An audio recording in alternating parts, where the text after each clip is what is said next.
Hello, everyone. This is Defense Politics Asia. I forgot to pick up my mic. Welcome to the DPA Open Mic episode 19. So, welcome to the Open Mic. And sorry to the Europeans, I kind of knocked out. So, yeah, I drank Long Island tea, and which is a very potent cocktail. And then after that, I drank a Stella Artois beer, and then when I reached home, I was like, oh, so sleepy, man. I feel feel like a bit drunk. And then after that, I went to sleep. And then when I tried to wake up for the open mic, I felt like the hangover. I just want to sleep, so I went to sleep. So yeah, so let me drop some of this thingy. So for those that are watching on the main channel, Defense Politics Asia, the main channel, the link to join the open mic is in the open mic channel. So I already pinned the message. So for those that are on the main channel, you may want to skip over to the open mic channel's stream if you want to find the link. And so I'm not going to talk too much nonsense. We can talk as people come in. So I'm going to drop the link to the open mic channel now. Ito. Link. And okay, I have pinned the link to the live chat on the open mic channel. And yeah, so let's say hi to people first. Hi Wallace, Talan, B5152G2 sector, Johnny James Kulak, WildSiberian, Emmanuel, Samuel Cruz, Doe, HB Samuel, Prata, Doe, Giant. I said Doe twice, and Matthew, Machin, Prakash, Machin. I see Machin twice. Matthew, I see Matthew twice. NGS, and I'm gonna drop the beat. Hey. Hi, Prata. Hi. Hi. Dan. Yep. Oh, yeah. Thank you for the birthday. Okay, Alan is in. Haven't seen Alan for. Oh, he just become a Russian troll. Like he just Russian now. Oh, Manny. Yay. We are reporting live from Bakhmut, boys. I haven't been in your podcast for a while, but I've been doing school and all of that. So it's also the first time I see that your room is actually bright. Oh yeah, like mine. My room is bright now because it's in the morning for me now. Yeah. Oh. What's up, everybody's in. It's like everybody is just waiting for it. Is this time better for the Americans? Like this is the evening time, right? It is evening time. Is it better than afternoon? For you guys? They say yes. I say yes. Yeah, it's good for me. Yeah. Okay. So, by right, the original intention was to always rotate around like different time zone, but I always end up always in the afternoon time for the Americans, and then it's like the evening time. Look what I found. Yeah, so this it's one of them shovels I've been hearing about. Are you going to dig trenches? One of them fangled wonder No. I'm reporting live from Bakhmut, and we're being overrun by thousands of enemy soldiers with shovels, just like what Vaughn has, man. Reporting live from Bakhmut. Well, every other man has a shovel in it. When one passes away, then you pick up the shovel and continue. What does he has in his hands? That's so horrible. Oh no! Oh my god! It's getting crazy. He's preparing for the zombie apocalypse. No, but that. I'm ready. I'm ready to assault Bakhmut. That's so American. No, preparing for a zombie apocalypse is like so American. Like no other country will prepare for a zombie apocalypse. Like only Americans will do it. I mean, we make so many movies about it, so we're the only ones who can prepare, right? If America goes down in a zombie apocalypse, they fucking deserve it, because it's not like you don't have instruction manuals, literally. No. I mean, seriously, everyone knows if you see a zombie shoot in the head, I mean, what the hell? Jesus Christ, Vaughn. I'm just saying. He's not I got wrong. some questions for you, Dan, but that might be for the different time. As long as it's not about zombies. They're not, but it is like cryptoids and stuff. Somebody don't believe this is life. How can I prove it? The chat needs to say like do something, and I'll do it. Yeah, Put a spoon on my head. So how many more troops are going to try and leave Bakhmut? No idea, As many man. that can. I haven't seen any of the intel or information since the last syrup, so I have no freaking idea what happened since. So yeah, so you guys can tell me, man. Well, but it's a surprise to me that they started redrawing. Actually, no, it's like I thought that they were gonna stay on forever. Well, they're not withdrawing though. They're not pulling back. They're not pulling a full retreat. Well, they tried to pull a unit in, I thought, to kind of guard their block for them. But there was one unit I saw that at least 7 vehicles were kind of disabled, and so they kind of waited too long. Everything's in fire range. Long. Because they should have redrawn like 1 week ago. So the thing is that they redraw now. The temperature is getting warmer, so everything become muddy. When the ground is still hot, you should redraw already. They take until the ground is all muddy. Then it's like, now you want to redraw. I don't know. So they're still getting enough people out.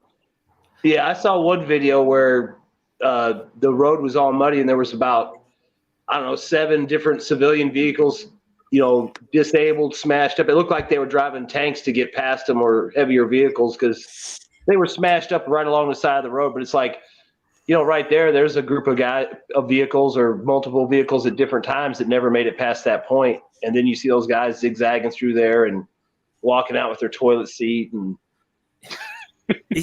the only reason I can think that guy was carrying that was because if you're out in the field and you got to do that, considering how you've been stuck in Bakhmut for a month getting screwed, the least you should be able to do is enjoy a comfortable crap at the end of the day. Because I feel that if you're going to redraw, at least you have 2 different tracks. That one is for track vehicles, one is for wheel vehicles. If you're going to drive the wheel vehicles across where the track vehicles have driven past, that's it, man. You can see where those wheeled vehicles too were sliding. You can see where those wheeled vehicles were sliding where the tanks had gone off to the side in the ruts. Right? And then they were using the BTR to try to get them out, and I don't even know if that BTR was going to be able to push them out. Did you guys see that video of the ambulance that got stuck, so that they had to come pick up the wounded in like another armored vehicle? Yeah, and they were scrambling to get the fuck out of there. Yeah, the guys were like screaming. That's what I was talking about, by the way. When we were talking about Ukraine getting tanks and stuff like this, I was telling you guys that there were going to be glorified transport or like emergency vehicles, and this is exactly what you're seeing now. Now, I want to make it clear on the open mic that I believe that Ukraine is taking more people out of Bakhmut than Russia should allow.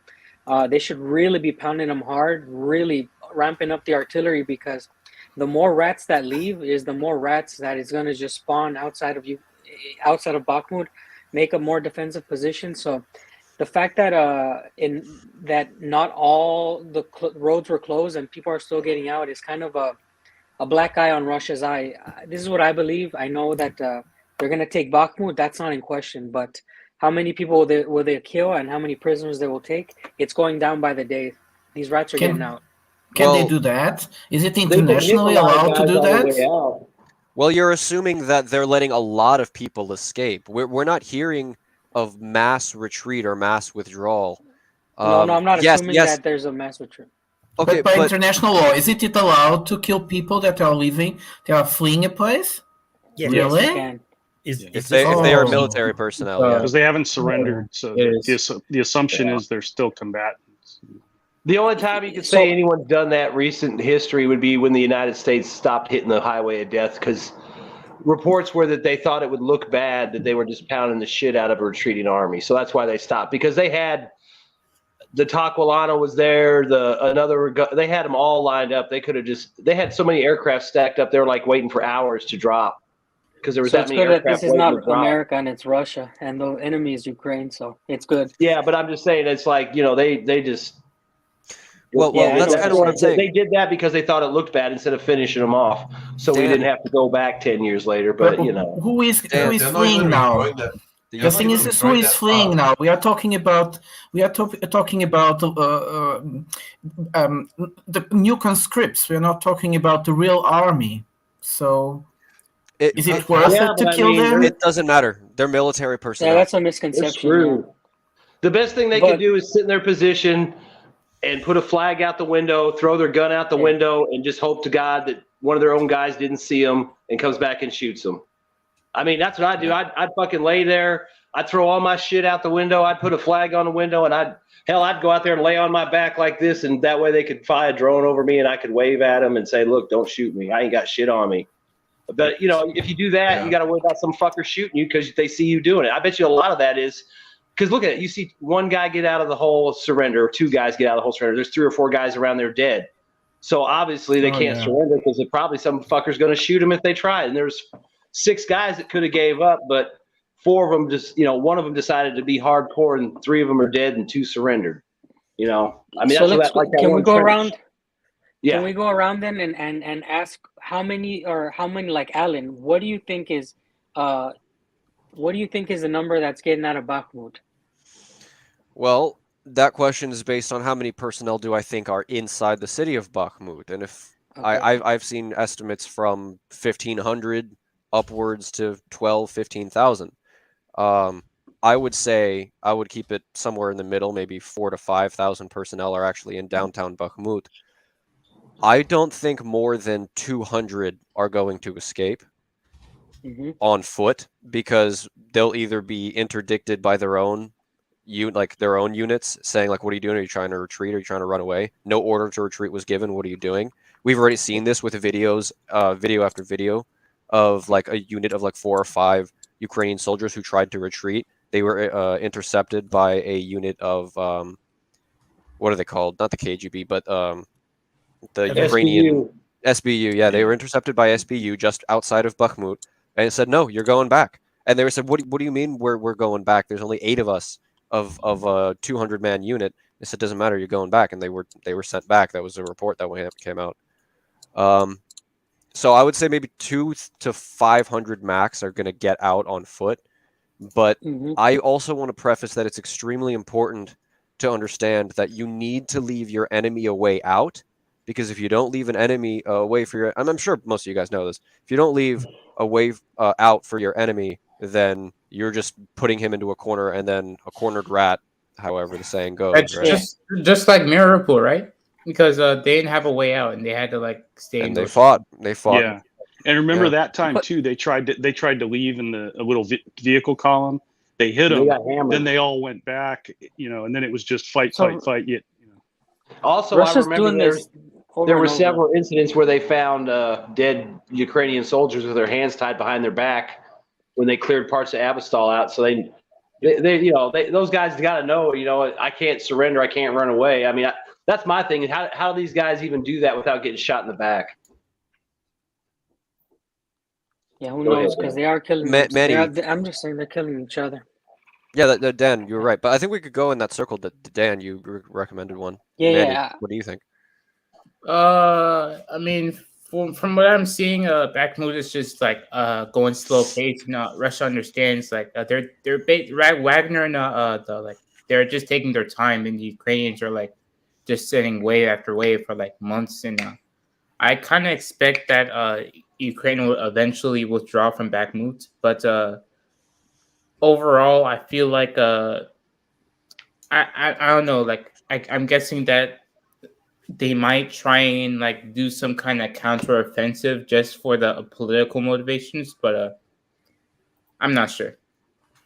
But eventually, Bakhmut is going to fall. You got any input? Like why I asked how many people do you think are in Bakhmut and how many are leaving? The reason I asked that is because it seems that Bakhmut is not as big as a battle as I thought it was going to be, in my opinion. Sure, they're going to take it. They've flattened parts of it, but where's the casualties? Where's the POWs?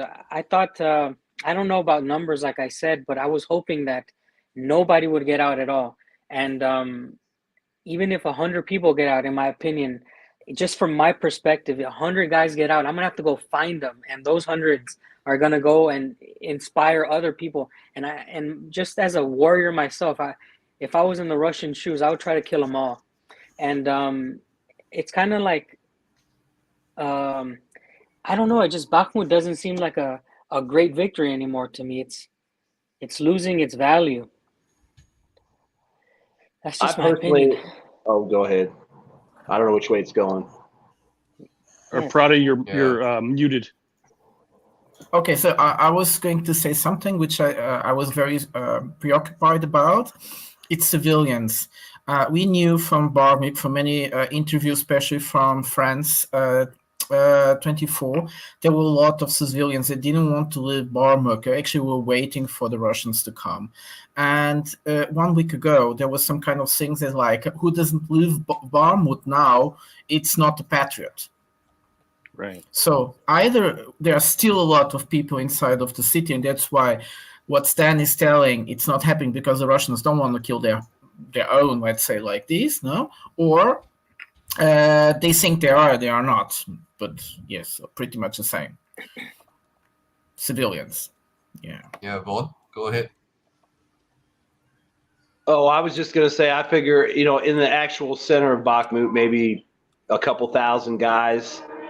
And I would say a few hundred at best will get out, maybe a few hundred captured. But I mean, I have seen videos of Wagner loading up trucks of coffins to return to the Ukrainians. So yeah. I think they're finding the bodies as quick as they can and getting them boxed up. So that might be why we don't see the casualty numbers. Plus, look at all the buildings blowing up, all the collapsed buildings, all the collapsed foxholes. I mean, how many guys are buried? And I mean, there's a lot of work to do just to get all the dead out of there probably before they even have an idea of what's left. But I mean, I kind of agree with Dan. I mean, in a way that those guys getting away is bad because it gives, it keeps them in the battle. But at the same Mariupol, time, the only other battle we saw, guys, I'm sorry, but I have to tell you, the only bigger battle we saw was Mariupol.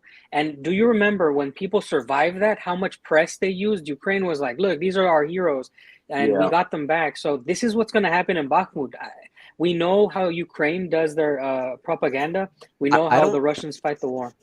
I don't think they're actually going to use them as heroes because they've gone through this media cycle enough. They said Bakhmut is a hyper important strategic objective, and then they said Bakhmut is a tiny minor city that doesn't matter, and then they said Bakhmut is actually only there to hold the Russians back, and it doesn't matter about the city. And now they're saying none of it mattered. This was all successful because we killed a bunch of Russians and the city is secondary. Yeah, 500 a day. Yeah. The British are saying 500 a day. 500 Russians are dying a day. I mean, if you think about it, Bakhmut's pretty much exclusively a Wagner operation. So again, if you think of the casualties, every Wagner guy that dies, I mean, yeah, it sucks for Russia. It's sad, but that's a pool of guys they can lose that doesn't fucking matter to the Russian Ministry of Defense. It's not going to matter to a family back home because I would imagine most of their operator guys, I'm sure they got families and stuff, and there's guys that have lives, but the penal guys probably ain't got a lot of family. There's probably a lot of young fighters that ain't got family or connection. So if these guys get smoked, here's your medals, here's your parade, you're a hero, thank you.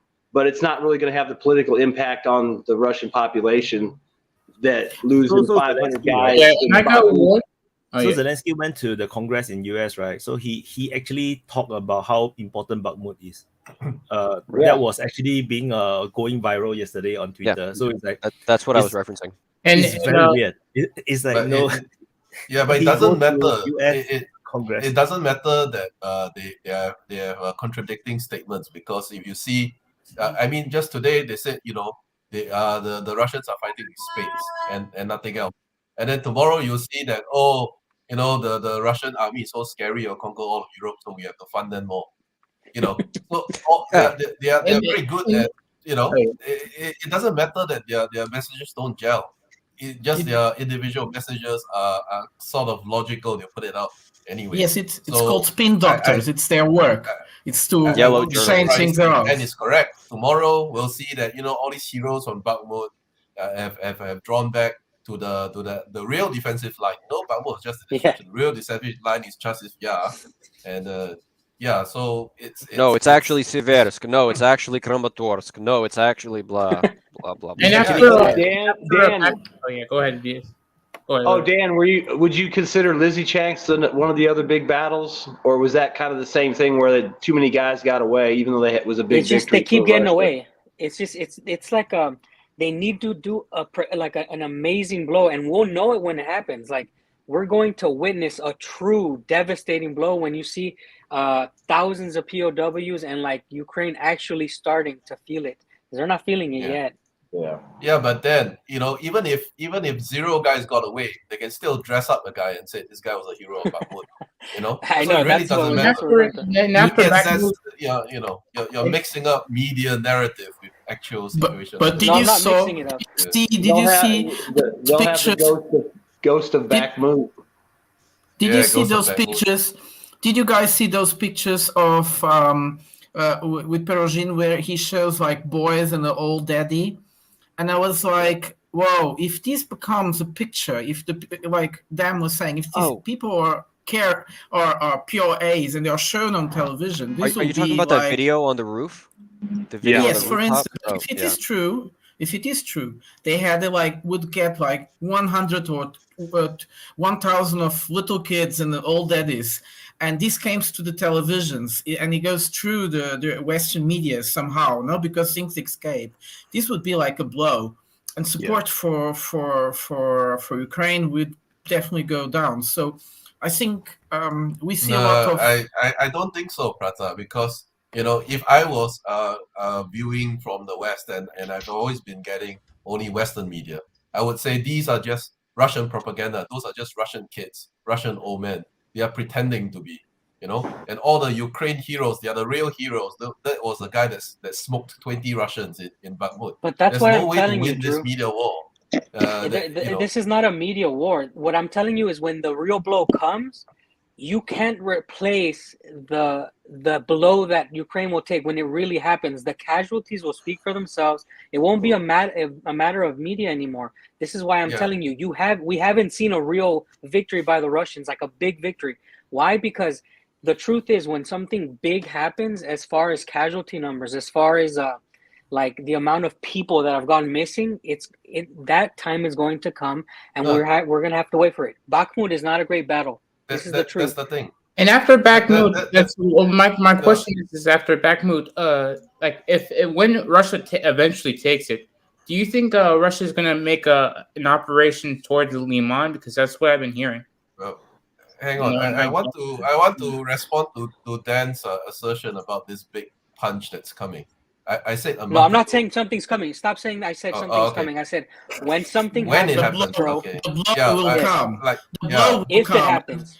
No, it will. No, I don't think so. I said a month ago, war. and I'm saying it again. Anybody that is looking for a large aero offensive or large win is going to be disappointed. Yes, but it's not what he's talking about. He's talking about the. No, it's doing this over and over and over and over, and until Ukraine just collapses, it's going to run out of men. Right. But then it's taking something else. It's a perception war. When this blow comes out, how many people died? How the whole destruction, the real substance come with proof. How do you tell? You no, can you see will. 100 videos Drew, or 20 No, videos. we had that slip up of von der Leyen. That happened. Yes.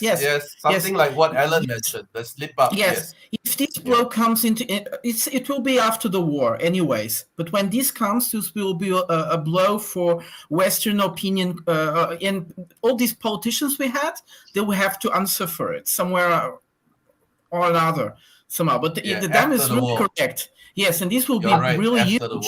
Yes, after the war. It's not going to have an impact right now. No. But it could happen that Guterres talks about that, like the UN General Secretary. Somewhere in time, he gives like a blow and say, "Well, 300 people or 300,000 people already died," and these people will start to question. Yeah, like this. Sorry. Go on. I think you just don't understand what I'm saying, Drew. That's why you're kind of going around what I'm saying. So I'm going to give you a clear example of what it feels like to have a devastating blow. As far as like when America went into Afghanistan, if you're operating in 10 men platoon, 10 men squads, when you take a hit one day, and you lose 5 guys, it opens up your eyes and you say, fuck, they opened up a box of fuck-em-ups on us. Now we're going to have to be sent away for a fucking year, and we have to really reassess what's going on. And this happens in real time, Drew. If you've never experienced it, you don't know what it feels like when Ukraine takes that big blow of 20,000, 30,000 guys. They're going to feel it. You're not going to know. You're not going to know. Exactly. You're not going to know, and it's not your job to know. And it's not our job to know, but the people there are going to know. So what you say doesn't matter. What I'm telling you is that this really happens. The people feel it, and that's it. And that's it. I believe we don't care about I media. We don't care about the media. That's it. My point is only the guys on the ground will know. Nobody else will know. Yeah. And so that affects the war directly. Everybody sitting at home in the West, sitting at home watching their TVs, they're not going to know. Only the guys on the ground that have 5 guys dead around them will know. And we'll never hear of them. Yeah. Drew, they will know when the Ukrainians won't be able to hold the line. Yes, that will be that is the point we're looking for, right? When suddenly you will see a sudden advance of the Russian troops without much resistance. That's basically the only time we'll know. And that's already far, too late. I would say by that point, I would say by that point, reporting on the war would stop. The new popular thing would have taken over. It would whether it be China or Iran or whatever. As far as guys, and as far as the next move of the Russian army, it's already started. It's in the Battle of Avdiivka. Near Avdiivka, there is a pincer move of the Russians. Yeah, currently they are attacking at Avdiivka as well. Yeah, they're trying to do this. Really similar to Bakhmut. They're beating shit. I know, but it's different with Avdiivka because they're bringing out the Air Force. If you look back, all this week they've been bringing high altitude airstrikes on Avdiivka, and it has not been intercepted. There's at least for a week now. Alan, the officer of my friend who works in the intelligence, he told me that the Russian Air Force have effectively destroyed three high defensive position of the Ukrainian armed forces. So that's aerial bombing? Yes, by the aerial bombing, they drop a 1,000 kilogram bomb on the Ukrainian position. So that's the difference between the Russian military and the Wagner group. So the Wagner group, they are supported by the Russian military, but it's mainly on artillery, mostly on artillery. And drones. Yeah, I'm not sure if it's drones, but really? Yeah, but I'm not sure about drones. I think it's mostly artillery. Then and infantry. But then the Avdiivka region is actually just Russian military, which is why the kind of thing that they can pull in is a bit different. And Avdiivka, the battle. Ukrainians haven't actually started to even face the Russian military at this point yet. They're just fighting the Wagner infantry and some artillery. Guys, I'm sorry, I have to speak very slow. I have my second in command sleeping. I don't want to wake him. As far as Avdiivka, the battle, I've seen much more sophisticated weaponry system from the Russian. Very sophisticated weaponry system from the Russian. Example? Like what? What kind of? Are you talking like guided weapons or just? Yes, very guided weapon. We're seeing drones. We're seeing guided weapon. We're seeing heavy tank, etc. Are you talking about the Russian military? Yes, the Russian military. We already know that. That's not news for anybody. Let go of the mic. Don't have to hold the mic. We can hear you. Okay, sorry. So what you're saying is, look, Russia is probably one of the most misunderstood countries as far as military. All the things you're saying is not news. What we're seeing by Wagner is a private military that's infantry heavy military, but they have a big amount of artillery as support.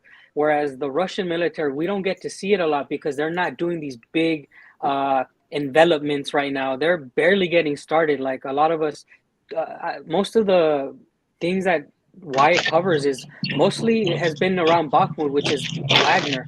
And I'm assuming that as the war opens up more after this battle and it opens up in other directions, we're going to start seeing what Russia really has. So, I mean, honestly, this is not news. This technology, the amount of the Air Force power, I can't wait to see it. Like I said, I can't wait for spring and summer. Dan, I think that's what the misunderstanding is. Dan, I think he's saying that it's starting now with Avdiivka. Yes. They're bringing the heavy air power and Wyatt, the increase in attack. I'd like to ask Wyatt whether there's any case where we have seen the Russian military. I mean, before Bakhmut, I understand it was mostly the militias of DPRLP are doing the fighting, right? And then the Russian military support. No, Have we actually entirely, seen like right? a mix of? No. So in the first 6 months of the war, a lot of the fighting is also done by the Russian military, the contract soldiers in the first 6 months. After that, then the contract was over, so most of them just disappear. So whoever that is left behind was the militias, volunteer forces, maybe some contract soldiers that are here and there that was holding the line, which is why the line broke. Then the Ukrainians managed to do the successful counteroffensive in the Balaklia offensive as well as the Kherson offensive. It is still the Russian military is fighting then. The Donbass militia themselves don't really have the kind of firepower to actually make good advances. It was because of the Russian military support that they managed to break through the Luhansk region. Because the Luhansk region is so undefendable, so the Ukrainians just keep withdrawing. My concern is actually Wagner is actually spoiling Russian military's planning. That's what I think might be happening, because the Russian militaries maybe I just say maybe the plan might be just to hold the line, just to grind away the Ukrainian forces. Like the Ukrainian forces just keep coming, right? Then the Russians is just pretending to be weak and they just hold the line but just bombard the hell out of them. And Wagner kind of go against the plan. They actually went on the offensive and captured, which maybe the Russian military actually didn't want to. They just want to hold them there so that they can keep sending forces in. But Wagner is making the Russian military look so bad that they have to do their own offensive when they're actually not really ready for it. So actually they went for the Voleda offensive then, and then like everybody got screwed. Because maybe the local commander wanted to prove himself, whoever, maybe. I don't know. It just feels like there's a disconnect, because the Russian military should be more powerful than Stop breathing. It is more powerful. Romeo, more don't hold the mic. We can hear you. It's a habit. I'm sorry. The Russian army is more powerful than Wagner. Just the difference is that Wagner has a big mouth. The Russian don't. Of course. That's it. Yeah. Okay. So I think you guys are also to forgetting. the maximum volume already. So you can just talk softly. We can still hear you. Yeah, because you are breathing into the mic. So yeah. Okay. What if Wagner is just a kind of a cloud? It's just a PR operation to bring this kind of new era, but on the end, it's actually the Russian army doing everything. No, I don't think so. No, it's not. No. Because maybe they are holding back their shells to prevent Bakhmut from pushing. It's like stop pushing. I'm gonna take away all your shells so you stop pushing. It could just be a matter of that they're saving those forces for when they actually want to use them in a big way. I mean, because think about it, we've seen hundreds and hundreds of tanks moving around, T-90s, everything, artillery battalions on trains. But it's obviously not. I mean, I don't know, where's it getting used? I mean, where's 200 T-90M sitting? All right. I mean, I think there's a lot of stuff moving around, and they're just waiting to drop it off whenever they decide to go wherever there's an opening. I mean, because they can move up and down, north and south along the front line at will, by road, train, aircraft. I mean, there's nothing stopping them behind the line of contact from moving their units wherever they want. So I just think they're holding back. I think it's just a conserving the force. I mean, if Wagner's doing the job, why waste army units that you might want to use in 6 months? Here's why I think what Prigozhin has been saying is a psyop, right? For weeks at this point. It doesn't make sense, right? First things first, you talk on a big tactical scale, right? Unless you believe Prigozhin is some, like, actually brain dead, like, corporate idiot who doesn't understand anything about, like, basic military tactics, you don't tell your enemy or the world that you're low on ammo. That's just not what you do. Second, if he is that stupid, why are we seeing the Ukrainians still getting obliterated in the north of Bakhmut and the south of Bakhmut by Wagner forces who are advancing with artillery support, which is provided to them by the ammo that they have? It makes so much sense to label this as just a simple little psyop to get as many personnel into Bakhmut as you can, and then just break their kneecaps when they're there. Right, hit them right in the knee, and then you're done. Right, you don't need to worry about continuing. It makes sense. It makes might have been sense. the idea at the beginning, but Wait. Alan, don't forget, Wagner is a private military company. He's trying to get contract with other country, so he needs to look good in the front line. That's That why makes he's sense. doing all these things. Can I tell you what people think about Wagner here in Russia? Because I live in Russia, and you literally hear people like openly talk, like the veterans from war. They talk about Wagner all the time, and they say, you know, these guys are doing good work. Nobody here, first of all, compares Wagner to Russian military. Nobody says, oh, they're better than our boys, because it's disrespectful. So you'll never hear a Russian guy shit talk the military here in Russia and say Wagner's better.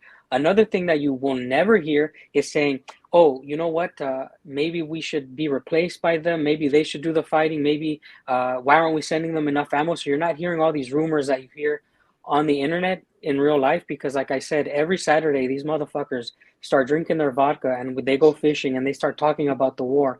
So the population here in a small town in Siberia supports the Wagner boys, and they support the military.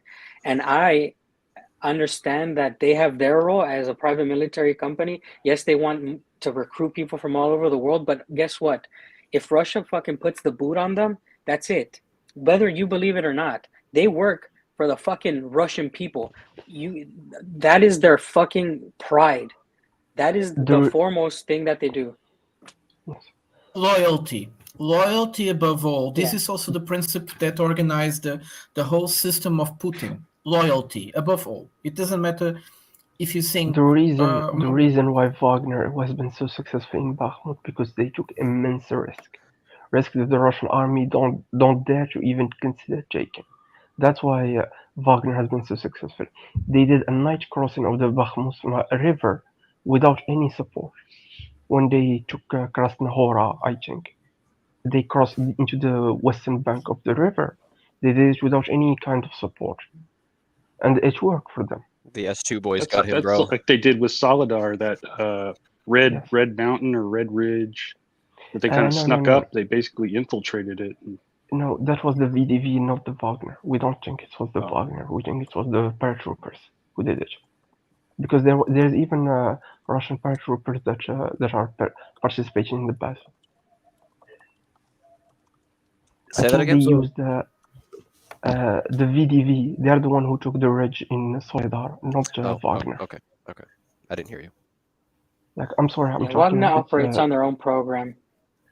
I speak a bit low because I have my second in command sleeping. Yeah, we can hear you just fine. Don't worry. Thank you. Just whisper sweet words into that mic, but don't hold it. Yeah, don't breathe into it. We'll all go deaf. Yeah. Sorry. I think Alan's view is possible, but I still, if you Wagner is a private military contractor. Sure, they're full of Russians. The head guy is a Russian, but the guy has no military experience. The guy was a businessman before the war. So I would not be surprised if he makes mistakes on a tactical level. And I don't know who's commanding his guys. It's definitely not him. He has no military experience. And he had a former Russian FSB officer, Alexei Nagin or something like that. He was very good. Yeah, he was so it's somebody else commanding the guys on the ground. Yes. It's not him. He's like the CEO, the figurehead, the face of the operation. He's the PR guy. Yeah, he's the spokesperson. He's not the PR. That's about it. No, I know he's not. It's like a metaphor. It's like he's the chef. Yeah, he's the chef. Well, they said he's like a super businessman. That any project he gets on, he gets it done. That kind of, like, he's better at getting teams together. He doesn't have to be the expert of anything. He could start restaurants, do whatever. If you gave him any project, he would find the right people. And so that's kind of what he does with Wagner, I think, is just, he started with the former military and now he's branching out a little bit. Yeah, it's like the president, right? Don't really command the troops. Like, the president just decide whether to do a big offensive in a certain area or no, but he just give the approval. He don't really command the troops. Yeah, a general contractor. You'll know strategic than it is tactical. I think that's what you're trying to say. By the way, Wyatt, happy birthday! I better say it now. I'll never get another chance to Commander. speak again. And Dan, I think one thing my perception about Russia is, and I could be off on this, but you're there, so you know, is I don't think the Russians, for the most part, care about the propaganda thing. Like the Russian people don't trust anything that comes out of the West anymore, anyway, right? I mean, tell me if I'm wrong, right? They don't care about like what is on like MSNBC or CNN. Like they just. They know about it. I'll tell you that they know about it. They see everything that you guys see and we see in the West. They see it. And another interesting thing that I've learned while I've been here is that people in the West think that Russians are brainwashed from everything that Putin says or everything that they see on their media. They actually think about it. And they'll fucking tell you like, you know, I don't think that this is right. Like they have real opinions. And obviously you're not going to see them on YouTube telling you like what they actually think. But what comes out on their news, a lot of them don't eat it up either. They have their own opinions, and they have people like people in the front, friends who tell them their stories. So their opinions are very accurate to how they react and feel. That's my opinion. Their opinions are informed by GS, I think there is another variable there, which is very important, which is the Russians that went out. Some people say million. I don't believe it's probably 500,000. And many of them actually they believe this Western propaganda, and they make YouTube channels about it all the time and how bad Russia is. They even try to portray that new stupid flag the Americans invented for Russia, the white blue flag, which is ridiculous. Without the red. Yeah, but this is a very small percentage. But they have family in Russia.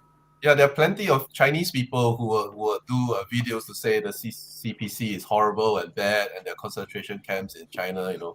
But I think the difference between propaganda in China and Russia and the West is actually the same. In China and I think in Russia, they know their government throws propaganda at them. So they are aware of that fact. So there's a filter that everybody has that say, is this bullshit or is this not? It's clear to them that whatever the government throws up is pro-Russian, and they shouldn't believe all of it. Whereas in the West, a lot of people don't realize that the media that they absorb is actually propaganda. So they just absorb it full in without the filter. You know? No, so how do you think guys like me and Vaughn then? I mean, paradoxically, because they know they're aware it's like propaganda, so the people in China and Russia are actually less affected by the propaganda because they know it. Hey, but Jay, actually, all governments are not propaganda. I think the reason why you and Vaughn are different, America is different, because I think that there's two very separate sides that are like, some are very hardcore, whereas in China and Russia, everybody's kind of in the middle. You don't have like super two sides. So that's what Drew's saying. Like, that's what I've noticed here in Russia. Everybody's like to the slightest, to the right, to the side, to the left, but that's fucking it. You don't have these motherfuckers far on the left and right. And by the way, Prada, what I have to tell you is that in Belarus and in Russia, the patriotism that you're going to find, the people that left, the people that stayed are like, oh yeah, fuck them, they can leave, because the people that stay they know what they stayed for, bro. It is a whole different other feeling. Like, I get goosebumps just thinking about these motherfuckers that I'm gonna go see next weekend, because these Russian dudes are on another level. Hey, I got a question. How serious is you always see in the Western media the Nazi influence, or the Nazis in the ranks of the Russian military or the paramilitaries? I mean, I would assume there's some there, just like there's some in America or Germany or wherever. But is it really like prevalent? Like, I mean, like with Wagner, they say, look, if y'all get along and fight together, I don't give a fuck what you think. So they got Nazis and all kinds of motherfuckers in there together, I guess, and they all fight for Wagner and they all get along when they're fighting. But I mean, is there really anything like that in Russia at all? It seems to me like it would just be fucking stomped out instantly, especially under Putin. I have one of my soldiers who's dark skin has a swastika tattoo in it. What? I didn't hear what you said. Again. No, he said one of his I believe soldiers that he served along with is has dark skin. Yeah. Has a swastika. Yeah. He has a swastika. So there is Nazi in every army, even in Arab armies. Are you sure he's not Buddhist, bro, or like something from an old? No. Because in Mongolia, there's a bunch of swastikas. No. He has a swastika. Swastika Yeah, dude. It's a Muslim Nazi. Yes, he's a Muslim Nazi. It's so fucking hilarious. No. This is true. Well, there were Muslim Nazis in World War II. Believe it or not. Yes, the Nazis really tried to bring the Nazis yes. Himmler actually said that they were better soldier. Let me explain. I believe it was Albania. The SS recruited 80,000. Well, in North Africa, 80,000 Albanians. Yeah, in North Africa. Yeah, they were served in the Waffen SS. They were Muslims. Iraq, the country of Iraq, was pro-Nazi. I think I remember. I've got a book somewhere. It's just about the SS units, and I think if you go to the Balkans, when they started recruiting in the Balkans, they had so many volunteers in the Muslim ranks, they had to turn people away. So I mean, there's numerous SS divisions made up of Muslims and Slavic groups, you know, so that whole area is just rife with it. I mean, it never really seemed like they had a problem recruiting. It was kind of like, this guy's a black Muslim. The Muslim is not the unusual. He says he's brown. black. He's brown. How do you see the swastika? He's Arabic. He's Arabic. He's brown. Oh, okay. Then that's not unusual at all. Oh fuck! I thought he was talking about black. I thought the Nazis were trying to create like this, you know, the new race, like blonde hair, blue eye, white skin. How do you recruit a brown Muslim into that? No. Guys, the question is that, of course, the Nazis can be the Germanic have to be pure, but the other races can be pure as well. Right. That's no problem. And they were kind of an empire. Yeah. Think about it like a. Think about it. If you're wearing a burqa, you could just lie and say that the person under the burqa is the master race, and you can't tell. That's only women. Well, only women wear burqas. That's what they say. I've heard stories about some ISIS dudes wearing them and getting caught too. So, yeah, in America, the men wear them. You know, maybe that's why I'm gonna blame transgenderism on ISIS. Damn them terrorists. We should write a thesis about that. Let's get back on topic. Okay, yeah. What's coming after the Battle of... Well, we never... Did we go all the way around? Did everyone get to say something? No, we did not. We did not. JS, what do you think is going on? No, it's Duxton. Oh, Doug, yeah. Oh, with Bakhmut? Or I think that... I mean, I think that... Got out? Right now, I think it's just going to be, you know, how many of them do they kill as they're trying to leave? And I think the ones that are left, I don't think one thing I've noticed is like Mariupol was like their hardest defense. That was like their hardcore, you know. And then they said Severodonetsk was going to be that way, but it wasn't. And Lysychansk. So I think with time, these defenses, once you get them encircled, they're not going to go down like Mary. They're going to try and get out, or they're going to go POW or whatever. Because, you know, even the guys that are in the military with all of their propaganda, they've got to be thinking in the back of their head, like, that something isn't right here. We're running low on shells. You know, these guys have 300,000 they just added, you know. Doug, I assure you, the ones that have stayed in Bakhmut want to be taken prisoners of war. What did he say? The one that stood behind, that are staying in Bakhmut, want to be taken as prisoners of war. I think a lot of them do, but, you know, like, I think if they could have the option of just sitting it out in Crimea, getting 3 hots in a cot, there's probably a decent amount of the conscripts that would do that. But I think you can't really get away with it in a unit where there's like some people that are hardcore and And we see that many people are being forced to conscript.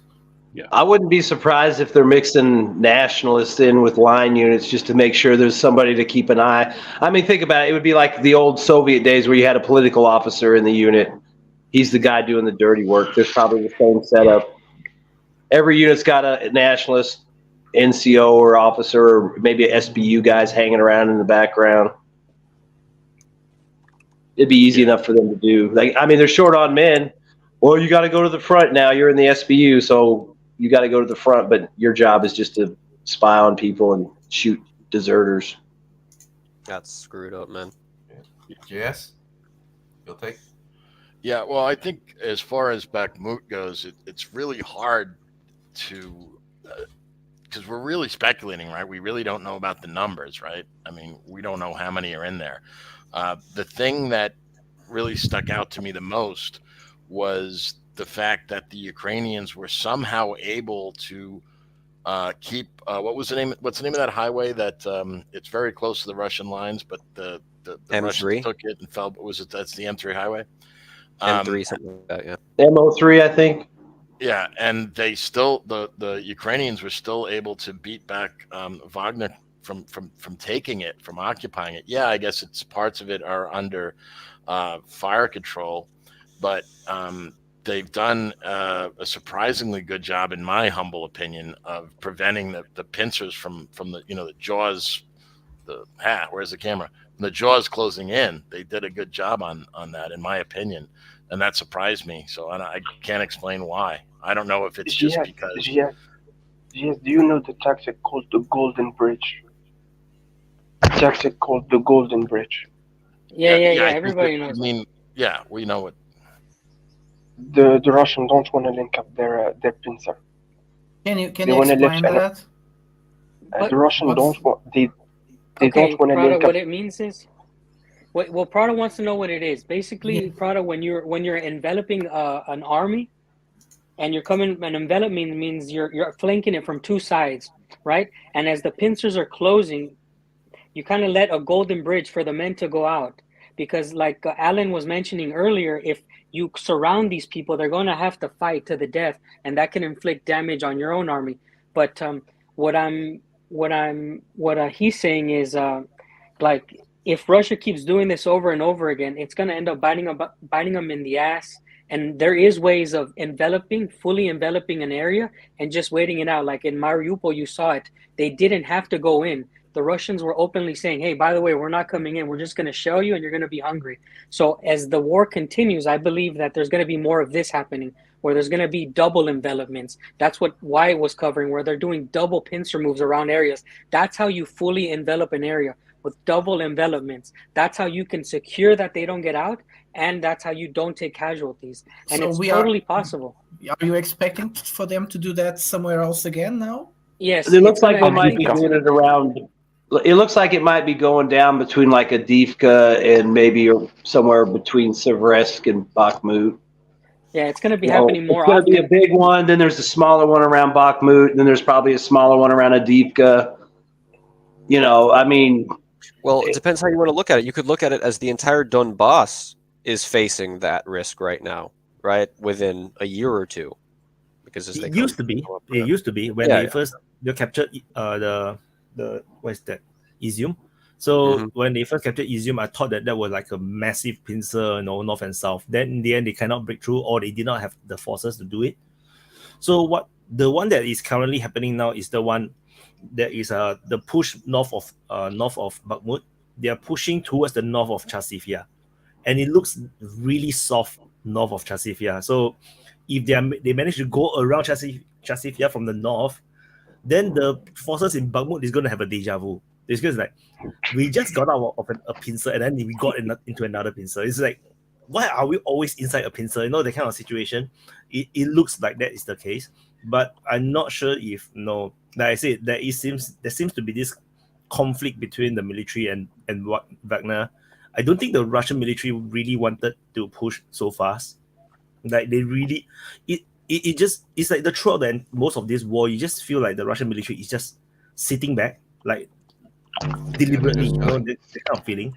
So Wagner seems to be very odd one out when they did this push and then making the Russian military look bad. Do you think the Russian military might re-strategize and come up with a new way? Maybe they have to react to what Wagner is doing. The problem with the Russian military is that it's not willing to take risk. They're not taking risk. They're afraid of... That's not how it works, though, Ramo. Someone in the chat or comments was saying that it's kind of fucked up, but if you think about it, he goes, potentially these Ukrainian soldiers are going to spend the rest of their lives in a pincer. It's possible. Like I was saying, it's more prevalent. That's fucked up, but it's true. I want to tell you. If you understand the details, is go on. Yeah, my question is like, okay, so all these pincers are being formed, right? And when you form a pincer, don't you have to protect every little part of the way? If not, the Ukrainians can just pick one weak point, push in, and so this is gonna take what, tens of thousands, hundreds of thousands of soldiers? That's why you need 3-1. Usually, that's why in the offensive we tend to say 3-1, because to envelop them you need a kind of like a additional force more than the defenders usually. But of course, you don't have to press them. You just go around them. Then they will have to, if they want to break through the pincer, they have to be on the offensive. So can I explain that why real quick?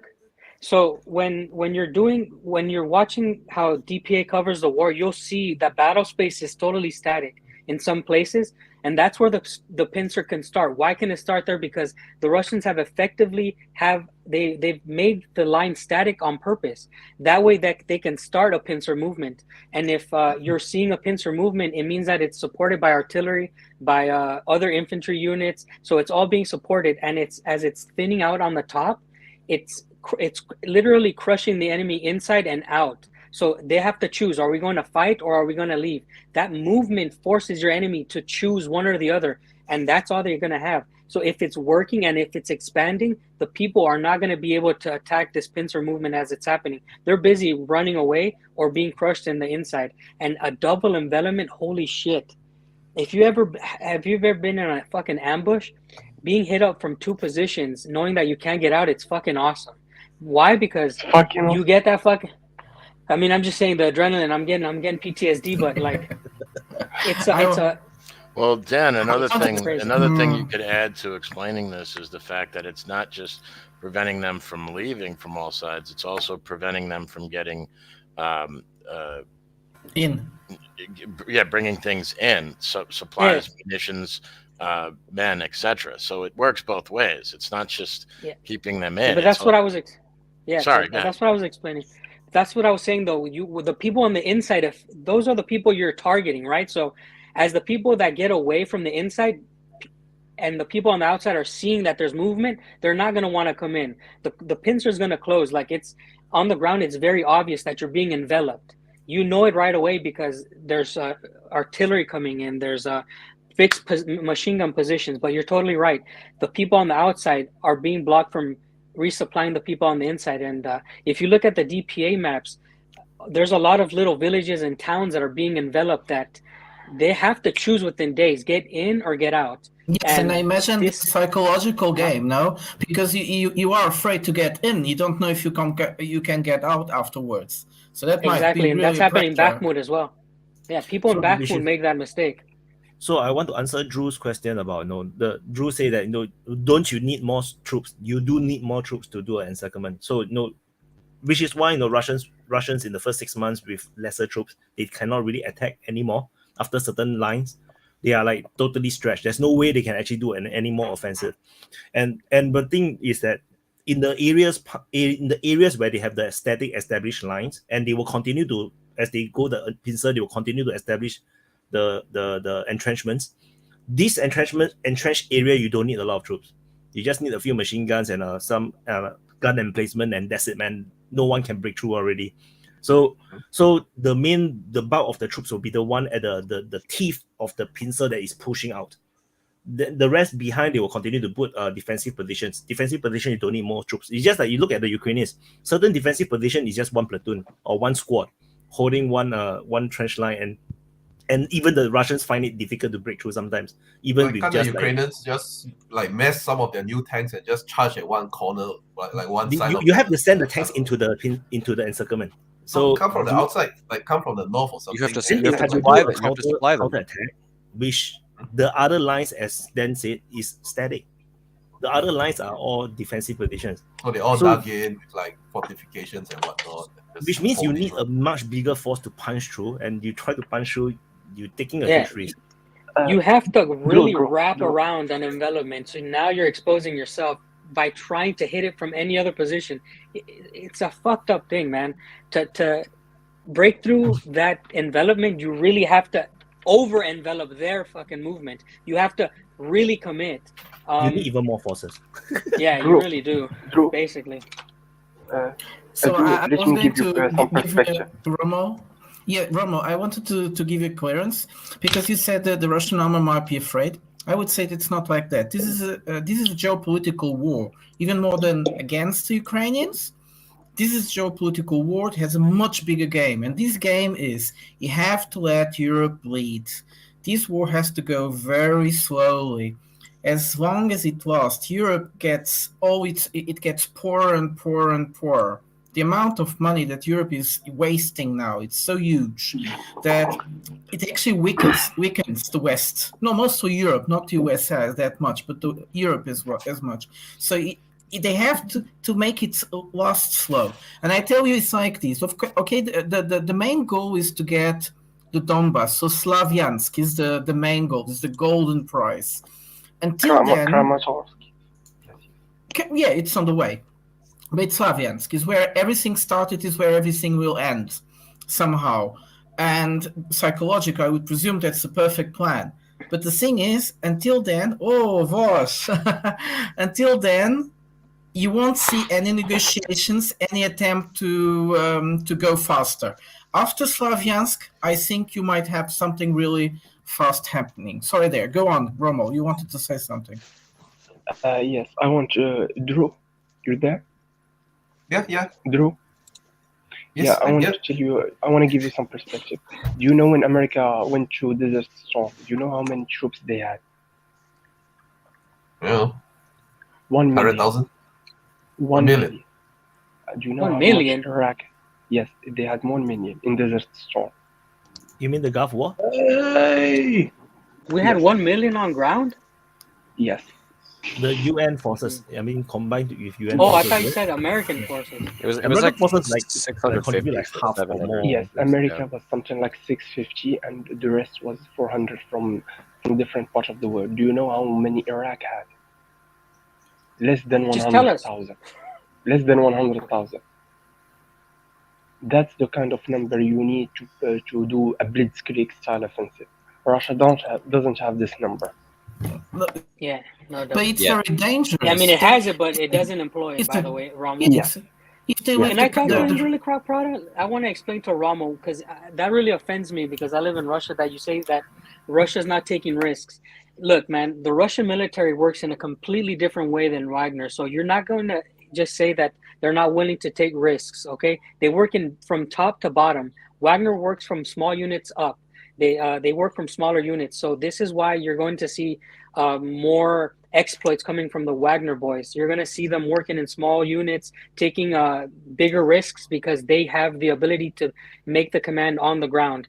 I have a friend here, veteran from the Georgian War, and he was telling me, look, man, we got fucked up in Georgia a lot because if our officer died, nobody would take charge. And this is something that has plagued Russia, and we all know it, and we've talked about it. And I want to go back to the what Wyatt was saying, that you need a bigger force to envelop. The example is given in the Battle of Alesia when Rome was building walls around their enemy, and then they needed to build another wall, and then the enemy was building another wall. So as you go outside and further out, you're going to need more men. And that's a perfect example of number superiority and what you need to actually win a battle. And to be honest, like I said, Russia has the numbers. Do they need to use them now? They think they don't need to. Personally, I think that they should because, I mean, like I said, I like when people open up a box of fuck-em-ups on the enemy, but they know what they're doing. I'm not the president. They have to make it last. They have to make it last. It's in their benefit if they make it last, but as far as in their benefit, because they get to kill more people, but in their benefit, in other ways, I don't know. I don't think I see it. I just want peace. So you imagine how demoralizing it is, right? For the West and for Ukraine. They do so much work, to reinforce, to mobilize, to bring in more equipment. And imagine if the Russians just don't push, just don't push the line at all. They just just continue to grind on, just mainly defensive and just do probing attacks and just run away. And then after 1 year, 2 years from now, the line remains the same, but then everyone is exhausted. There's no more equipment to give, no more ammo to give, and then your economy is bleeding. It's demoralizing, you know. And the Russians can carry on this for a very long time because it literally doesn't affect their economy anymore. Like, the industry is leaving Europe. Industry is leaving Europe, so you need time. If you make it last just like 1 year or 6 months, not things stay again. But if you make it last 1.5 years more, Europe will be without industry because they can't pay these energy prices at all. And it's demoralizing for the West as well. The leaders, imagine it's like I invested like more NATO funds than I ever gave into NATO for the entire existence of my country, and then it's like we didn't even break the lines of the Russian lines. Like yes, well, we hold the Russian back. No, well, honestly, they haven't really invested that much money. They have valuated their trashy leftover equipment as that, and then given but it they don't to have Ukraine. much. They don't have anything to give, to be honest. But unless you're going to US still has like a few thousand tanks sitting somewhere, and like 5 aircraft carriers and thousands of planes. You know, I'm talking about Europe. The United States has already given or committed to giving $120 billion already. No, yeah, but that's like I value a old tank as $5 million or whatnot, and I give the old tank. I haven't given $5 million. I've given $5 million to my MIC to build me a new tank, and that all that money stays in the US. Most of the money, most of that 120 billion, isn't actually cash given to. So when I say demoralizing, right, I'm not talking about the Americans. The Americans is perfectly fine with this. Like they're very happy. Everything is just perfect. This war is perfect for the Americans. The problem is for the Europeans. The Europeans, imagine the military is. Most of the European military is not even bigger than Singapore military. So You're kidding. Singapore military is ridiculously huge. We are almost the size of the British military. Me and Prata, we live in Europe. Europe is fucked. So imagine, right? Whatever they can give. I spent twice more in the supermarket, and I had to reduce a lot what I ever allow myself to buy in the supermarket. Things have become really expensive. It's like bullshit, and we still don't know how much we're going to pay for the energy bills because it just arrived on September. Finally, on the end of the year. Finally, Europe is becoming Africa. Yes. Come on, Africa. Come on, this is neo-colonialist. Stop there. Europe is kind of being colonized by the US at this point. That's what they're doing. They're making Europe 100% dependent on the US. Yes. At the moment here in England, there is no fucking tomatoes. You know that. That's a crime. Yeah. It's winter. Delicious. You go to the supermarket. You're not allowed to take more than 4 tomatoes. So no peanuts for anybody. This is fucking England. Come on. Shit, bro. So what I was saying is that they already given up so much that they can't really defend themselves already. Like there's no way they can defend themselves. It's not even a deterrence. Like the Russian military just sit on the other side of the border and just laugh at them. And this will carry on for the rest of Europe. Like as slowly more and more as they give along, they give and more. Then they will have nation. And then when you have nothing left, and then your war is still not freaking over, you'll be demoralized. It's like when is this going to finish? And the Americans will just laugh because it's just money. Like for the Europeans, it's like that's the thing though. The wealth that this war is generating. I mean, the only real winner in this war will probably end up being the US MIC. I mean, United States is going to be the winner. US and China. These are the two. Yeah. No, India. India is being financed with cheap energy. India too. Indian is target chairman now with the economy. Yes, then they will grow up extremely well. They're being financed with Russian cheap energy, and this is not it's not coincidence. They're doing it purpose. They want India to develop, and they are giving them the whole tools: cheap energy, access to a very demanding market, the Eurasian market, which is not like easy market like perhaps Africa would be. It's a much more demanding market. It's not so demanding like Europe. It doesn't have so much regulations, but the Russians are opening it and say, Indians, come on, we want to buy things. You guys want to hear something funny? Bring things up. When the EU still buys more Russian oil and gas than India does. Europe? No. The United States? The EU still buys more oil and gas from Russia than India does from Russia. Yeah, that's true. EU's that clingy ex-girlfriend, bro. I hate you. I'm not so sure about that.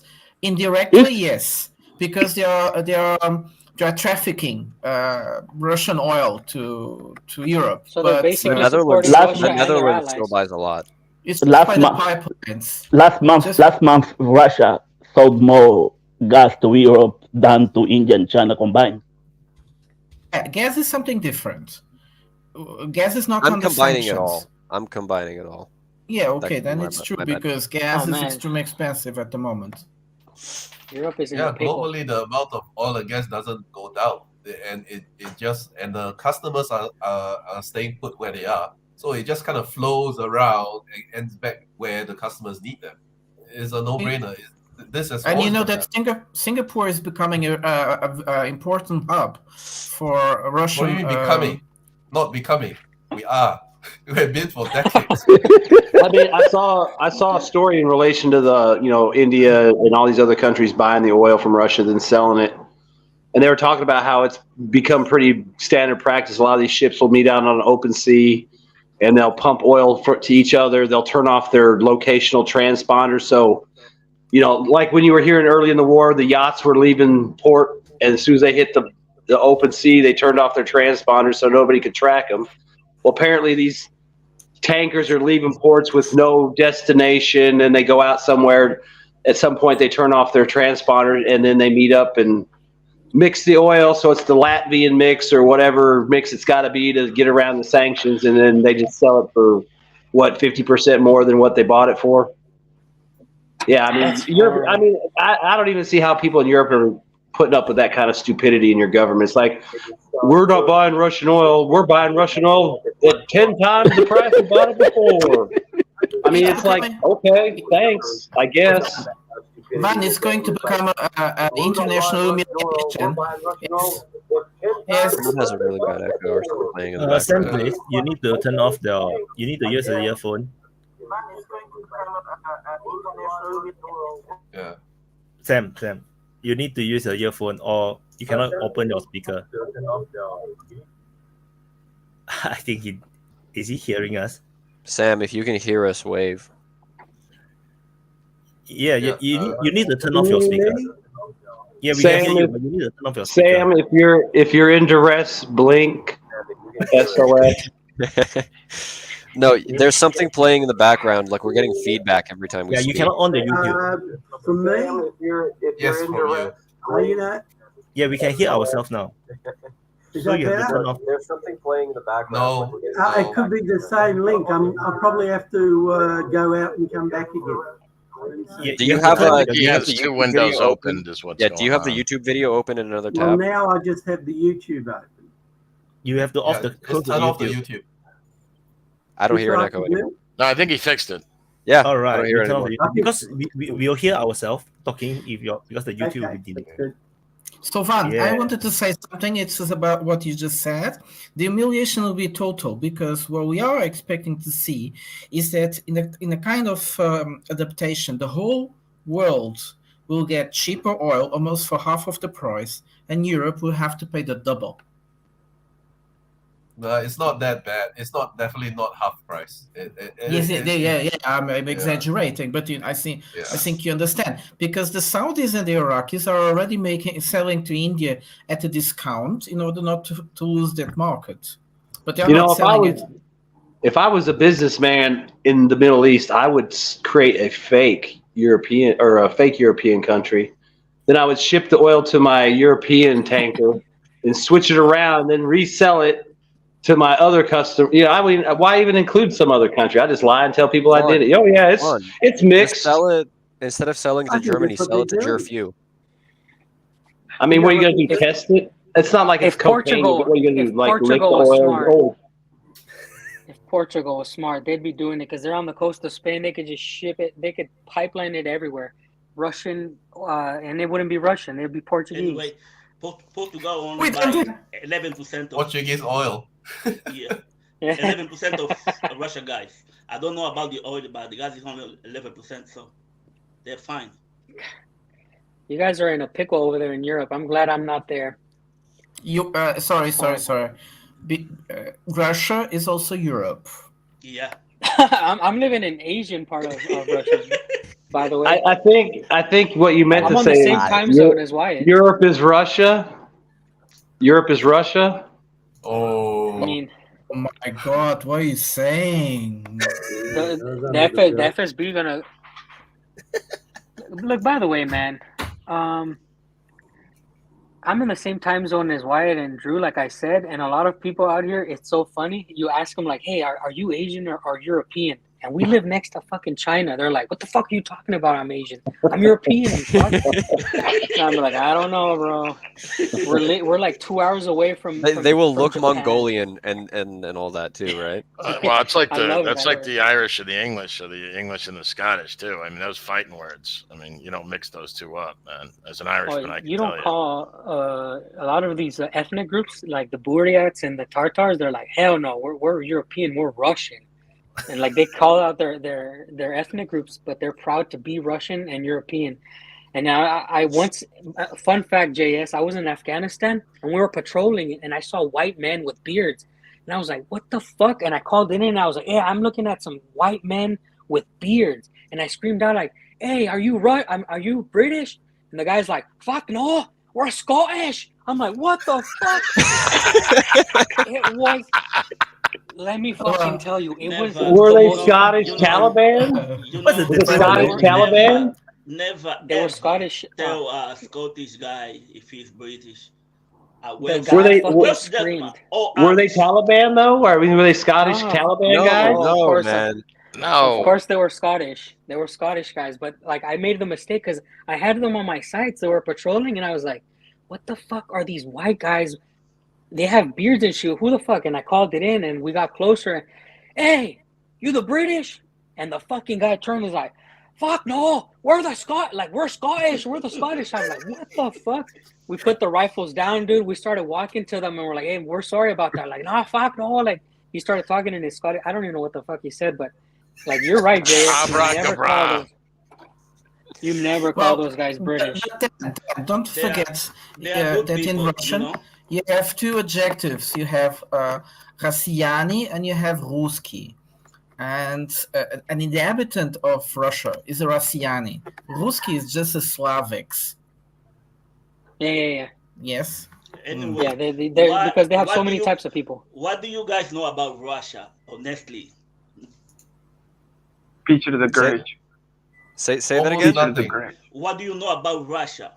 Almost nothing. The only thing I knew about Russia before this war started was one of my business friends in the past. He told me he went to Russia on a business trip in the 90s, walked out of his 5-star hotel, about down the steps of his 5-star hotel. Halfway down, a guy came up and hugged him, and he felt a knife in his tummy. And he basically took his wallet, and then as he left, he even waved and said, bye-bye, like very friendly, and then walked away. Because there were guards at the hotel entrance, right? So the guy pretended to be his friend, gave him a very friendly hug, and then he felt a knife in his tummy. And then he took his wallet and said, if you scream or anything, I gonna knife you. And then so I said, I'm never going to Russia if that's. But this was in the 90s, so I don't. Okay. That's what we call pre-Putin. It's very safe. In Russia, it's extremely safe. Yeah, but that was my impression of Russia before all of this kicked off, and then I started Googling. But the only thing I know about Russia is all through the computer games. I'm just killing them, or I'm them. Well, if you see a drunk guy in the streets, go to the other side. Just if you see a drunk guy, but otherwise, it's very safe. Nothing happens. I live in many drunk people I see every day. Sorry, Sam, you're very, very soft. We can't hear you. I adjust his mic now. You try? I was there during the Soviet Union days, and it was very safe. Only for 2 weeks. I was just touring. Russia seems safe. Yeah. Voz do Povo. It's very rare to see a drunk person in a city like Moscow or St. Petersburg. Very rare. Not during the 80s. Is it rare to see drunk people in Brazil or Portugal? Just on the Lisbon would be just on the nightclubs. Yes, not normally on the street. Let me tell y'all something about the Deep South. Drunk people.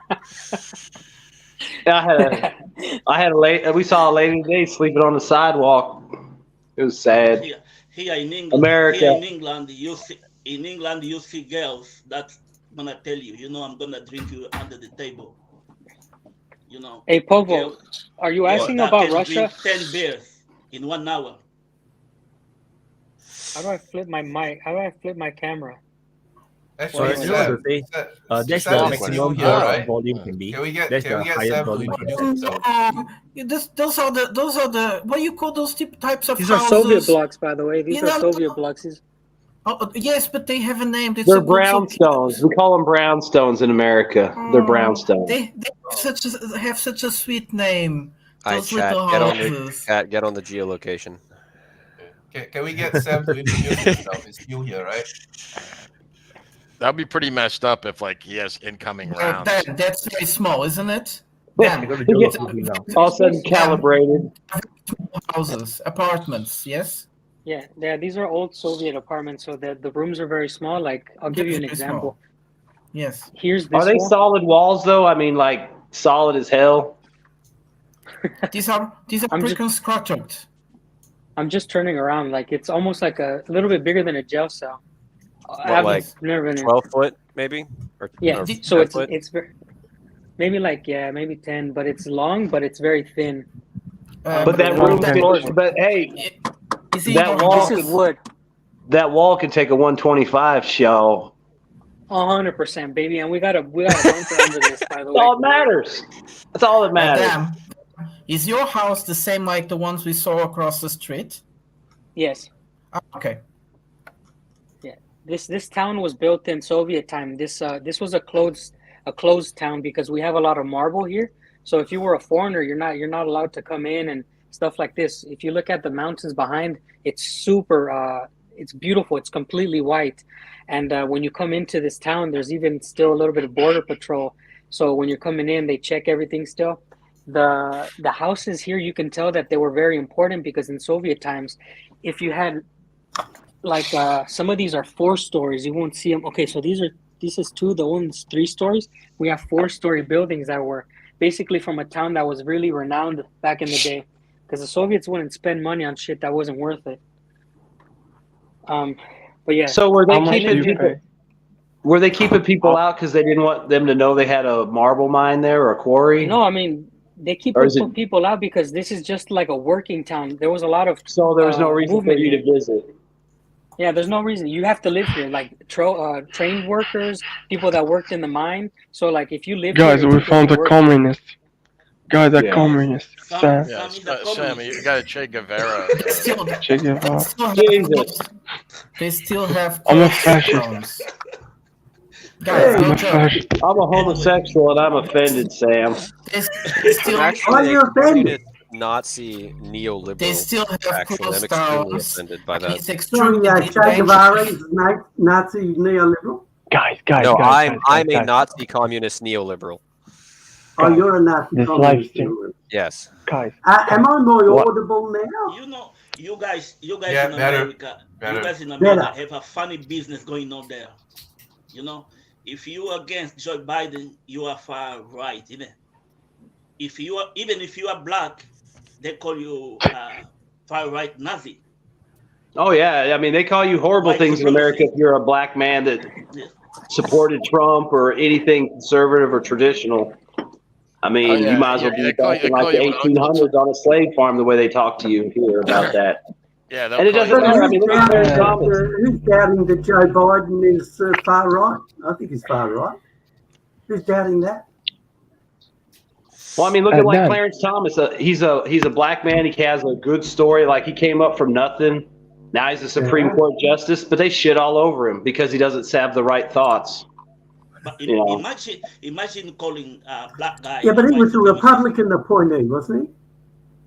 Clarence Thomas? Well, yeah, that's the point. He's Republican, therefore he's racist. That's the logic. Oh, they're saying he's racist, are they? But Yeah, he's racist. He's a they bandy sellout. that label at everybody, don't they? I mean, they say horrible things. I'm not going to say the words but it's okay to call him the N-word because he's a Republican black man who has like he's what they would call a strict constructionist on the Constitution. He believes what it says is what it says, and there ain't no interpretation. So they hate him for it. They want a living Constitution that can be adapted, and since he's not like that, he's like Scalia. They just can't stand him. So they'll call him. They'll call him every name in the book. I can see what I mean. Constitution is a living document, they say, right? No, they don't. That's only what liberals say. There's no. Oh God! Well, that's what I was trying to You really are a communist, for God's sake! My God! No, it's not a living document. And that is a liberal But invention. it's got to check. Why? Well, then, if it's not a living document, then Clarence is right. Now, hold on. If it's not a living document, Clarence is right, wasn't he? About the Roe versus Wade. There's no way in the world that those who live 1700 and whatever are guaranteed the right to abortion. That's absurd. The only reason that happened is if you're prepared to accept this idea that a constitution is a living document. That's the only way you can come to that conclusion. No, there's a mechanism within our Constitution to amend it. Okay? Yeah, we've got the same mechanism in Australia. Oh, I'm from Australia, by the way. Oh, okay. And we modelled our constitution on your constitution. No, well, Stupid shit, very poorly. Don't you fucking ever say that, Sam. Don't you ever compare Australia to America. Your Constitution I fought for is this fucking country. Our Constitution. Well, wait a minute. What did I say? What did I say? What is it I can't ever say? No, don't you ever put Australia? Did you say something about kangaroos? Goddamn Damn kangaroo, you fucking kangaroo loving people. I'm sick and tired of your country. It doesn't exist. You take those fucking kangaroos. I love kangaroos. Have you ever been up You're about to close make to Dan kangaroos? go livid, bro. You're about to go Dan's about to go Oh, looks ballistic. like I'm in trouble. But have you ever been close to a kangaroo? They are a beautiful animal. Yeah, They're taste so good, scary. too. They're all jacked. Did you saw The that wallabies are video? cute. The Did you kangaroos saw are that not. video? Did you saw that video about Macron in Congo, in Congo? No, Kinshasa? yes. Amazing. The guy was like having a discussion in public with the president of Congo. Right. The president of Congo telling him a couple of truths and saying you're lying. Sorry, I was just changing Prata, I'm not understanding. Prata. Yeah, what are you You are like, say. yeah, you're like Angolan, you know? You call Congo, Brazzaville, Congo, Kinshasa. That's the Angolan way to... Yes. That's the Angolan way. Yes. And he was in Angola now as well, but... I think he got kicked out. Macron. There is no chance that Angola is going to give him something. No chance. That guy. Yeah, you know, when before I got into American politics, and I always wondered what was left and right, because most of Asia, most of actually the rest of the world, we don't have this huge split. We don't have people calling the other side, Nazis or conservatives or liberals, or those are just, I think you guys are just being, you guys are just being divide and conquered. Yeah, we only dividing you guys.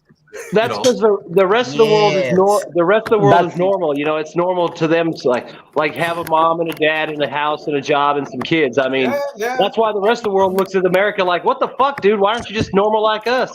It's not just in America. It's not just in America. Same here in England. We can't be normal like Americans. It's the media. Like Americans because they're exceptional. You said this morning that China is not a superpower. And he said, yeah, Russia is a superpower because it's resilient, but China is not a superpower. Are we going to see? Yes, you said that this morning. I see that. No, Drew, like. And I was very surprised you said that, so I was expecting you to develop a little bit. But on the other way, I was picking up the Drew's line and was saying, like, aren't you going to see kind of a divide, like anti-China and pro-China in Asia? There is this divide. No, pro and anti-China, there is this divide, like even in Singapore, and it's true. Especially those that are consume a lot of Chinese media. If they always read in Chinese, and they read Chinese newspaper, it tends to have this pro-China slant. Like even if it's a Singapore Chinese media, because even for the Singapore Chinese media, the biggest market is actually in China. The number of readers of our local Chinese newspaper, a majority is actually in China. So and this is very funny because because they are also government owned or government controlled. So sometimes we will have to talk about South China Sea. And then for that few days, right, the entire website will be banned in China, which is hilarious. Like for the 3 days, right? I have a question about Asia, definitely. Southeast Asia. In regards to China not being a superpower, do they have, I mean, I don't know about like lumber, but do they have all the other resources like Russia has if they were able to get to them and develop them, like oil and lithium and all that? Or are they they have a lot of not even out there in the desert, like the Mongolian deserts and up north there, they have nothing? Not even their population. They have the world's largest supply of those rare earths. Rare earth minerals. Damn, they got screwed. They are overexploiting everything. That's the problem. They have enough of many things, but they are overexploiting it so fast. For instance, they can produce fertilizers. Right. And the thing about China is that they are very liberal in the sense of like economics. Like it's like if you want to do business, because their laws are so not established, because they are not like industrialized countries where they have the laws building over a century, so they don't have enough laws or no control over a lot of the industries. And so a lot of people just do, as long as nobody stop us, it means that it's green light. So there's a lot of that's why you have a lot of stories about pollution, a lot of like no safety standards and everything. So they destroyed in the process of getting all these raw resources. They destroyed a lot of their land and everything. I heard, for instance, they can produce fertilizers. They have the 3 components of fertilizers, but within 10 years, they will be out of all those materials to produce their fertilizers. Who doesn't exploit their resources to the max nowadays? You so go to Brazil. Morocco. Why are we just singling out the Chinese? I don't understand. Couldn't China sort itself in the South China Sea and become the largest producer of light natural gas, oil, and all that in Asia? I think China don't even dare to drill in the South China Sea just yet. Like they are not ready to drill. I understand that, but I just mean like I know there's oil like around Vietnam, the Spratly Islands. I just wonder if they would just go ahead and since they're the biggest power in the area, they could just go in and basically just take it and do what they want. That's why there's Americans around. That's why USA is so important in our region, because the Americans are the main reason why the Chinese don't dare to do a lot of things. So it is because of Obama. That's why they are able to even militarize and rebuild or reclaim all those islands. If Obama is Trump would have sent the warships and stopped the reclaiming, and then we don't have this problem of this stupid knife stabbing in the middle of on my throat, in Southeast Asia. Because the South China Sea issue, when the Chinese reclaim all those islands and start to militarize the islands, is literally a knife in Southeast Asia's throat. It's just one knife here like this, and there's nothing we can do about it because military. So what do you think about all those bases around China? Do you think they have no energy reserves in their own territorial water or anything? Is that enough to their Communist. Who's a communist? Which communist? Who's the communist? Sam. I'm not a communist. I am a socialist. I'm not a communist. I'm a socialist. I'm not embarrassed Socialism and communism is totally. Let's not dwell on that. That's not why we're having a show. But why do you wear that shirt, Sam? That has nothing to do with as a socialist. I've been called so many names. You know, I'm over 60. I've been called so many names so often, it just doesn't matter anymore. You can call me what you like. Well, what is that shirt about? Is that a socialist thing or not? That's Che Guevara. Can you see it? Yeah. Do you know? Comandante Che Guevara. Comandante. So I'd attract Wyatt's attention. Did it work, Wyatt, or not? Rama, this Che Guevara, right? This is very popular in Southeast Asia. Like you can actually buy this as a. It's popular in every country that believe in socialism.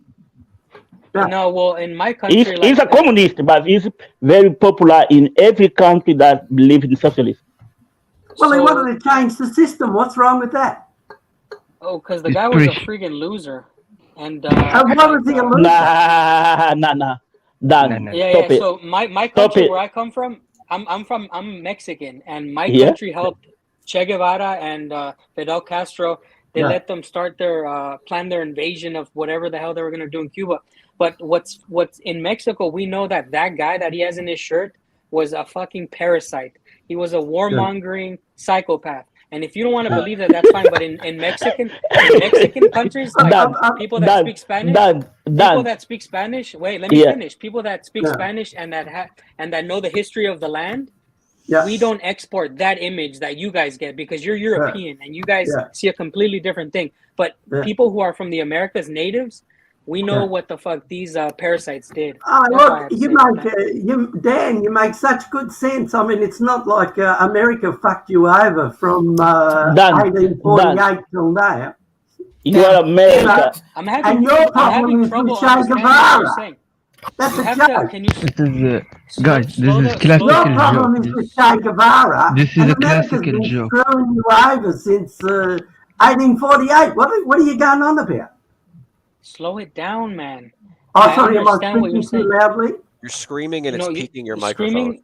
You know what it is. Sorry, I'm not sure whether I can't. I'm not getting the right level. You were saying that. But it's also your accent, so you gotta slow it down. Oh, all right. I'll play that. You want me to put it on the Scottish accent? Dan, were you? My name's Sam, and I'm from Australia. We're going to talk about kangaroos, and the kangaroos like to jump around the outback. Dan, no, I think you sound like someone from the southern states, from the southern states of America, putting on an Australian accent. Sorry. So what's the problem of being from the southern states? Aaron, he's insulting you here. I've got no problem with the southern states. I'm just talking about the accent. The accent. From the dirty south. So I had another question for you guys from Singapore. I wanted to ask, you have an American basis in your country, don't you? You're talking to me? No, to Wait and Drew, because you're from Singapore. No, there is no American bases in Singapore. We allow the American ships to come. Not yet. I want to talk about the American bases thingy that, just now Sam said that the American bases are surrounding China. It's not true. No such thing. There is no American bases in Vietnam. There is no American bases in Taiwan. There's no American bases. There is American bases in South Korea. Taiwan is an American base. There is American bases in South Korea and Japan. But Japan and Korea. You're forgetting Philippines. Philippines there is American. So it's not. They are not surrounded. How does that fit with the Monroe Doctrine? How do you think the Americans would feel? How do you think the Americans would feel if you put a base in Mexico? Wait, Sam. Please, guys, give me a moment. Guys, give me a moment. Waqar. Yes, hi. You're there? Salaam alaikum. That's all what I wanted to do, guys.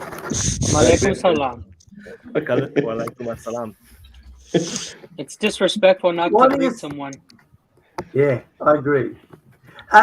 So why are you saying there's no basis when there's basis? Wait. So let me explain. You have to understand China, right, is a communist country, like a real communist country, just like No, they're 30 not. years ago. Let's they're 30 not. years ago, they are communist. Come on. So It's a at mixed that time, economy now. they are still communist now, but they are No, just 30 not years ago was anymore. 1990. They Okay, sorry, 40 they years ago. opened up in 1978, dude. That was like 40, 50 years ago. Yeah, but when they open up, it takes time to transit, right? They are still communist country. Yeah. And That was before Why we have were they born. got billionaires? no, so let's listen, go. the whole world, right? The whole world, Why have they got especially in our region, billionaires? Asia Pacific, let's is make American control. the discourse serious a bit, okay? Go on, wait. Okay, sorry. So you have to understand that 40, 50 years ago, there is still, the Vietnam War is still on. North Korea is still a threat. The Korean War just went silent for some time. There is clear reasons why the Americans are present. It's just that whatever the American presence at this moment is a legacy of what it happened, and the reality is that there's no surrounding. There is no American bases in Laos, Cambodia, Mongolia. They're not around. Myanmar. Not even in Myanmar. Well, Myanmar. Wyatt, Nobody it's wants not just Myanmar. a Nobody give a legacy. damn about Myanmar. It's not They just a are not in legacy. India, not in Nepal, so they are not Indonesia, surrounded. no? But Indonesia. Yeah, but they are very near. Okay, maybe the word surrounded isn't quite right, but first, it's not a legacy. They're actually increasing the number of bases. They just signed an agreement with Philippines to add, I think, 3 more bases in the Philippines. Yes. And Well, they here are, it's the sure. same. I mean, if you want to define geographical surrounding, yeah, they're not, but they are definitely many US bases, all just off the shore of China. So It's an operational encirclement of China. Yeah, No. basically. It's the beginning. It's the beginning of an operational encirclement. So I It's mean, gonna if start you with Philippines. tie this back to the Ukraine war. That's the whole thing. The whole point. They kicked this off, right? They wanted to destroy Russia with sanctions and then balkanize it, and then China would then be surrounded on the other side as well. And with AUKUS or the Quad, with India on their side, then then China will be totally surrounded with India to the south, the balkanized Russia to the north, Taiwan, South Korea, Japan to the east. That's how they were going to take on China. But are you talking about a world that allies with doesn't mean America? that they didn't have the plan in the first place. I got a question for Drew and Wyatt, whoever is an authority on this. But how do you think that the war in Ukraine is going to affect the relationship between India and China? Is it going to make it better, worse, or it's not going to change anything? It's not going to change anything. I have a theory. I think it will. I have a theory. Wakara also has a theory. You probably will agree with me as well. I think Russia is the middleman here that will help things go better. The same between India and Pakistan. This issue needs to be solved. If these two issues are solved, Asia is the new center of the world. No, so I don't agree that the sexy lady. The sexy lady. Let Wakar speak because he knows about this. Yeah, I'll just try to. Thank you so much. Morning from Pakistan because it's just 7 a.m. here. Basically, India, Pakistan, and China triangle is very interesting, and the area has seen a lot of hostility in past, I think, 4 decades. And there is a reason because when the British left, there were undemarcated areas. Like between Pakistan and India, and then of course between China and India as well. Undemarcated in the sense that Tibet was part of the Chinese, but when the British had demarcated the border with Tibet maybe 100 years ago, it was a different configuration. So India inherited those borders and Pakistan inherited those borders. So it created, certain border issues. And some people say the British left it intentionally because things could have been sorted because they were there on the driving table in let's say late 40s. But they left it intentionally so that it creates conflict. But anyways, now as I see it, if somebody's followed the Raisina dialogue in India, it was happening just last 3 days. It's going on. Yes. Yeah, so it's very interesting. Yeah, if you want to know what is the mood in India and how they are trying to balance it out, I think that's very important to watch the Raisina dialogue. This is a dialogue, it's a think tank. The ORF it conducts it every year, generally in the spring season, and a lot of people from all over the world come to India. Similarly, we hold a Magala dialogue in Islamabad, but this is definitely more international. So there you saw, some balancing by India. For instance, the Indian foreign minister had a clash with Italian prime minister because last time one of the Indian foreign minister had actually mentioned that European problems Are not are India's not problem. or not the world problem, India problem, or at least if there are problems with us, then you should also own it. But the Italian prime minister, I think, reminded him that no, the European problems, especially when she mentioned about Ukraine, are the world problem. So that's the kind of clash which is taking place. Now, in case of India, they have to balance it out because they are member of different groupings. The They are Quad. also a member of the Quad, which is Australia, India, US, and Japan. And then it's a Quad Plus is also coming up. Like France Navy is doing exercises with them.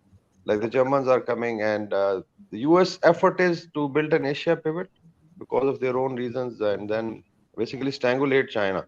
But interesting thing was, I think yesterday there was a statement coming from probably Russia that they would support China in the Indo-Pacific. That's very, very big statement in case it is true. And this will be clear after Xi's visit to Moscow, which is, I think, coming up in a couple of days or weeks. So that will be, I would say, a very, very deciding time if Russia and China then announce their, alliance.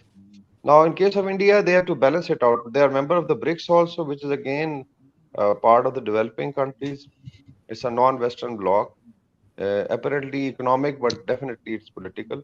Then they are member of the SCO, which is again in terms of size a very huge bloc, geographically connected, and this is also kind of push out against the Western hegemony in the region.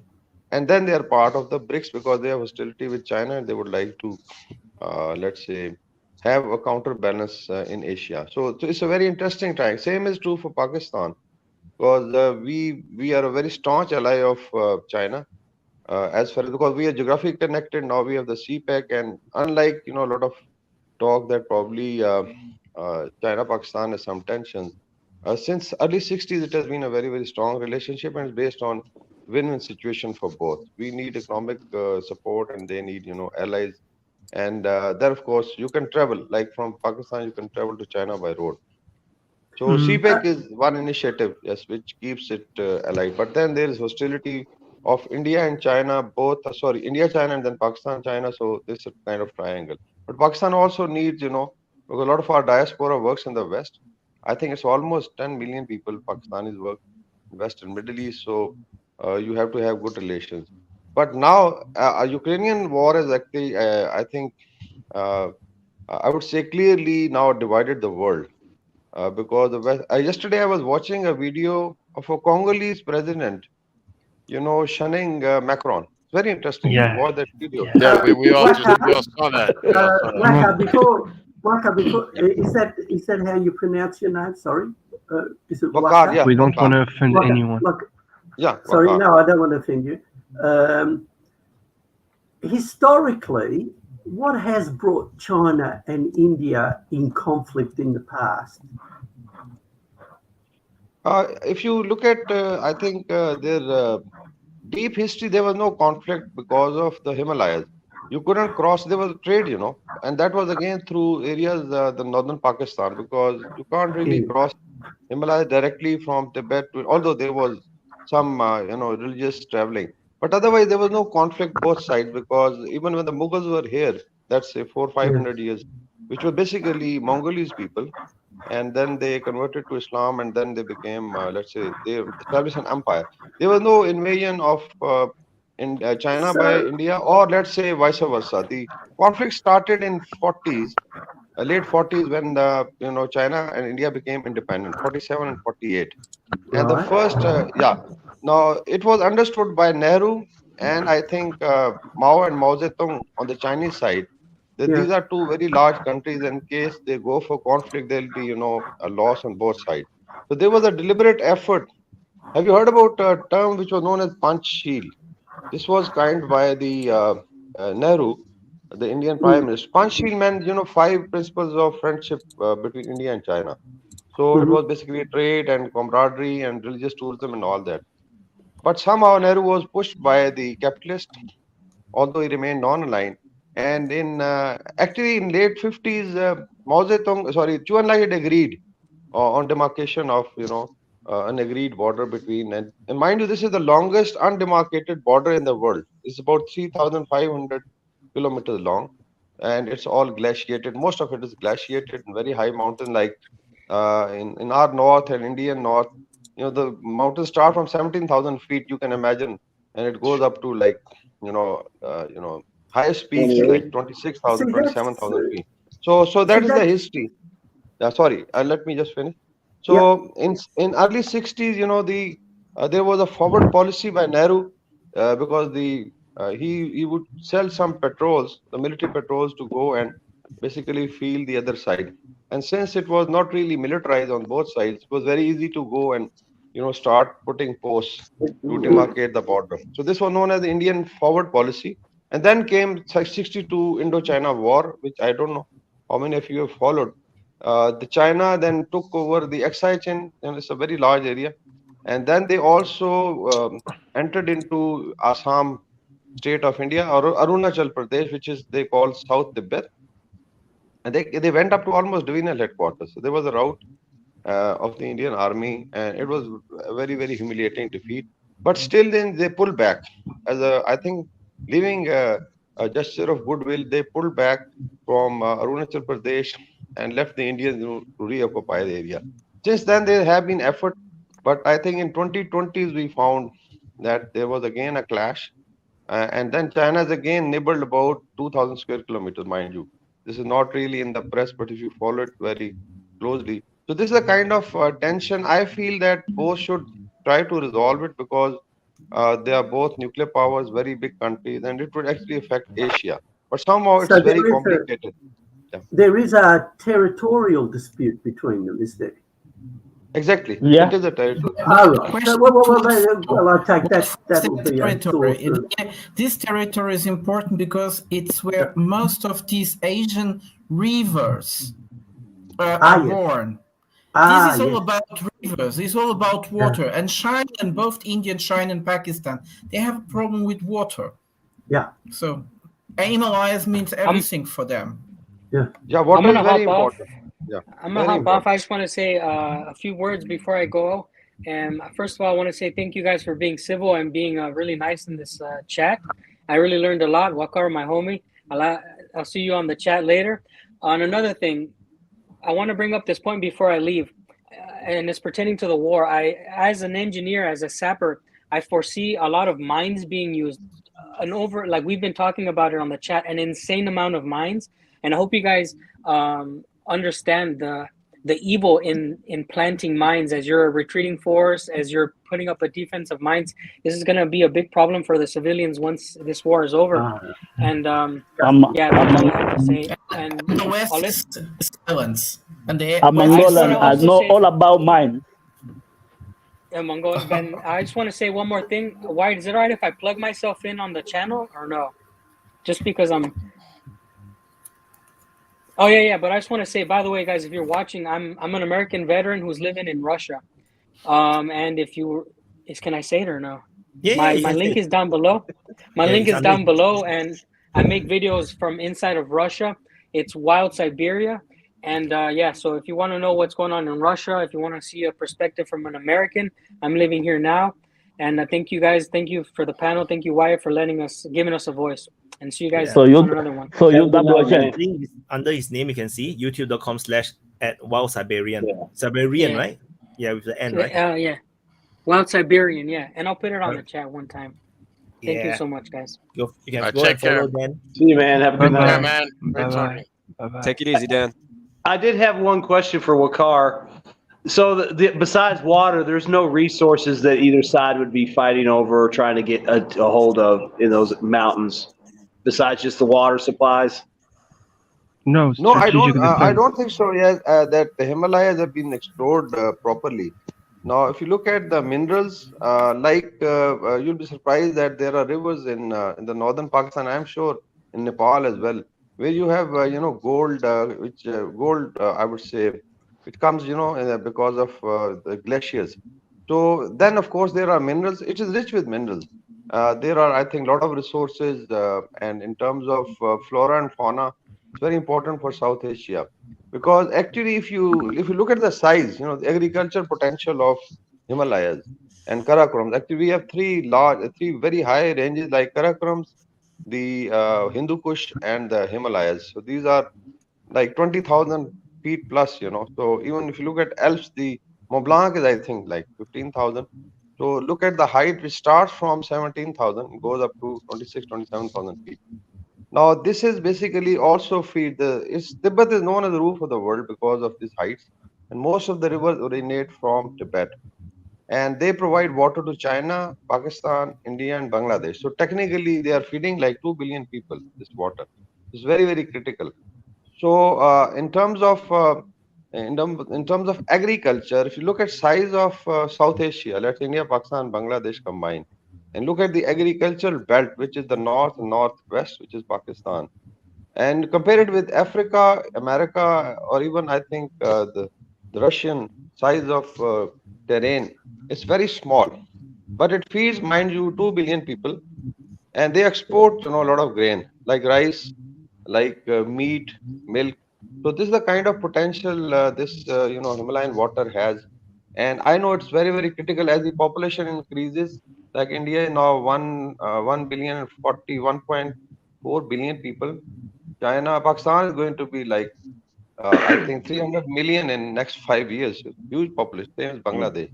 So water is critical, and then of course is the power potential of electricity to generate.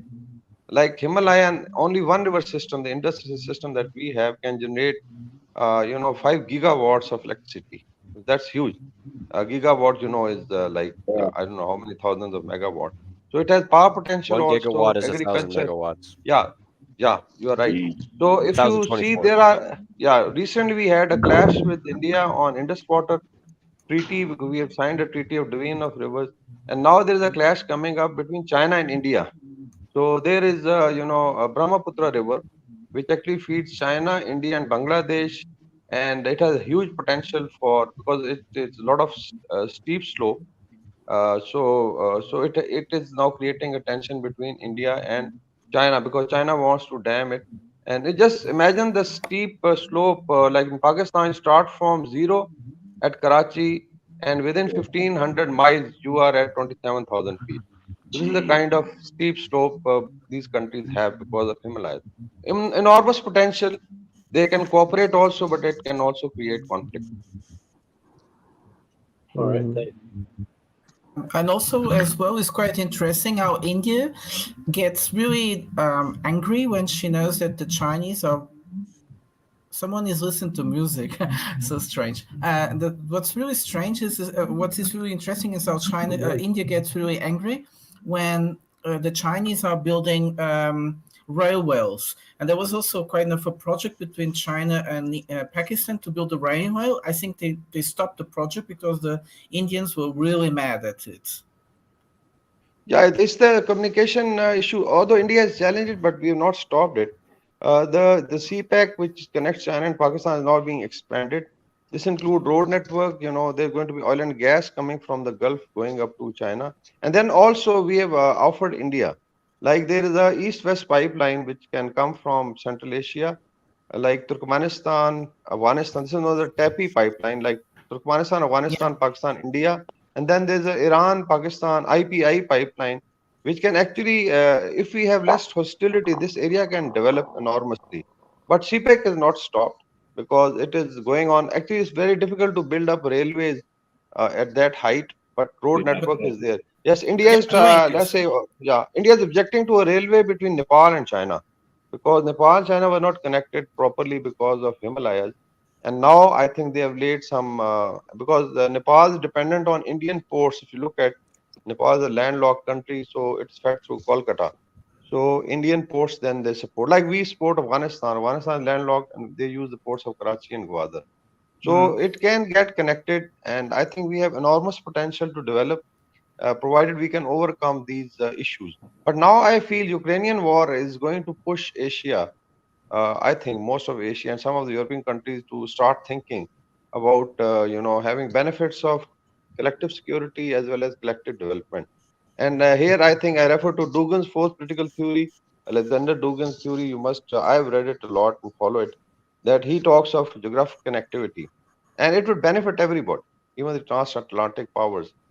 We should have less hostility. Otherwise, if you have the neocons taking the entire world to World War III, I think Scott Ritter was there, and then we had Colonel McGregor. Even Trump was saying, I think a week back there was a video by Donald Trump that these neocons will take the world to third world. Imagine, the destruction.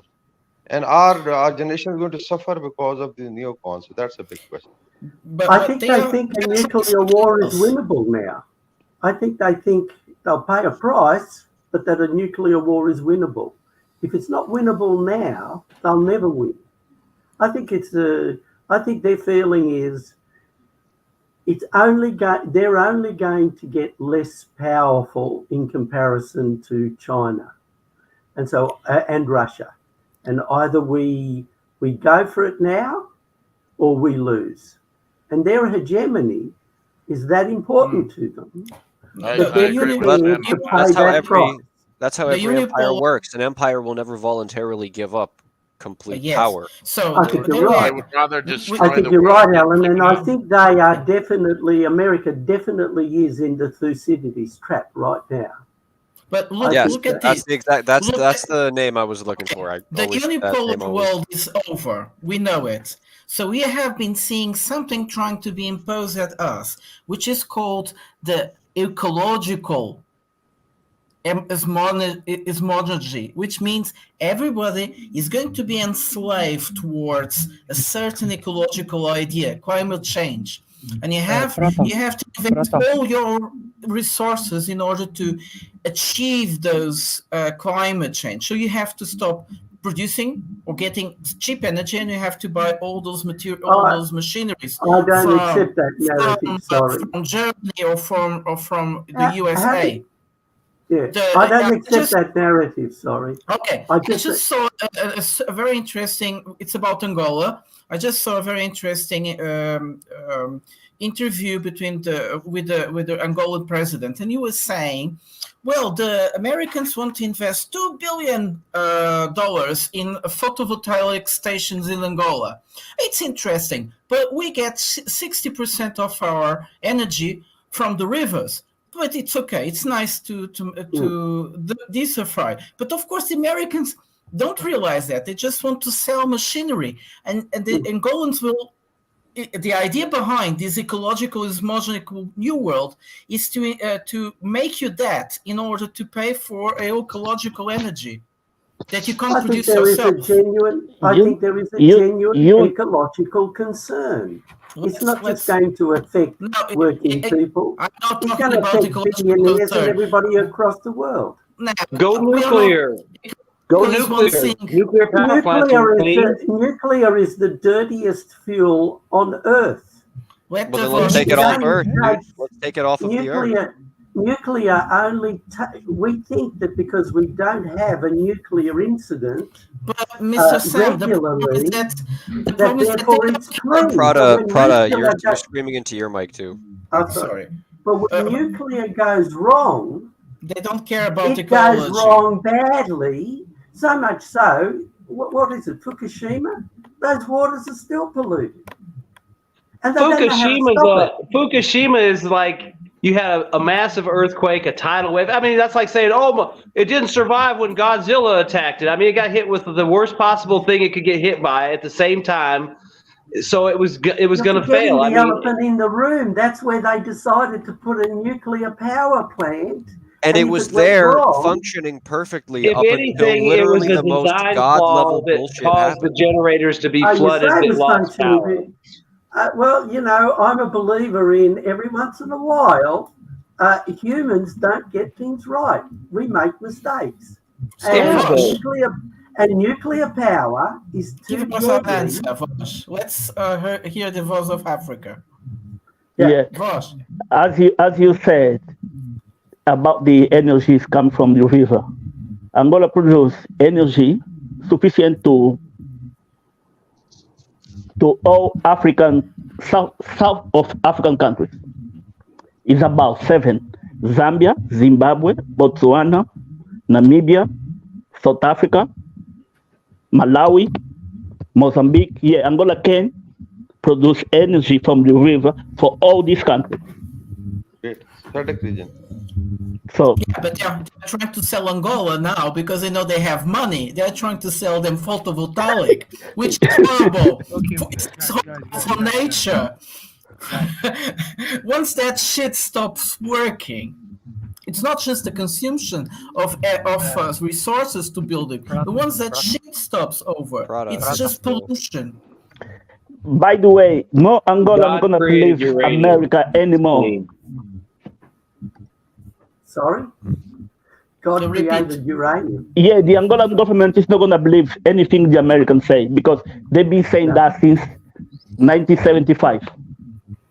They always go project for Angola. Nothing been done. Can I ask the panel something? One thing that's always confused me, am I shouting? Is why is China the big enemy?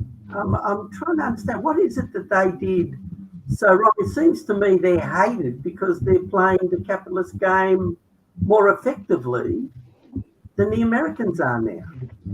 Why are they hated? What did they do wrong? They are not playing the capitalist game. They are. We discussed that last time. System without playing by the rules of the capitalism. So, for It's example, a violation of patent law. Sam. I can tell you why exactly we hate them. Yo, Wyatt was it's talking. the violation of Wyatt copyright finished. and patent No, law. Wyatt was talking, man. The biggest infringement is violation of patent and copyright law that China, to the global capitalistic economic system, and China refuses to recognize copyright and patent law. I mean, there's a whole bunch of factors, but I would by far say that's the biggest problem people have with China. Yeah, but that particular problem is not a reason to go to war with China. No. I mean, honestly, as an American, I think the reason we hate China is because we're still stuck at China's communist, China, the CCP from the 80s or the 70s, just like a lot of guys in America are still hung up on Russia's Soviet Union from the 80s, and they're not. So I think that's one thing. It's a traditional rival that they can focus on, and because China is expanding, has a little bit more sway in the world, is kind of telling the U.S. to fuck off because they want to do their own thing. Now they're the enemy, you know. They're not. I mean, they're our enemies supposedly, but we're buying the shit out of their stuff at Walmart every day. So I mean, it's so much double speak and double talk. It's like we're going to go to war with the guys that supply our underwear, and t-shirts, and coffee cups. Okay, but you know, in Australia, reasons. I just saying that I think the biggest factor from the United States perspective is the violation of patent and copyright law. But that's how Japan got powerful. They violated patent and copyright law. I mean, I'm sorry. If the United States government wants to try to start a war over fucking patents, they can go blow. They can blow me. I mean, they blow a lot of people. I mean, I understand that's a problem and that's bad and it's not good for business and economy, but that's not an excuse to start a fucking war. I mean, it needs to be something like they just invaded L.A. I mean, honestly, I don't give a fuck if they copy some guy's computer. I mean, I know it's wrong and he shouldn't do it, but I don't really need to get nuked because somebody copied your design. See, I think this patent and copyright law thing is the excuse you give when you got another reason for hating China. And the reason you hate China is they're playing the capitalist game better than you, and they are growing. Well, it stands to reason that they would. Their population is huge. No, so you want to listen to why? Yeah, why? So when China is invited into the WTO, there's a rules to follow. The rules are to follow is that you have to follow the IP laws. You have to open up your market, open up your financial system, allow people to enter your country to do business. Normally, the Chinese say yes, and then they turn around and block, do a lot of other things that, for example, they don't follow the IP laws. They set up a lot of restrictions, a lot of protectionist rulings, which makes business very hard to do for foreigners. So when they go in, No, they basically the money just cannot come out. There is a lot of reasons why China is so successful. It's because they game the system. They are not supposed to game the system, It's a but rigged because they are game. They're so not big, playing by they the same rules. So yeah, they're that's not not following the same rules. They're true. not playing the capitalist rule. They are Oh, that actually is gaming the absolute. rules. Oh, I don't see how that's Do true. you You know, blame them? when America started life, they were protectionist.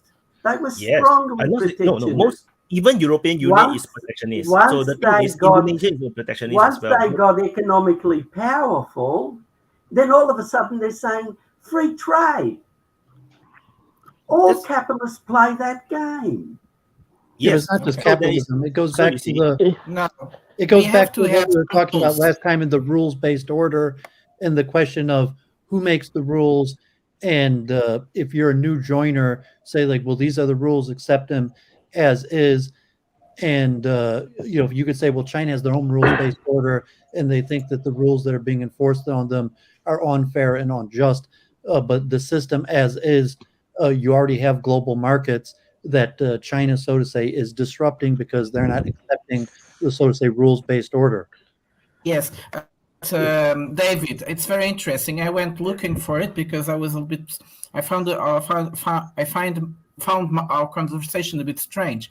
In most European language, we have two words for that, and we don't have that word in English. I think they translated sometimes like the rule of law or the Rechtsstaat, the German word for it. And we normally tend to understand the rules word order like an attempt to impose to other countries rules that the dominant countries write down. But most of it, now I understand, because I was a bit against what you were talking about. We are talking about the Rechtsstaat, the rule of law. And that's true. The Chinese change it as they wish, yes, but they can. But Some other countries can't. You don't think America has been changing the rule of law? Gun. Well, that goes back to the debate we were having last time, that there's no reason to repeat. But if it's a kill based world, and say, well, that's why economics is related to warfare, because in order to live peacefully basically means to accepting economic rules, legal rules. And once you can't agree upon those, warfare is accept that if you break those rules, you'll die. Yes, well, that's what I'm saying. That you know, like Vaughn saying, well, he doesn't want to fight over a bunch of economic laws, but the reality is that once the economic laws break down, military conflict is basically the next logical step. Yes, No, but most negotiation and people work their way around. The stronger countries tend to also that's also the problem in our world, in the unipolar world especially that we had, is that the stronger countries inverted the rules as they wish whenever they feel they can. It's just the poor ones they have to respect, the ones they are not empowered in the system, that really can't say no to the rules, and then they will have all types of economical sanctions, all types of blockage where if they don't follow those rules that sometimes are very badly done. Yes, well, all forms of globalization were basically masterminded out of Europe. So in the legal system, you have international English law and Napoleonic law, like in terms of electricity. You have the Germanic system and the U.S. system. And so you like China in any global market, in terms of like manufacturing, they have to manufacture things for the current global market as is. And as China increases power, you say, well, why are they trying to fit in with some other nation that created a universal set of rules? Yeah, right. But that's like, if I want to make an exploration in one of our Western countries, I follow most of the times the rule of law. That this is the local rules, the local laws protect me. Yes, like an investor, like an inventor, whatever. And then we have something very interesting that people forget all the time, which is, for instance, when European corporations invest in Africa or in Asia, they don't follow the local law. Did you know that? They have this kind of strange private tribunals where they the schist. I just know the German words. I don't have the name in English, but this is like arbitrational tribunals or something. Arbitration. Yes, and you have it's the rule of them. It's not. There is no rule of law. If you have, like, for instance, if you live in a country that decides to impose some ecological new rules, that corporation has the right to go to this arbitration tribunal and get from you huge amounts of money. Where is the rule it of goes law? back to what we were talking last time. If it's zero sum, and economically, you say, well, for the West, they want to at least bluff and play chicken that it's zero sum, that China is going to be forced to enter the global rules-based order as is with a few accommodations. And China's saying, well, these current rules are rigged against us. We don't want to enter this system. So they want to create their own, so to say, different New World Order. And it's zero sum because you can't have two different new World Orders. And if you can't make an agreement on the economic or legal framework, God forbid, the next step is military and violence. But that's why they want to. That's why they want to improve the international law system. Well, they both want to play chicken. I mean, there's two aspects. Can we negotiate? But it could be zero sum. Like IP law is a big problem for China with like 1 billion citizens. If they can just reverse engineer something, why should some guy who came up with some concept be able to profit off of it? Like every single person in China has to give a share of everything that they purchased to some guy just because he came up with an idea. That I could see why they don't want to agree to that system, and it's a huge problem because China could basically just reverse engineer any product and remake it and saying we don't recognize your international IP law. So you have to understand what is WTO. Let Vaughn go. WTO is a Vaughn's been waiting patiently. I just want to say, so would the seizure of the Russian reserves be considered an act of war if we follow your logic, David? No, I'm not trying to be smart ass or nothing. I mean, I'm serious. That would be that's big enough to be considered an act of war. No, when war is a loose word, wouldn't it? If you're referring to war is the art of violence, but war, like saying that rules-based order has to be enforced by force. Or it's voluntary, that like we voluntarily have a convention that we follow, but what happens if we stop following the rules? It has to be by force. You could define the term war like economic warfare, but I think it's easier to say no, like war is violent.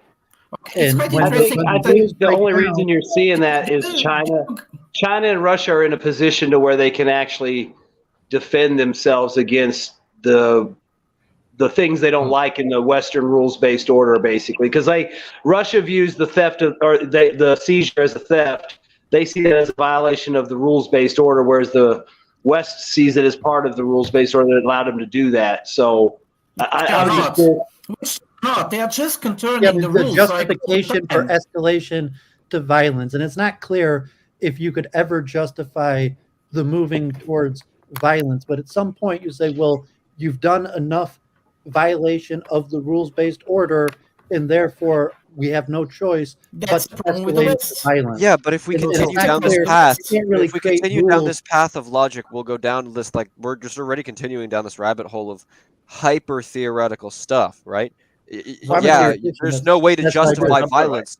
There's no way to justify violence, but violence happens. So how do you fit that into you can justify violence. Well, how do you explain the law of self-defense, Alan? Like, okay, like you make fun of my mom, I'm going to hit you. How do you can have rules-based violence that say, like, okay, like, you insulted a woman or whatever. You could create rules that justify violence, and it's usually some form of tit-for-tat escalation. And at some point, you cross the brink of verbal or breaking other things that justifies changing to violence.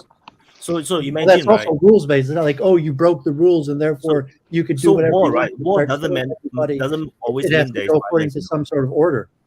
So war doesn't always mean there's violence. For example, if you go back to like a few thousand years ago, when you siege a castle, you just siege. There's no violence. You don't have to fight, but you're surrounded.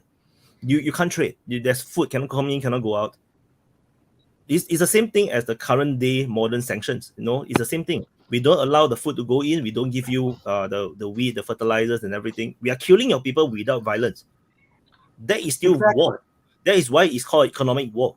The whole point is to squeeze you to the death without even needing me to send in my troops. And it's a precursor normally to military conflict. And why the US ethos has this are you heroized elected entitled, or warrior. are you right to use military power? You can't use the word right or wrong because that's like some wait a minute, let me godlike finish, spiritual. and I'm happy to talk about whether we should use the word right or wrong. I'm happy to do that. But morality is the base of everything. Yeah, would you be right to say, well, this economic war is literally destroying me, and the only way is destroying me. It's killing my people, and the only way that can I finish the point? The only way I can stop that is to stop it militarily. Now, to me, that makes sense. I don't think you can have a blanket violence is always wrong or going to war is always wrong. There are clearly times, in my opinion anyway, when it's right to do. I think Russia was right to react. If Russia just sat on its haunches, this situation for Russia would have been absolutely impossible. The Americans were going to, NATO was going to occupy Sevastopol. They should have tried different things before violence, but that's another question. I want to come in with continuing with Wyatts said, I think that's very interesting, and that's why the theory of hybrid war is very important to understand. I think Wyatts said very clearly that in the siege warfare in the olden time, you could just siege a city and let's say strangulate it economically.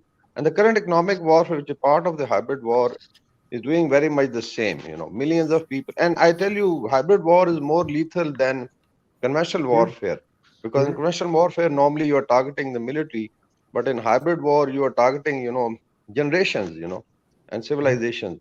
Look at what has happened to most of Africa. So it's basically been a plunder of resources. We look at plunder of Africa by the colonial powers. So it was basically making it, push it back. Civilizations and generations had to pay it. Now, hybrid war, we've discussed, it has 12 or 14 tools, but 4 or 5 are, leading ones. And now we don't call them economic competition. It is economic warfare. It is diplomatic warfare. It is international law. It's a legal warfare. Then you have threat of use of force, that you are not applying force, but you have some big army or fleets, and then you threaten the other countries and get it done.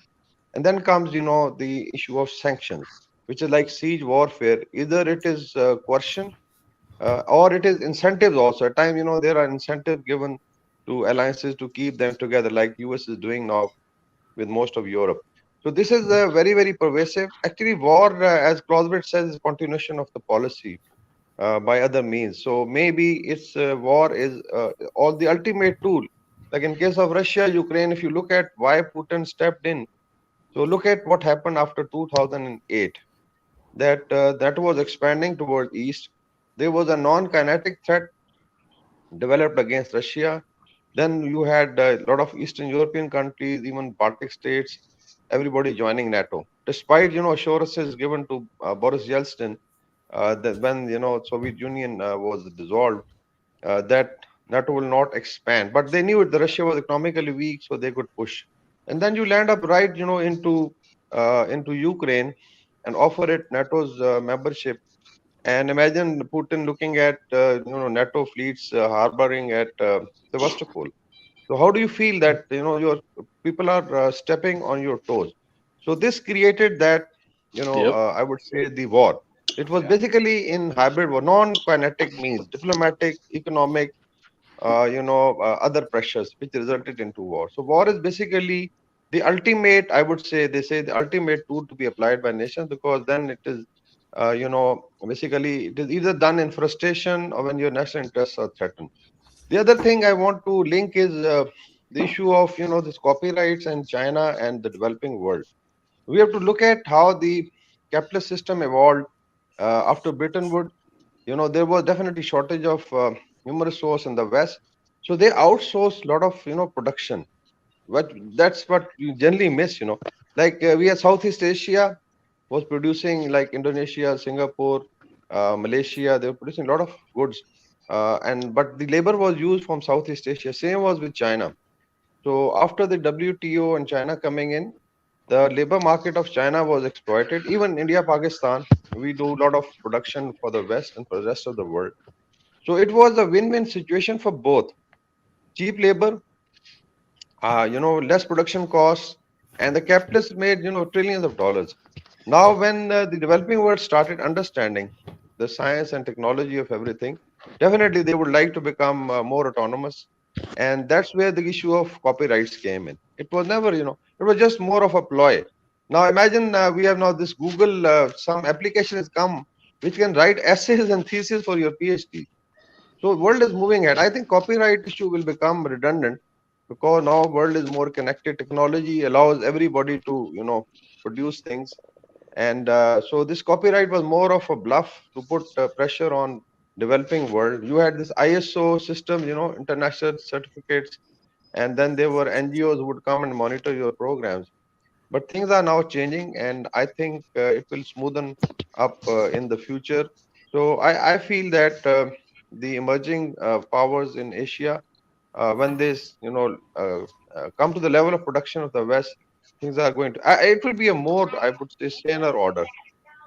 So look at Russia-Ukraine war. Yeah. So Yes, and we also we also see that China is able to create new technology out of nothing now, which was not before the case. No, they are able to produce things now. Yes. So I want to add on in terms of what Waka has said. You have to understand what is WTO in the first place. It's actually just a gang of people, a gang of group of countries who decided to work together so that they can trade and they can trust each other. That's why there's a set of rules within WTO. There is the IP rules, because it's not just for the Americans. Anyone within the WTO countries, for example, in Singapore, I can invent something, and then I know that my invention can be protected in all these different countries that we trade with, and that's why they trade together. You see, and that's why China have this betrayed this group of people when they join. When they join, they say that, okay, we agree with all these rules. No, okay, then we let you in, because at the time, they want China to join so that they can destroy. You can place actually more patents filed in China in a lot of the key sectors than America, like batteries. So let me finish. Let me finish. So you just imagine, right? You have this recipe, that we say that we group us. We are all housewives. We group together, and then we all cook different food. And then then the rules is that we don't cook each other's food, each other's recipe. The thing is, China is playing out all these Western countries and whatever, because they know that they are desperate for China to join, because they are desperate to collapse the USSR. So China join, take advantage of it, and then they try to learn and copy as much as they can. But as they go along, USSR collapse. China then realized that now the world depends on us more and more, with manufacturing base all moving into China. They are not too big to fail. Like they cannot kick China out, and China knows that, and that's why they take advantage of it. And so they really just steal everything. They have it corporate espionage. That's how what unfair. For example, you have, for example, Sam, you have the absolute the design of the absolute fastest train in the world, and then you want to penetrate the Chinese market. The Chinese law is you have to form a new company within China with 50-50 ownership. Okay, so you find a Chinese partner. Well, do you agree or not? Okay, let's say you want the Chinese market, right? You will form a company with a Chinese partner. You're okay with it, right? So you form. So what happened is that this Chinese partner go on, took all the blueprints, and then they start a new company.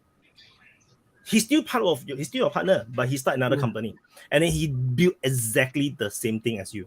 That's what China did. Do you know how often that goes on all over the world? Who are the biggest? But the thing is, you can't even sue them. Intellectual property violators in the world. Yes, I'll give you my answer. It's intellectual property owners. Yes. They are the biggest violators of intellectual property. Correct. If you have the money, you can sue them, right? And I think it is right? There is no. The problem is not about people copying or not copying. Copying, confirm 100% people will be copying. The thing is, do you have a legal means to stop them or not? You don't you can have place in China. complaints on the way. No, You can sue them in Europe. You can sue them in the European courts. You can sue them in Australian court, in Singapore, in USA. You cannot sue them in China. You're not going to win the lawsuit. I can't take the Americans to the International Criminal Court. But the World Trade Organization can deal with complaints. They decide the rules that they're going to agree because it's a to gang. be I just part you. of. So you listen. And they all do it. WTO is a gang of people, of groups of countries that protects each other's interests. No, I really don't believe that. Well, it's also a set of rules that was inherited from previous generations, and just say that China's a new global player as opposed to European powers have been global players for hundreds of years. So these international rules have been established, just like there's hundreds of millions of people in China that speak the English language because it's the international language of business. So there's countless factors that are involved, and you could say the IP laws have a question in their ethical, moral, legal basis, and they're a method of bullying China and new countries to retain power. You don't have to join WTO to trade. You understand or not? You can still do international trade without being part of the WTO. But they have rules of 30%. Part of the WTO give you privileges among all these group of countries, so that they dare to trust you with their technology. You understand? You still can trade without being part of the WTO. The thing is, being part of this means something. But when you break this principle, then you have betrayed the group. But the problem with China is that they don't even dare to kick China out because China is too big. They can't. That's the point I made on patents also. China, they can't kick it. So there's already more patents filed in China than the U.S. China is using its commercial leverage. I mean, China somewhat plays at both sides. Everybody wants in on the Chinese market. So you see, everybody wants in on the Chinese market. That's why we all lost our industries in the West. Let's face it. It was the business class that sold us out. We tried to take advantage of China. Listen, you can have all our manufacturing so that we could take advantage of China. We wanted them to do all the work for very little amounts of money, and the method that we used to ensure that they couldn't stop it was IP law. And then China was like, well, why should we be respecting this IP law and do all this work for a little bit about money? And over the last few decades, China has basically won the economic war. Because this is not only on one level. There is many battles fighting all across different levels. For example, the countries thought that, firstly, there's a geopolitical aspect of this. They wanted China to be part of it to destroy the USSR. And then they also wanted to open up the market so that they can sell more things. And then they offer, of course, they can access cheaper workers. But the corporatists, the people who run corporations, see it as an opportunity to have very low production costs. So they continue to push for this, and they continue to build factories within China. They are very happy to do that. But then things evolve. So now there's a conflict. What does the World Trade? What does this gang, the World Trade? So the World Trade Organization, it's like if the country doesn't belong to the World Trade Organization, each country or groups of economical communities, they can decide if that country can make trade with them, which type of materials they can make. They have this privilege system as well. Some countries can be selling in these areas, some countries cannot. So, and if you belong to the World Trade Organization, you cannot put those barriers. So it's all open.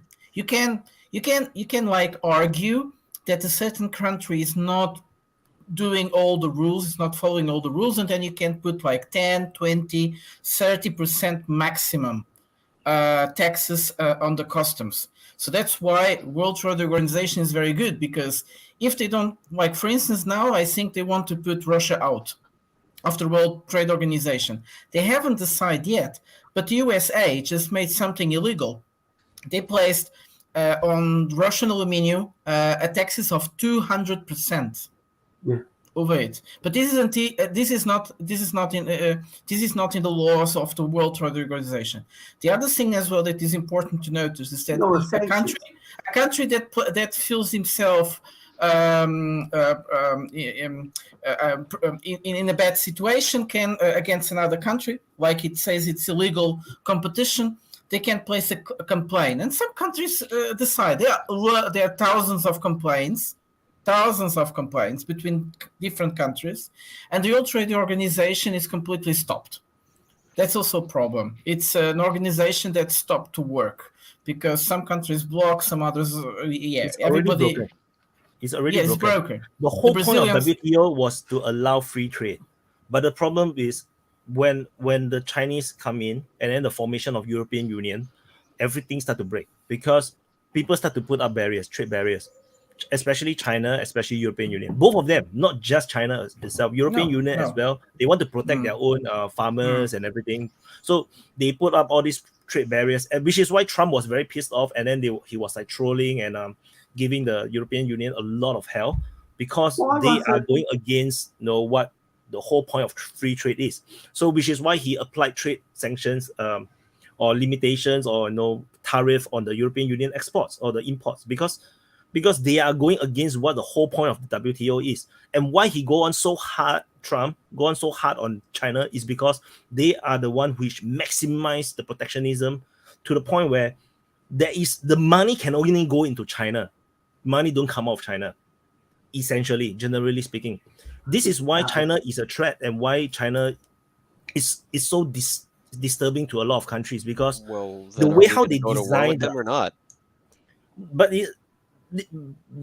they are just too big to fail, like too big to ignore. And the money they put up, they design the way their economics and the trade mechanism is the point where money, they will absorb all the money and then they will not give you anything. They will not they will give you all the products that you buy, but they will not buy anything from you. And that is the whole design of the what do you buy from China? What economic danger.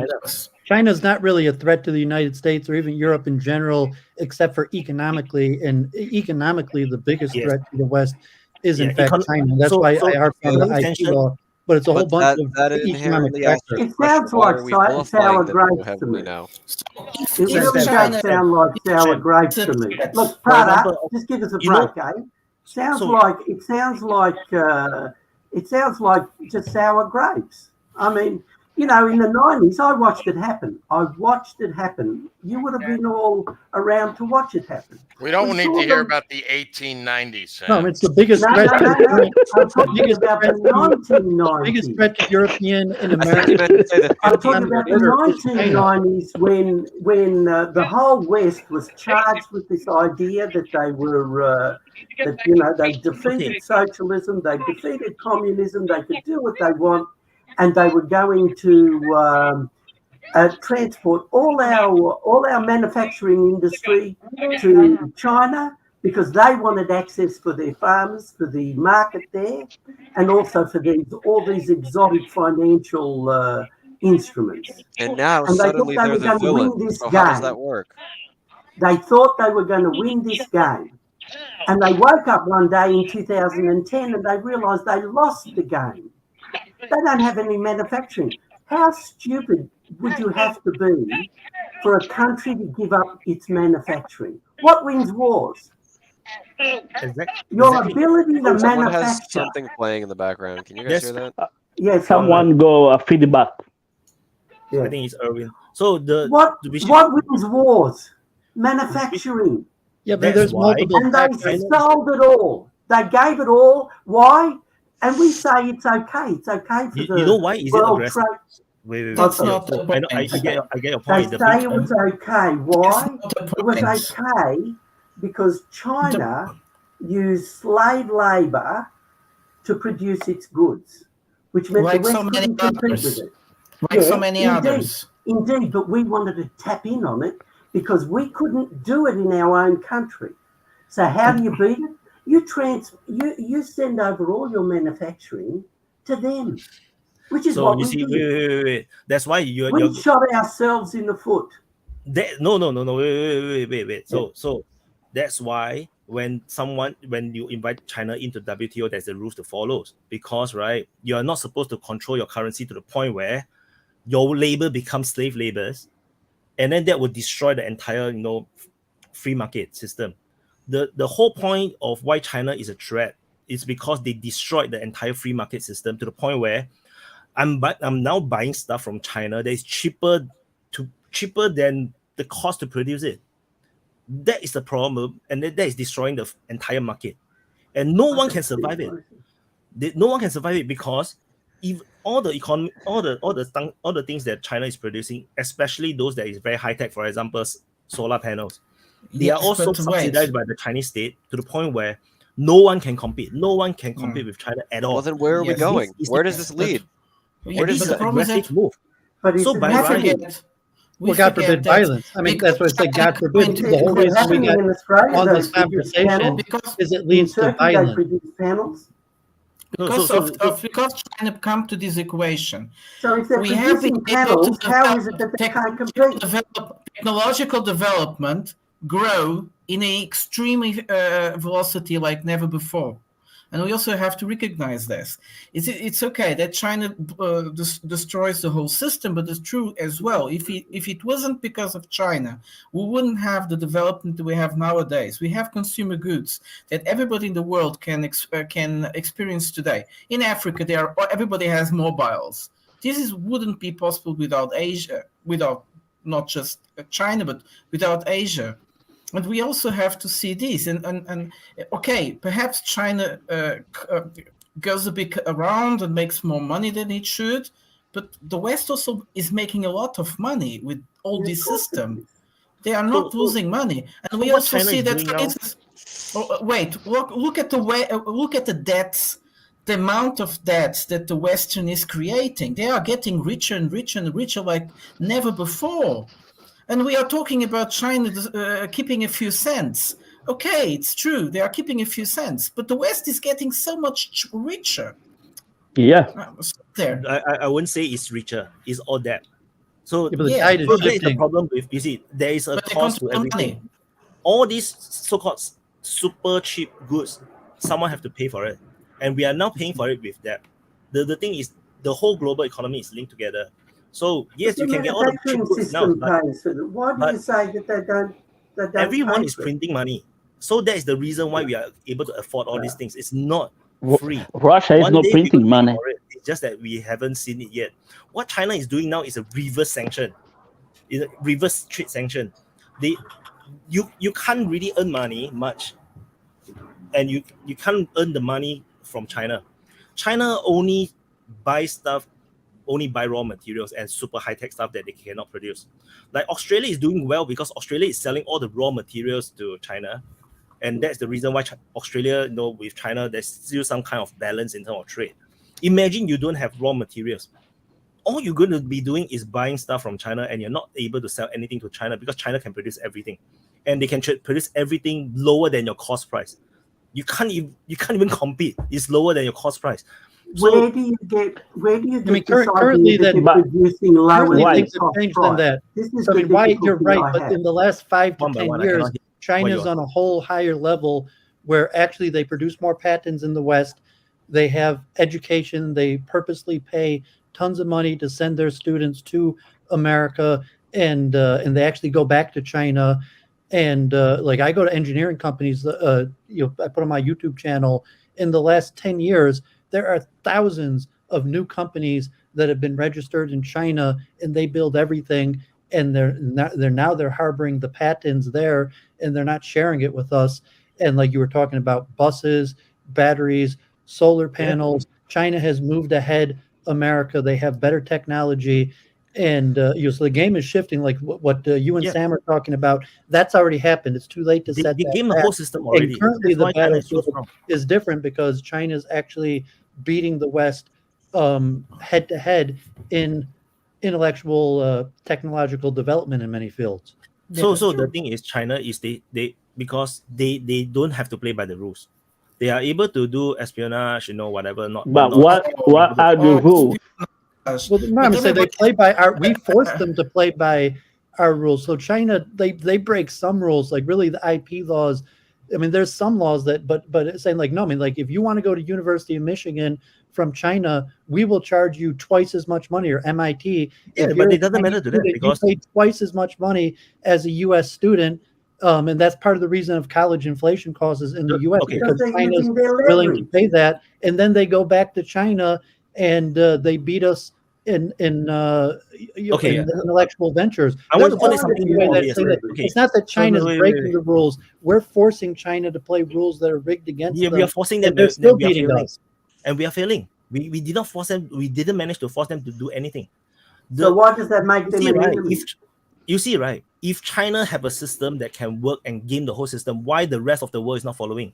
It's not possible to follow because they are not playing by the rules at all.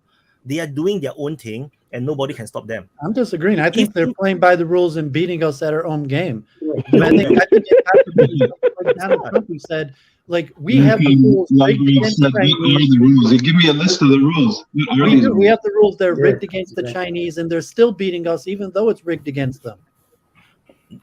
No, the thing is, if you cannot manipulate your currency to the point, and then you can detach the currency between foreign exchange and your internal money, you can literally do anything you want. It's basically you can do slave trading or whatever. It doesn't matter because there is no link between your inside economy and the outside economy. None of these countries are able to do this. No, none of us can do this. That's only about what China can do internally. Why about what China could internally do within China, and that's the point that because they don't have to follow the international order within their own. Yeah, that's why they're winning. And then It's really created the weapons manufacturing recently in Russia, right? You throw as much money as you can at the problem. It's not going to solve it. There's a manufacturing maximum that they're reaching now. Like they're just throwing billions and billions of dollars, but there's no product. Money's not solving it anymore. In Russia. Is there any time in human history? Sam, wait. What? You're saying Russia has no capability to exceed the level of manufacturing they have right now? Isa.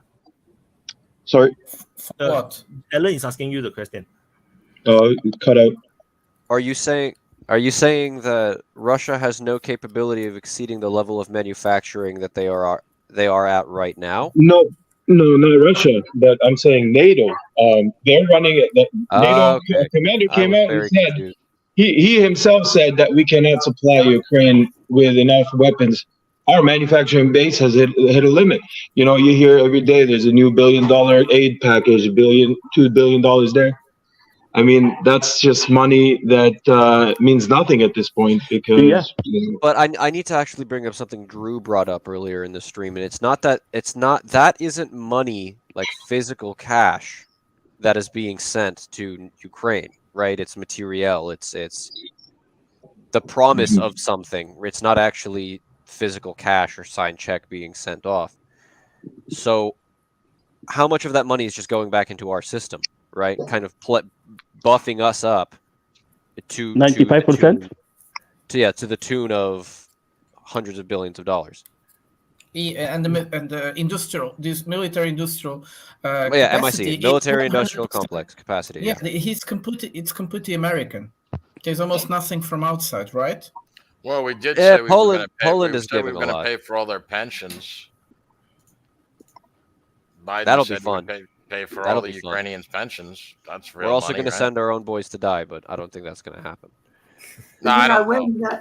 When the economic circumstances change, as China came onto the scene, when do you know in human history when there hasn't been this? They're breaking the rules. It's a common refrain. Because it's the nature of rise and fall of empires. And the most recent power sets the rules that everybody else has to abide to. And as they decline in power, those rules no longer have the ability to be enforced. Exactly. And so you either follow the default rules from the last power or try to set a new rule order. It's just the natural rise and fall of legal systems. It's what drives change. We're still following Napoleonic and British common law. Why Sam and Ruby always talk over each other? I don't understand. David jumped in. I was talking and David jumped in. I mean, it's a new guy on the block. He does things differently. His background is different. He's got different strengths and different weaknesses. The strength that China has is its huge population and the ability to work them for nothing. And that's basically the West wanted to cash in on that. Yes. And their high IQs. Don't forget their high IQs. Chinese on average have a higher IQ than your average European and American. Yeah, I don't know about that, but you know. And well, you don't know about that. That's why you're getting your ass kicked.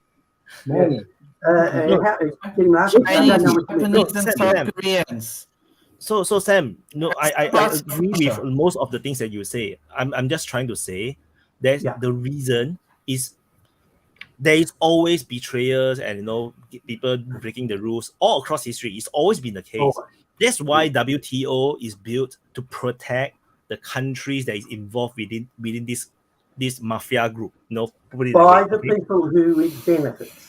Yeah, whatever. Of course, if you are part of this group, you will benefit. But everyone play by the same rules. Everybody had the same free trading system. Who's asking?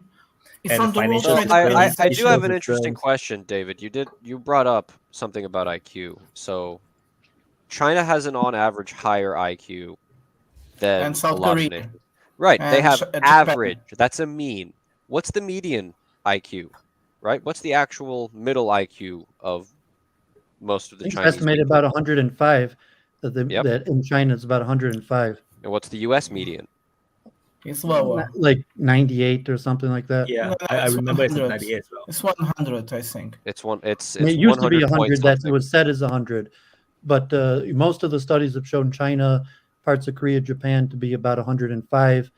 107. Only Jews, Ashkenazic Jews sometimes are tested higher, like about 110. You have the brain drain, so Indians. Yeah, but that is the Ashkenazi Jews in the United States, though, isn't that right? Yeah. Well, in Europe before World War I, when the first tests were made, and there's discrepancies like the brain drain. So the average IQ of like Hindus and Indians in America, and even Arabs in America, is like 110, even though in their respective country might only be like 80.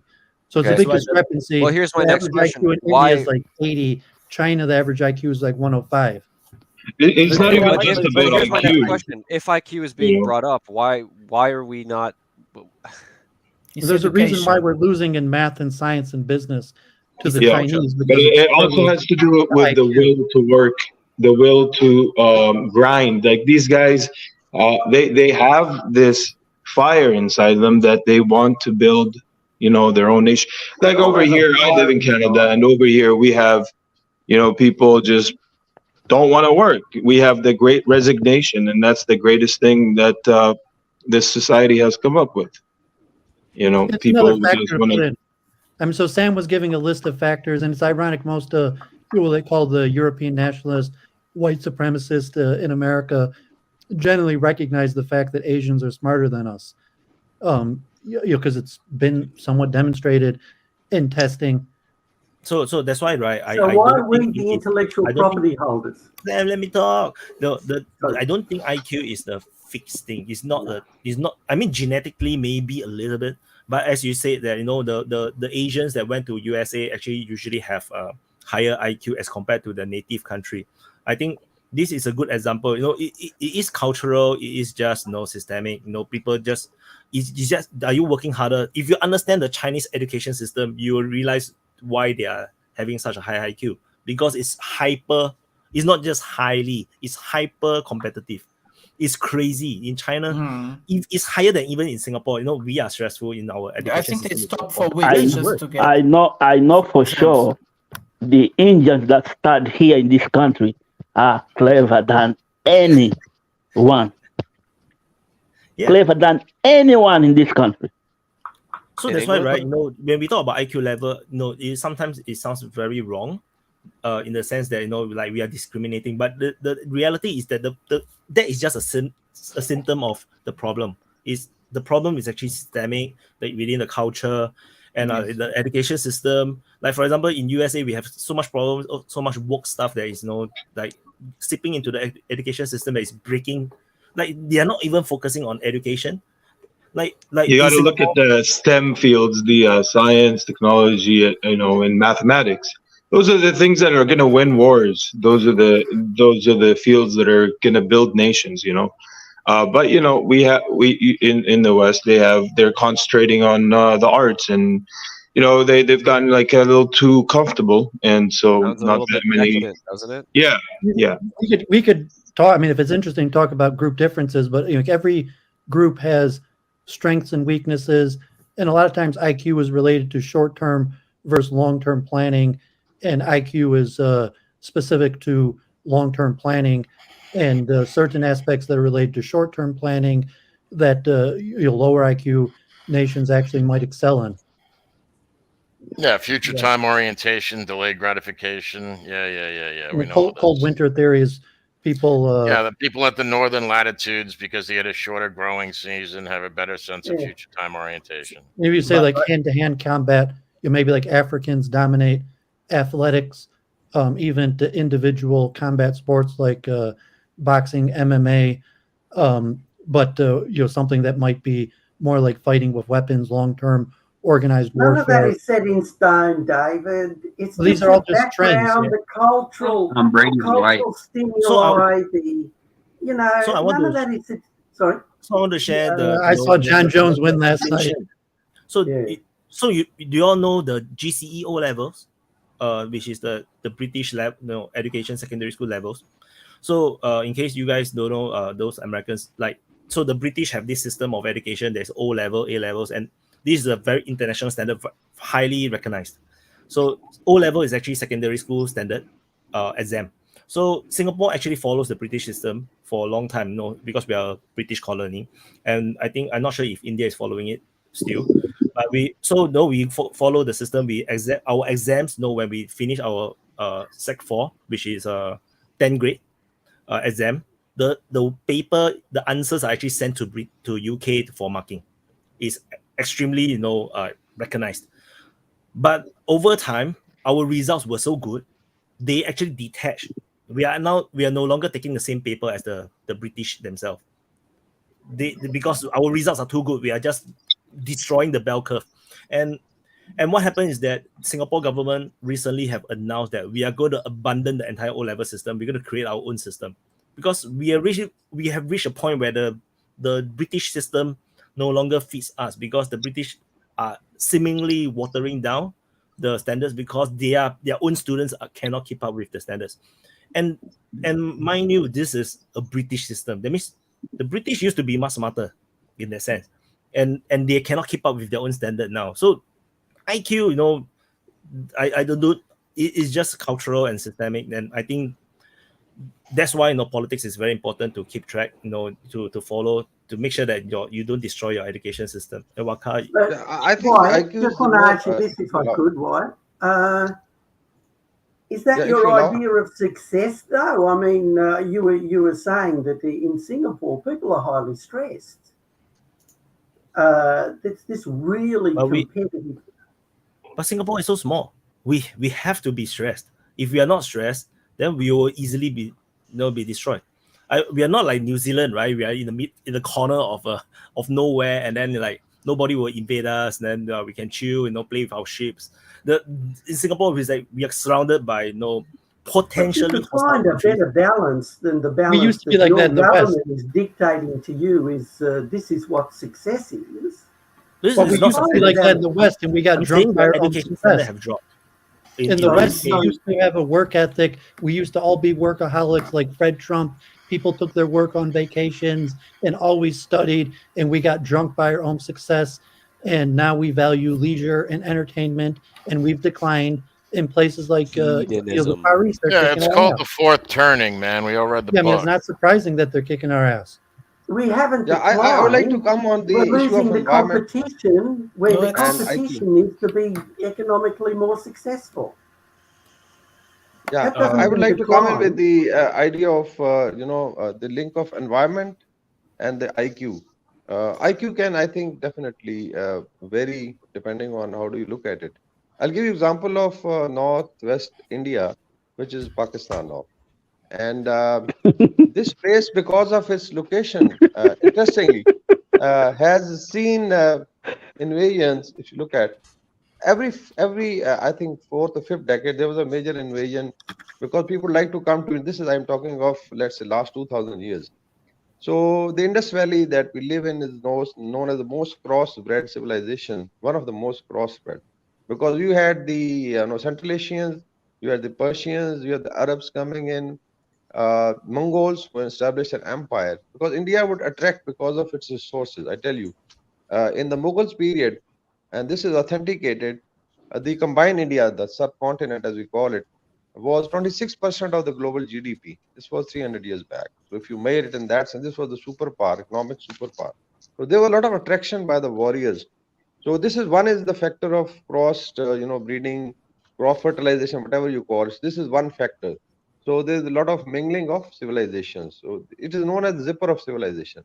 And now we have, the Chinese coming in. We have a lot of Arabs, Persians, and Indians mixing up and developing a culture. So this is one factor. The other is I think, environment, because when it has come to survival, I think the nations or the group of people would then try to, overcome their challenges. And the more stress you have, like after Cold War, the West is believed to be basking in security. This was a term used by, I think, Brzezinski, that we were basking in security and the sunshine because there was no threat. And so maybe, and then there was, outsourcing of resources, as we were discussing, to, let's say, developing world. It was South Asia, Southeast Asia, and China. So a lot of manufacturing went out of the West. And this has been an evolutionary process. So you can't blame, because the capitalists were making money. And same is for Africa. Now a lot of outsourcing is done. I know, I've lived in Zimbabwe for 4 years, and I know in the SADC region, and even in areas like Kenya, you have Nigeria. A lot of outsourcing has been done, so a lot of things are being produced in Africa.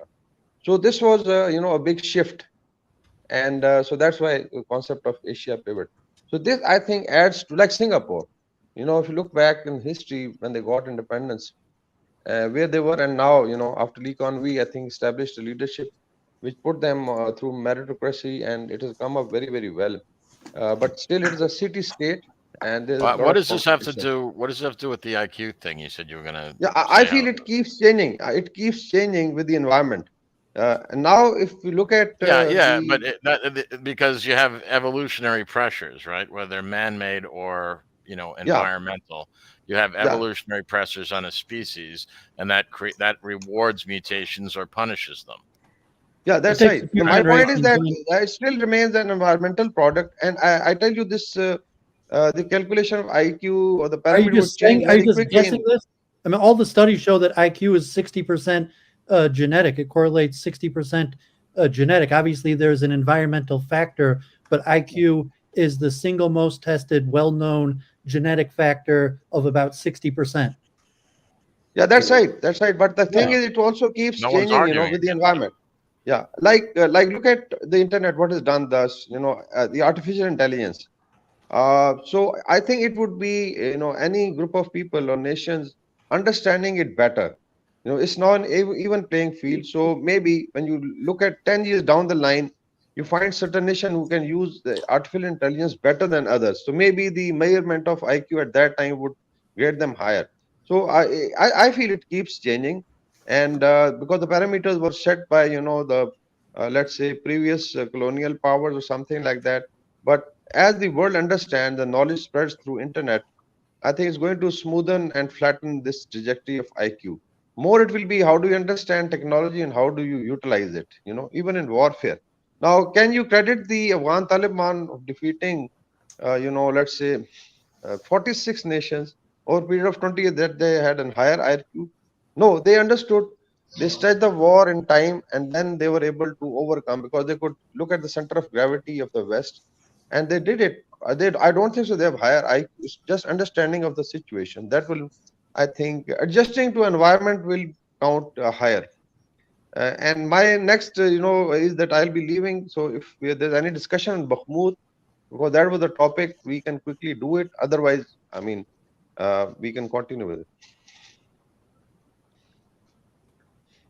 Yeah, we go back to Bakhmut. I mean, that's interesting. We got I diverted it because the question came up in China, and I mentioned the IP. I mean, I think in terms of Bakhmut, you have to look at the two factors of what's happening on the ground militarily and the narrative warfare. And at what point, if most people on this panel seem to say be even, but would agree that the West is giving largely a false narrative of what's happening. At what point does the narrative shift, or what does it matter if the narrative doesn't shift? In sense, like the New York Times, I read the New York Times every day, multiple papers, all the articles how Ukraine is winning. So what's the difference between what's happening on the ground in terms of military strategy and the larger narrative that's being pushed to the populace? Or maybe it's completely disconnected, that it doesn't matter what's being told to the masses in terms of military strategy. I would say to look at how has the narrative changed when it comes to most of the population's view of the Iraq War. How has the narrative changed when we look at how COVID affected everybody? Did all the news platforms change their perspective and change their opinion? No, I think they're going to maintain it, for forever, and eventually there's going to be this trickle down of information, but I don't think we'll see necessarily. We mean like 10 years. I mean, the Iraq War in America, the narrative took like a full 10 years for the facts to come out, and even till but it today, still hasn't 20 years changed. later, You will never see the New York Times talking about the negatives that came out of that conflict. I think more than the narrative, I think it's important to I'll just briefly go over two things. First is what's the operational situation on ground as we see as military. Let's say I'm a military person. Quickly, and then we discuss the narrative. If you allow, I'll just take a few minutes, and then we can discuss. Now, as far as last I heard on the situation on the ground, there's an article on Telegraph behind the paywall there, and the title is Ukraine conducting fighting withdrawal from Bakhmut. So that's where we're at. Where they're withdrawing and fighting at the same time. Yeah, I don't know what that means, but it in the sounds like a withdrawal. Discourse, in the previous discourse, I think we had been discussing, and I think Wyatt keeps us updating daily. So we are very much, I would say, aware of what is happening. But by and large, operationally is becoming untenable. There's another thing that we missed was the law of diminishing returns. It's a terminology used in the warfare also. Like Bakhmut garrison could hold, let's say, 3 brigades. And if you have shoved now 10 brigades, it doesn't make any difference, because you require spaces for the soldiers and tanks and vehicles to get dispersed in a tactical manner, and then you fight it out.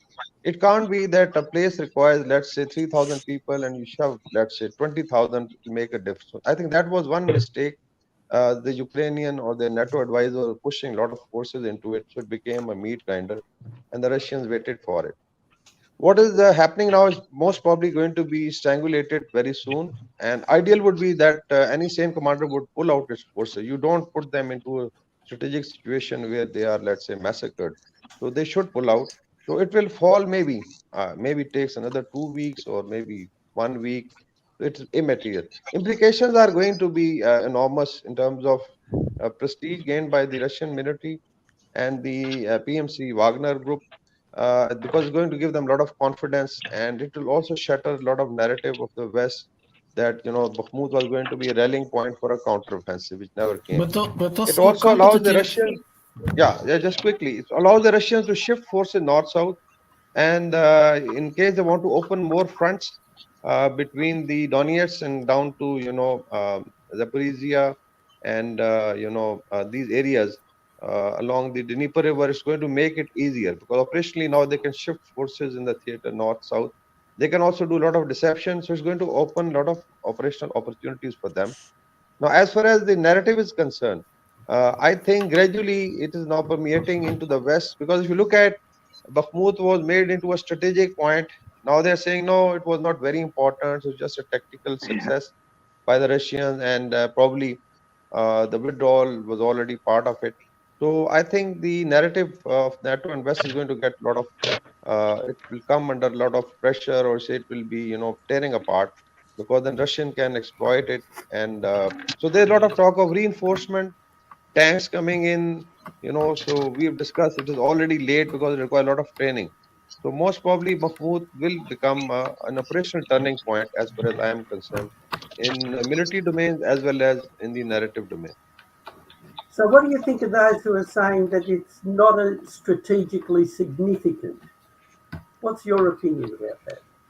It is, if you look at the communication hub, if you've seen the map of Bakhmut, and in the Donbas region, it becomes central because it connects north-south and opens, avenues towards the Dnieper River. So if you have the northern approach, the central, and the southern, and it also denies the Ukrainian lot of, freedom of action. So it is very, very strategic. Then it was made into a prestige point by both sides, Zelensky as well as President Putin. So it has that narrative value also. But I feel that operationally, strategically, it has significance, which you will come to know after the opening of the next front and how the Russians played. It gives them a lot of flexibility.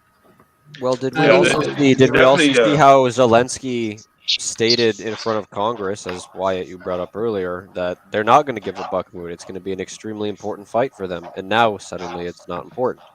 It's just a reversal of the narrative, but the battle itself is fundamentally the most strategic part of the past, I don't know, but 6-8 months. But if you give it time enough, they can change the narrative.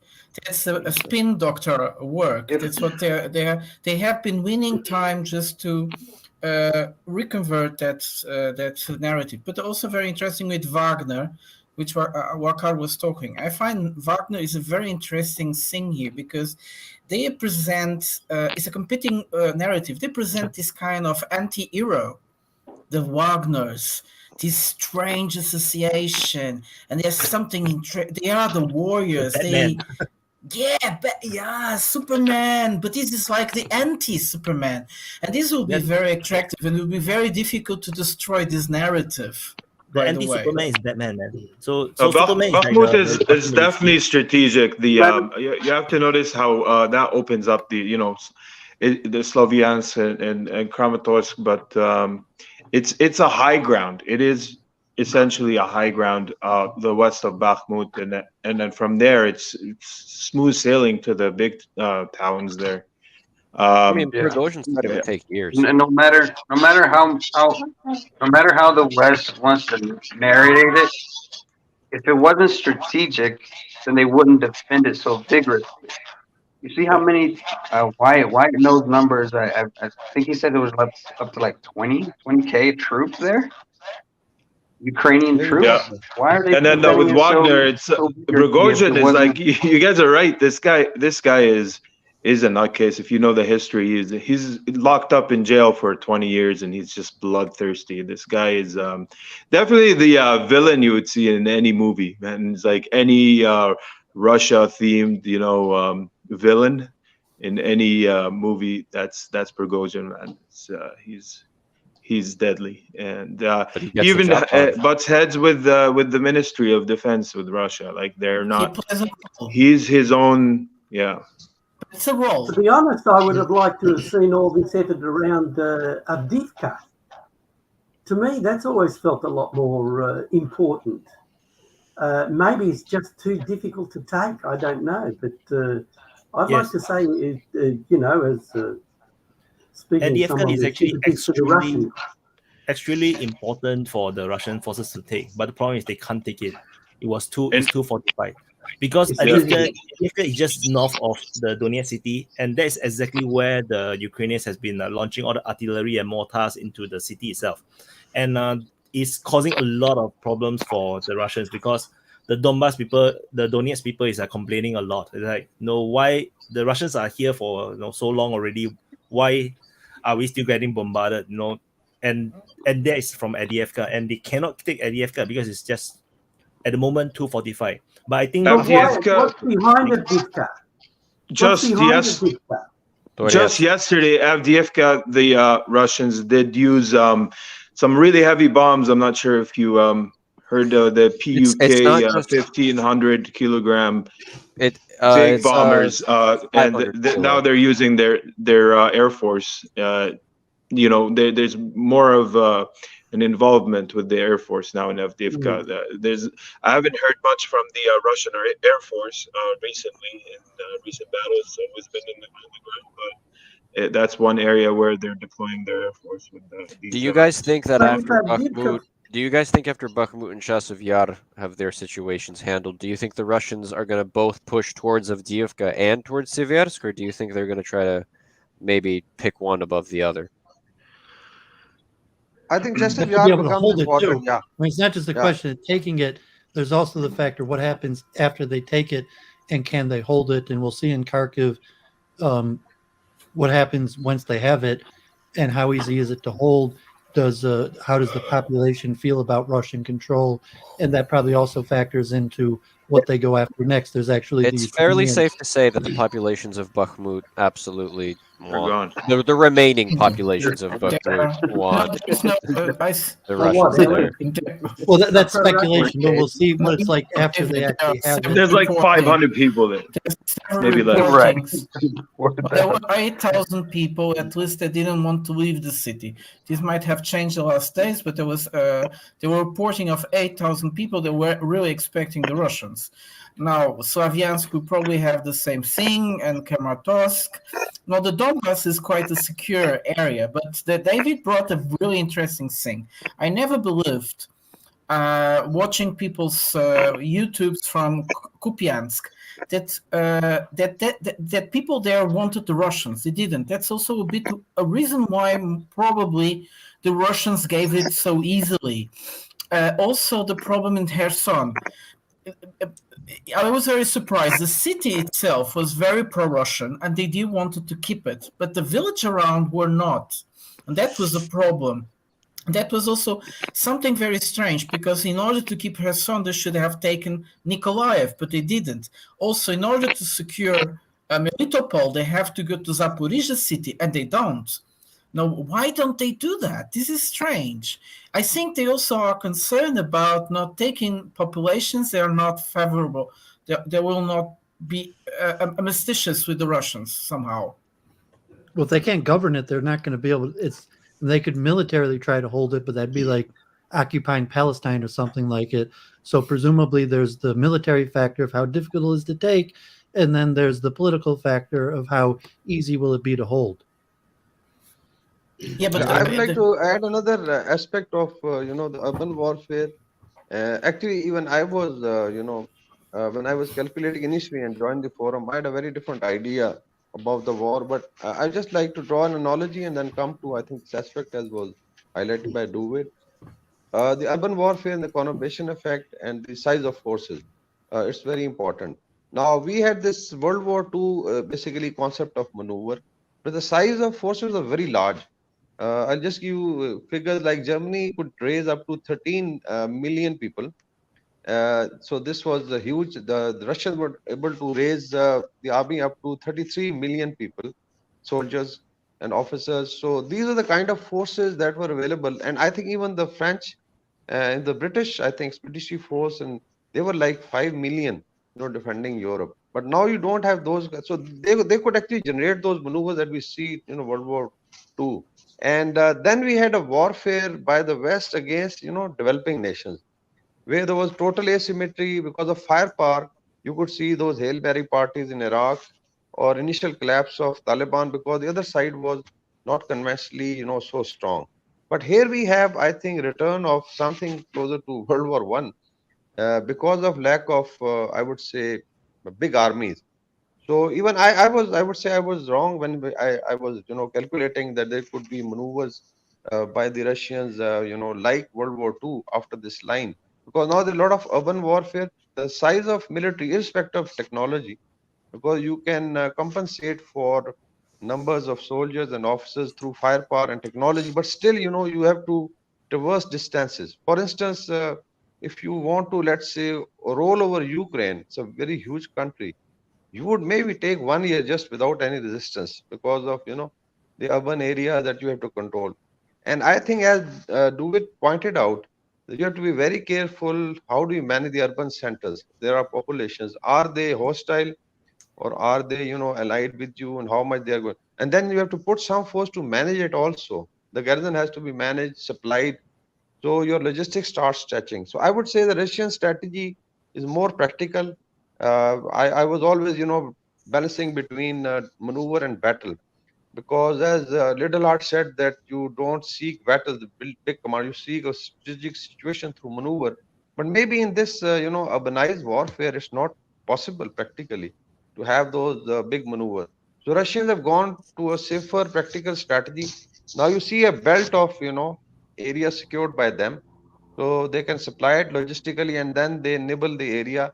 And within that, they destroy the other's force. So it's more practical to destroy the forces instead of capturing territory. Imagine if the Ukrainians' forces are ultimately decimated by 50%. So then they could definitely walk over rest of the area because there'll be nobody to defend. But still, there'll be urban areas to manage. So they are going very gradually. And that's why you've seen Mariupol took a lot of time. Then there was a Kherson offensive where they had to then withdraw south of the river because they could not probably hold the bridgeheads. And even in case of Bakhmut, they've gone systematically through firepower. And this is how it's going to progress step by step. And probably they're going to aim at breaking the will of the other side, Ukraine and their NATO advisors, to put them on the negotiating table. So that's how it looks like. But I'm not very sure how it's going to progress. So I would even correct myself that my assessment that now it's becoming very, very difficult to fight through urban areas. You could take that one step further, like thinking Iraq, it's almost more militarily draining to occupy hostile civilian forces than to win military battles. And to factor that in, and you could almost argue it's almost impossible to militarily control hostile civilian areas.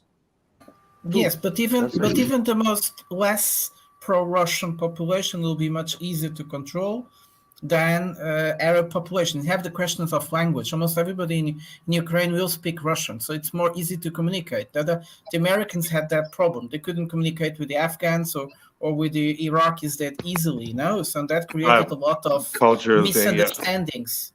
I gotta agree, David. When you give the example of Israel Palestine, that was like the most far off thing because these guys speak Russian. These guys are they're very similar peoples and they can integrate very quickly. Yes, but still is occupation's an occupation. It's a different occupation. Russian and populations are not, and this is complicated. Still be an occupation.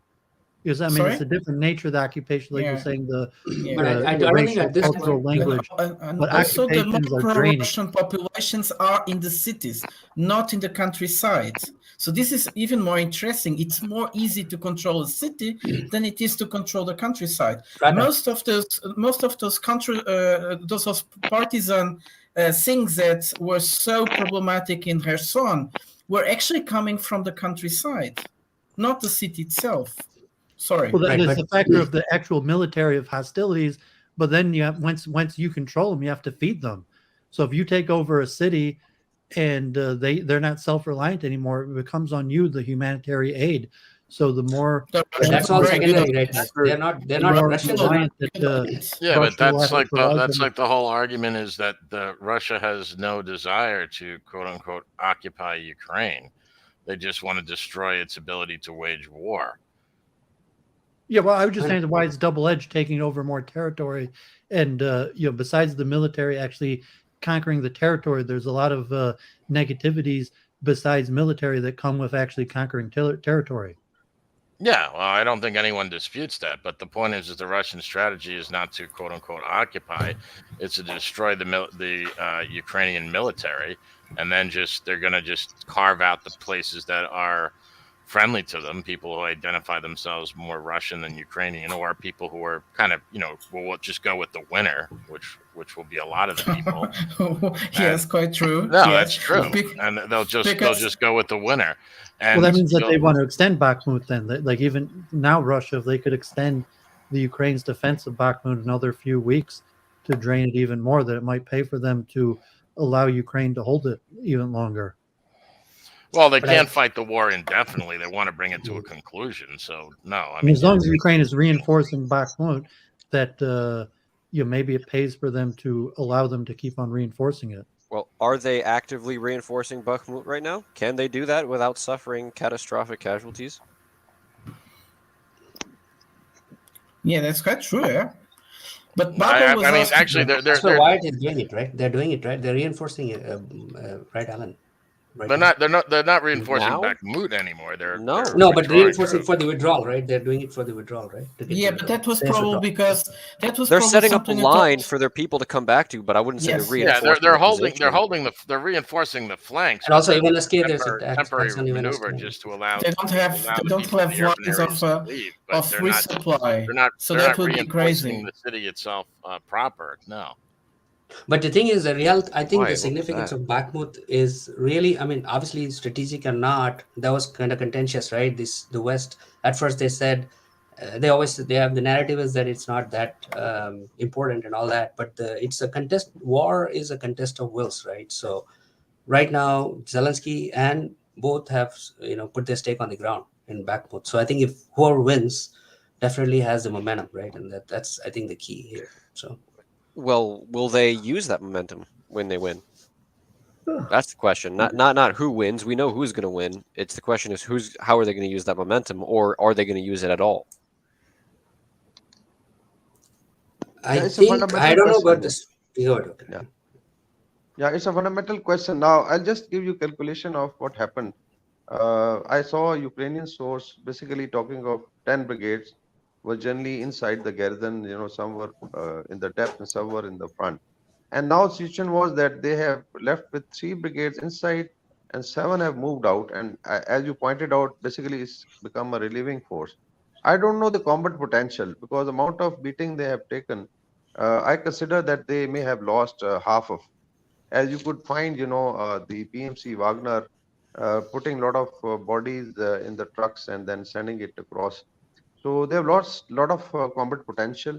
So this was the reserve force for this area also, because when you talk of Chasiv Yar and subsequent line of defense, these were the forces who were supposed to do, let's say, fight alternatively from different line of defense and then fall to the next line. So I feel that they have now less potential. Maybe they are down by 50%, which makes them actually combat ineffective. So if you lost like 10 brigades, and imagine if they have come to half, let's say it was 40,000, and then there are a lot of tanks and vehicles which have been left inside, a lot of artillery systems have been destroyed. So this was a very large force. This, 40,000 is like 2 to 3 divisions of force, which is like a core. So if that potential is lost in the central sector, so there's a lot of pressure going to be on subsequent, areas like Chasiv Yar or even further west towards the Dnieper River. So I feel things would be clear after the fall of Bakhmut, and because I have seen some excavators now preparing around Chasiv Yar. There were some videos. So it means it's not a very strongly prepared defense, and they are just going to do it now. And so it means that subsequent lines will be very weak, and there are chances that Russians would exploit it. But still, I would hold my comments because urban warfare is very, very challenging, and really you can't calculate in conventional time and space because it takes a lot of resources. So maybe there is a breakthrough. Maybe it is still a grinding fight going on. But I think Ukrainians are going to lose a lot of forces because there was a calculation that probably it was almost 1,000 troops per day. So that's too much. Now they're losing 1,000 troops per day. So how much you can sustain with second line troops and the conscripts that they are putting in? There were some videos showing some very old and young guys. I think Prigozhin was showing it. So they had 3 guys standing. So one was very old, one was very young. Yep. So it means But two of them were very young. 2 of them, yes, you're right. So although I'll appreciate the Ukrainian fight in terms of tenacity, they have done well. But you have this military power on the other side, which is continuously pushing them.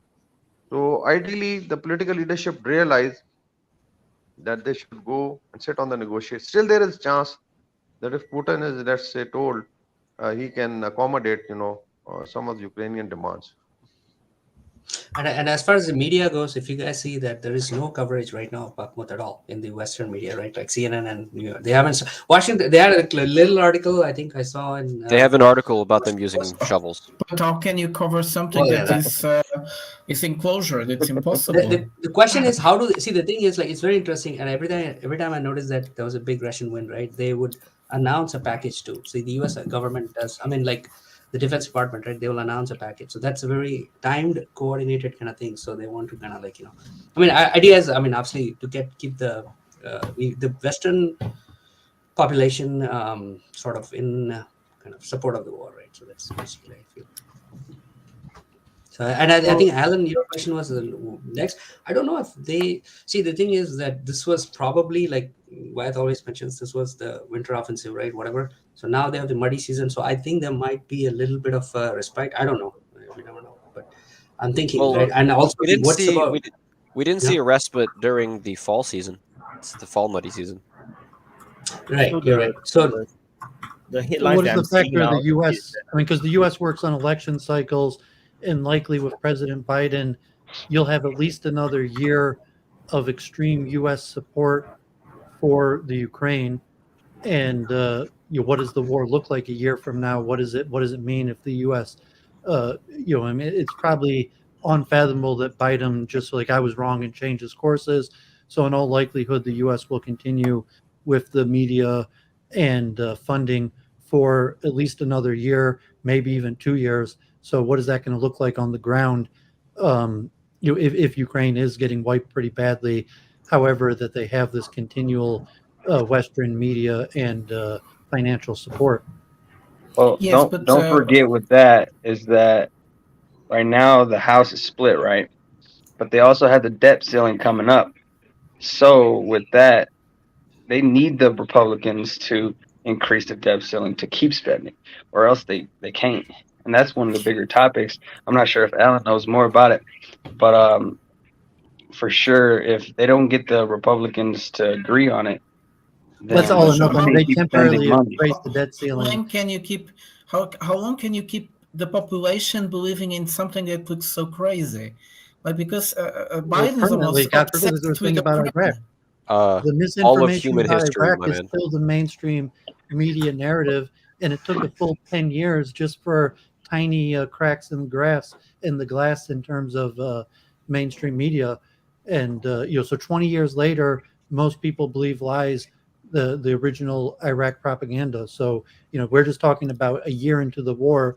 It's unlikely that you'll start seeing cracks in the narrative for another 5-10 years. Yes, but David, look, the ability for the Iraqis to bring their truth outside was impossible. The Russians are much better at it. Otherwise, we couldn't be joining so many people. I don't know if you guys noticed the discussion board. It's like today, it's really loads of people there, and people are interested. So yeah, because the U.S. system works on a democracy and elections, and the basic on interest and on education of the masses. So all that Biden needs is 51% of the people, and the majority of the people, foreign affairs, they don't know anything about it. They don't care to know anything about it. And it's a problem with the electoral system in the U.S. and just looking at the reality. This is how the U.S. operates. You have the education knowledge level of the average U.S. person, and in all likelihood, the type of people who watch Defense Politics Asia or are going to really delve into these topics is probably less than 10% of the U.S. electorate. Oh, right. But well, look at the Democrats. I wouldn't say there wasn't cracks in that party. But I think they will ditch the support eventually. They'll say something similar to, that's just my prediction, is they'll say something similar to what they did with Afghanistan. 20 years. Oh, we can't give them the will to fight anymore. We did everything. We did the training. It fell in a day, and people just moved on. And people will move on with Ukraine too. Well, because it's not going to affect day-to-day life. Even the amount of money is huge, and like the debt ceiling, it's a factor. But the Republicans are more likely to hold up the debt ceiling over domestic issues than Ukraine, and that's why I said like it's likely that you have a full year, no matter what happens, that you have a full year of full U.S. support for Ukraine, no matter what happens on the ground. And you know what's messed up? We were in Afghanistan for 20 years, and I guarantee you they knew 18 years ago those motherfuckers didn't have the will to fight, and they still spent the fucking money. $1 trillion. They were never going to give it to them. They were never going to train them. You know what I mean? Well, that's why I'm bringing it up now. Ukraine has the will to fight, but just accept its effect. The U.S., regardless of the reality of the lies that are being told, we're going to support Ukraine for another year, and there's nothing even U.S. citizens here can do about it. How is that going to affect what's happening there? Isn't there a much bigger dynamic happening here, though? If Ukraine falls, the implications for NATO are disastrous. Okay. No, I think this is what on the world stage, yes. At home, not at all. No. Well, saying Ukraine's I'm not quite sure what that distinction means, but what I'm saying is that if it falls, there's the support for NATO in Europe and in America is going to be dented. No, Sam, that's only now, right? No. That's only now with so much. See, now they have so much invested into it, right? Before, not so much, right? See, in reality, Ukraine really doesn't affect Europe. I mean, it does now, but then let's say if they had left the government, let's say if the first few days the government was let to fall, for example, right? In a hypothetical situation, and if Russia had taken over, I don't think, I mean, it would have made obviously Russia stronger, but this whole situation that's right now, it's about like this, right? Like both are getting, it's an escalation, right? Both parties are just investing more and more and more and more. So that's where it is right now. So now it's politically, it could become a big defeat if whatever happens, right? Either way. Yeah, well, could I just put forward the scenario that I think would follow? If NATO, sorry. If Russia reaches the Dnipro, the U.S. Western perspective. So if Ukraine falls, then this whole issue about whether Russia should continue to trade with Europe will be reignited. The Germans will say, really? We can't get cheap gas anymore? No, we want cheap gas. And the rest of Europe is going to be saying the same thing. We want cheap oil. No, we don't want, just because you say we can't. It's over. Just let me finish the scenario and then you can get in. Let me finish the scenario and then you can get in. What I think the Americans were fundamentally scared about was that Russia and Europe were getting too close. Europe was getting too dependent on Russia's trade, mainly gas, but all those other things that Russia supplies. They had to separate them. So how do you do that? Well, you start a war between them. Then you have a war that they lose. NATO loses. So how do you, what happens from that? What happens from that is there's going to be pressure on pressure in Germany, in Europe, to get access again to all those cheap gas and all that, and NATO will have to take second seat. They won't like that. There is a problem in Europe. There is a problem in Europe that doesn't matter if Ukraine wins or loses, which is the European Union is now being controlled exponentially by the Eastern European countries, and the Western European countries are getting more and more nervous about it. It doesn't matter if Ukraine wins or doesn't win. This is a kind of a bridge that we will watch it every time. Why does Macron is like crazy going to Africa? He understands what is happening.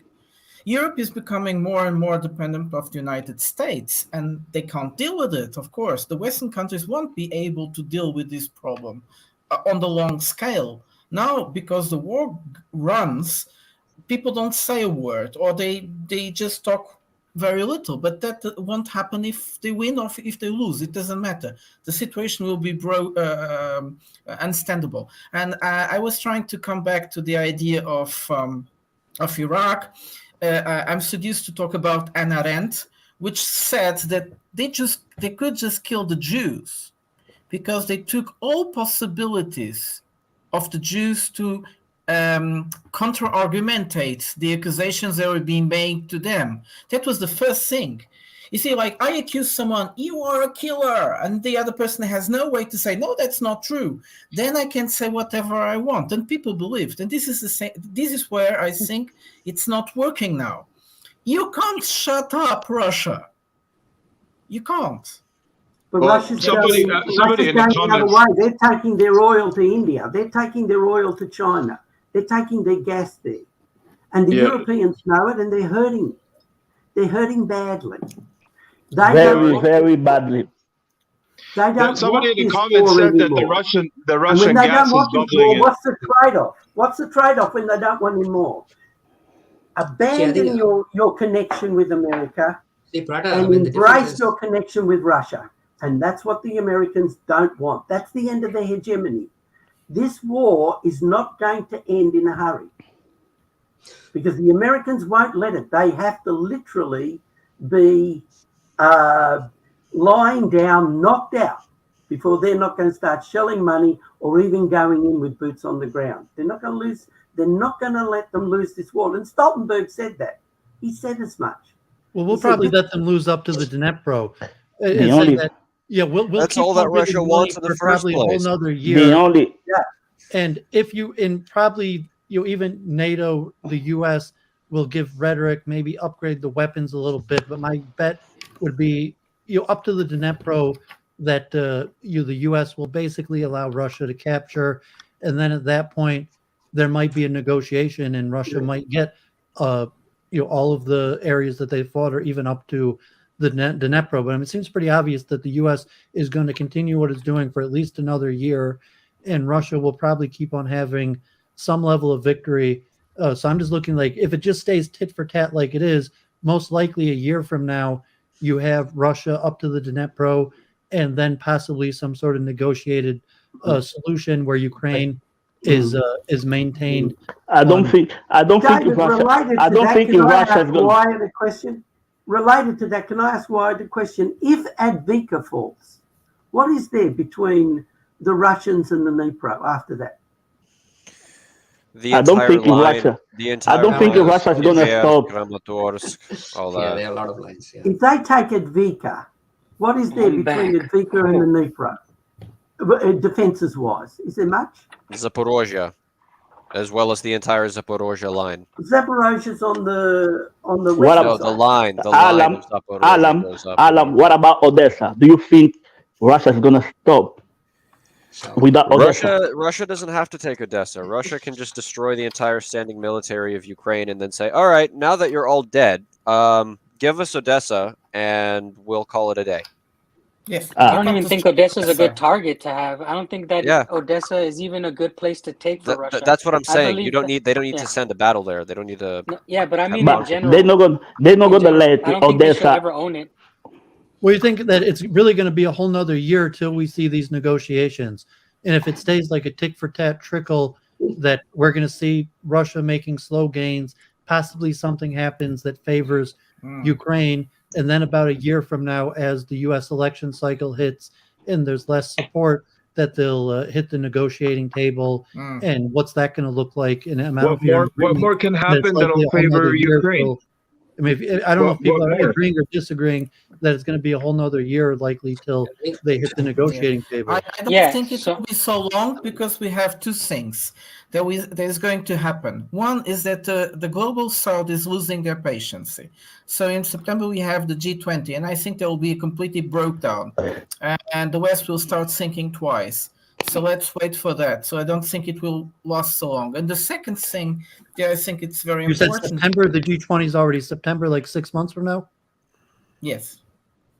Okay. The last one. And in India. And if you noticed, Modi already spoke very aggressively by the meeting of the foreign ministers. I think the global south will start losing patience. The other thing that you guys have to consider, the world will not accept annexations from Russia.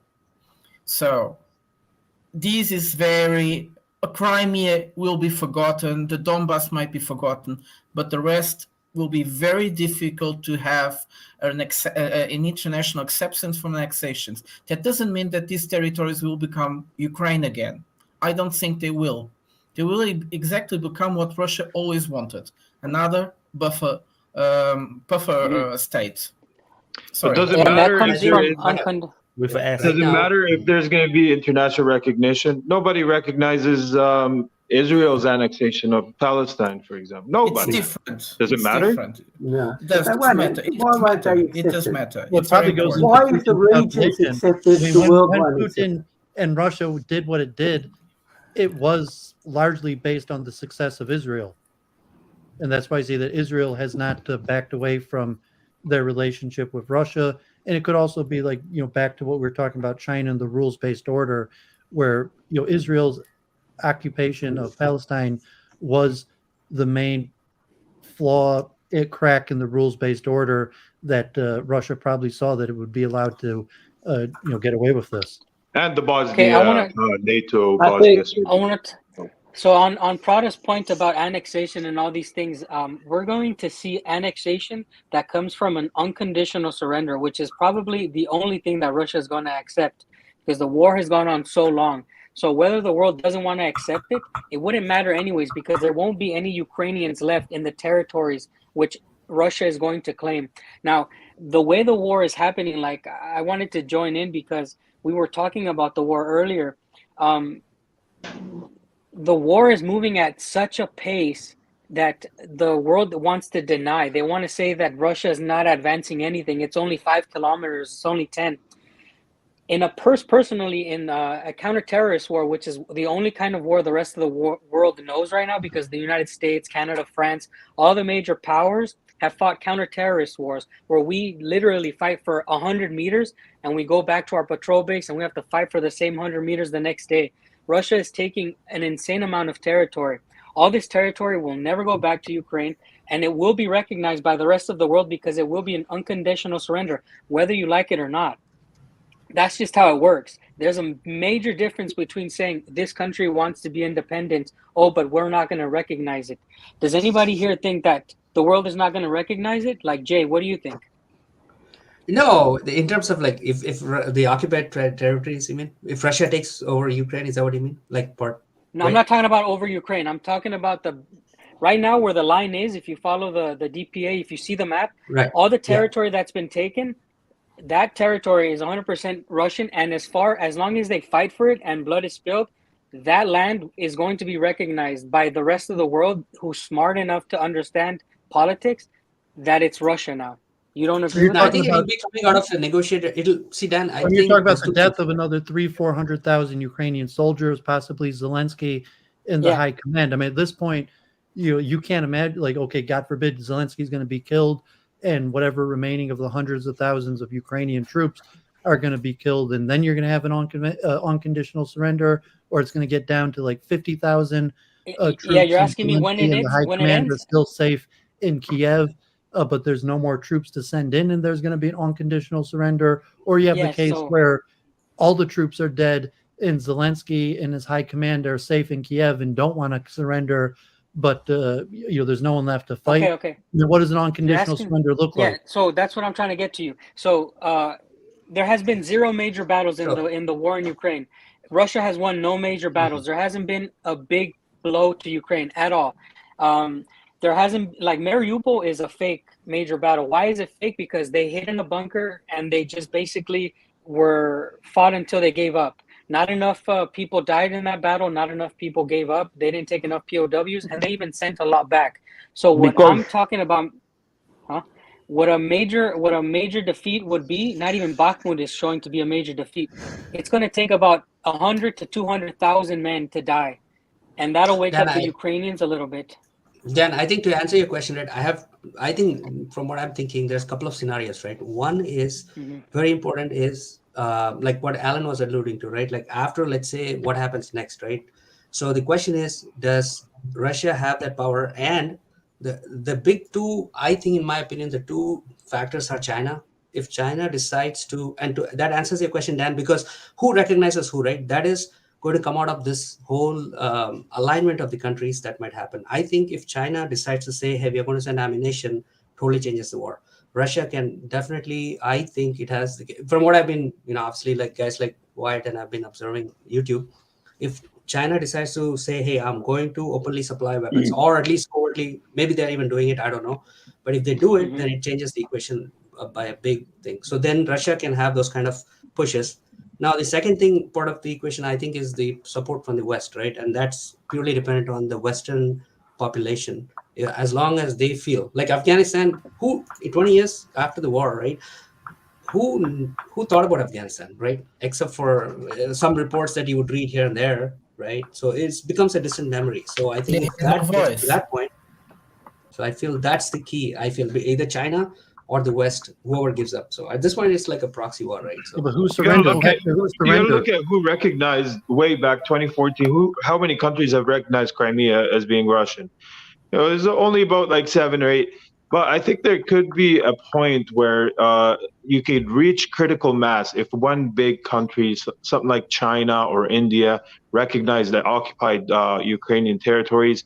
Then you'll have the global South gain more confidence, and once you reach a certain critical mass, that's when you start having the multipolar world actually start coming into view. And also the it'll take some time. Yeah. But I want to go back to Dan's point. Dam will be very interesting because it's not the total surrender. It's like also something that what is the rest of Ukraine that will be left. We'll have to think twice. All this money that was given to Ukraine is a loan. It's a debt that we'll have to pay down. So it will be much easier. The oligarchs will think about it. The best thing is to nullify Ukraine. And so all that will go. And there will be a new country that is not going to be called Ukraine, right? Russia will stay with little bits of it. There will be a place called the Ukraine Oblast. We have to go back to logistics and Dan's point at who surrenders. And at this point, it's largely hinged on Zelensky.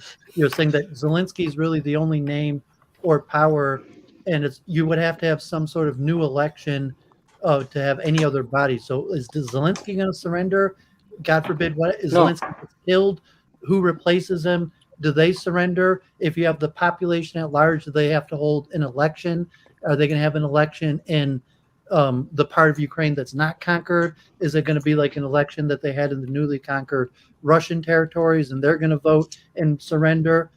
So I mean, there's a whole bunch of legalistic problems with this question: who actually surrenders? Vaughn's next. We all know that. Yeah, go ahead, Vaughn. Here's what I think is going to happen. Russia's going to kill a shit ton of Ukrainian soldiers. At some point, the Ukrainian military is not going to be an obstacle for them. They're going to get their unconditional surrender. They'll just take Odessa and whatever they want. They'll close off Ukraine. They'll make their buffer zone. And it doesn't really matter if the rest of the world wants to recognize it. At some point, they're going to want the fucking gas and the fucking oil and the grain, and they're going to forget all about fucking Ukraine and what Russia did to them, as long as they can get cheap oil and gas. It may take 10 years, but Ukraine is done. Russia will get its surrender. It will take what it wants, and the world will forget about it after a few years and get. Well, is it Zelensky that double crosses the West and surrenders, or does Zelensky get killed? Yeah, that's what I want to get to. Person? I want to answer your question. Yeah, I want to answer your question. So, I don't know if do you know about Russian culture? They don't forget things, right? They don't. Every May 9th, you're not talking about an ordinary race of people. Belarus and Russia, and I'm not trying to sound. No. Just listen. I'm not trying to sound like a crazy person. No. You guys just don't understand. No, I get it. I'm just. Oh, the FSB got him. Oh, no. The FSB just got him. Oh, yeah, he's back. What? So, Dan, is it I get it. I shouldn't have Is it laughed. Zelensky that double crosses his Western backers and surrenders to Russia, or does Zelensky have to get deposed and someone else surrenders? There'll be a coup, I reckon. Zelensky will do exactly what any Hollywood actor would do when they retire. You'll just get a few houses in somewhere in Europe and just live out the rest of his life. He just disappears, but who surrenders then? I think once the Ukraine. I think once the Ukrainian. What the fuck?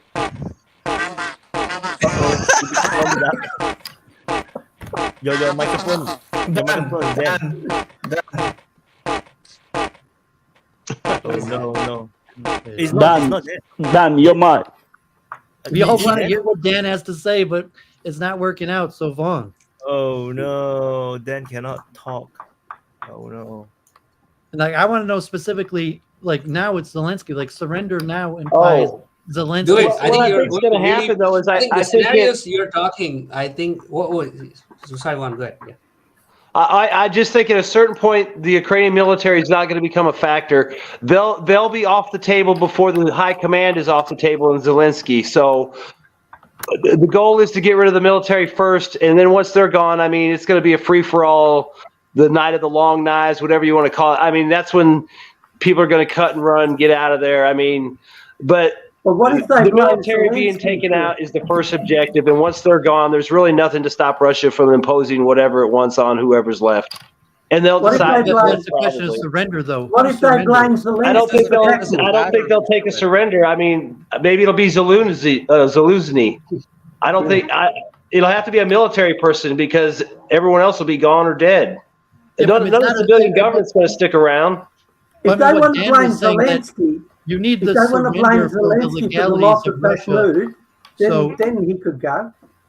I mean, Zelensky could go across the West and surrender, or he could disappear. But if he just disappears and Russia puts in some sort of puppet regime, it won't be legitimate. And what Dan was saying, if you actually had they have so many hurdles. I mean, if you agree with me, they say that really unconditional surrender is impossible. There is no path, to the question who surrenders. Capitulation. And you say, well, if it doesn't matter if there is no path to surrender, what's the difference or not? And if you do think surrender is important, how is it possible and who surrenders? But my question is, working? Okay, am I on?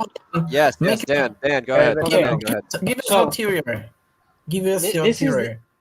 This is my theory only because I fought in a war, okay? I'm a veteran of a war, and I knew when I lost, okay? I'm a veteran of the Afghanistan war. I did 3 tours to Afghanistan, and I knew when the war was over for me.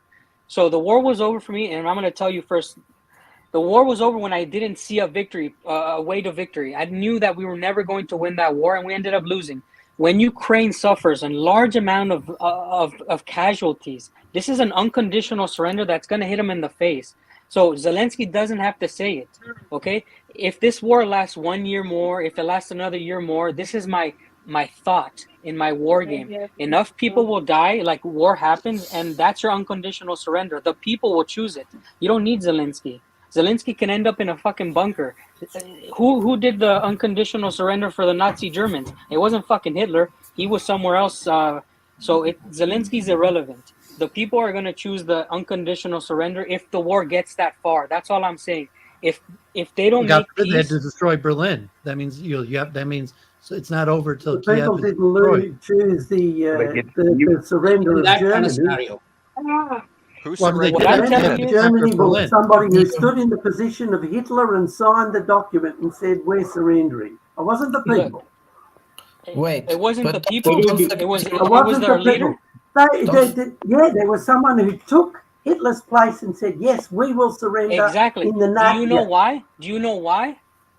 Because leadership do. People don't. Because what? No. It wasn't.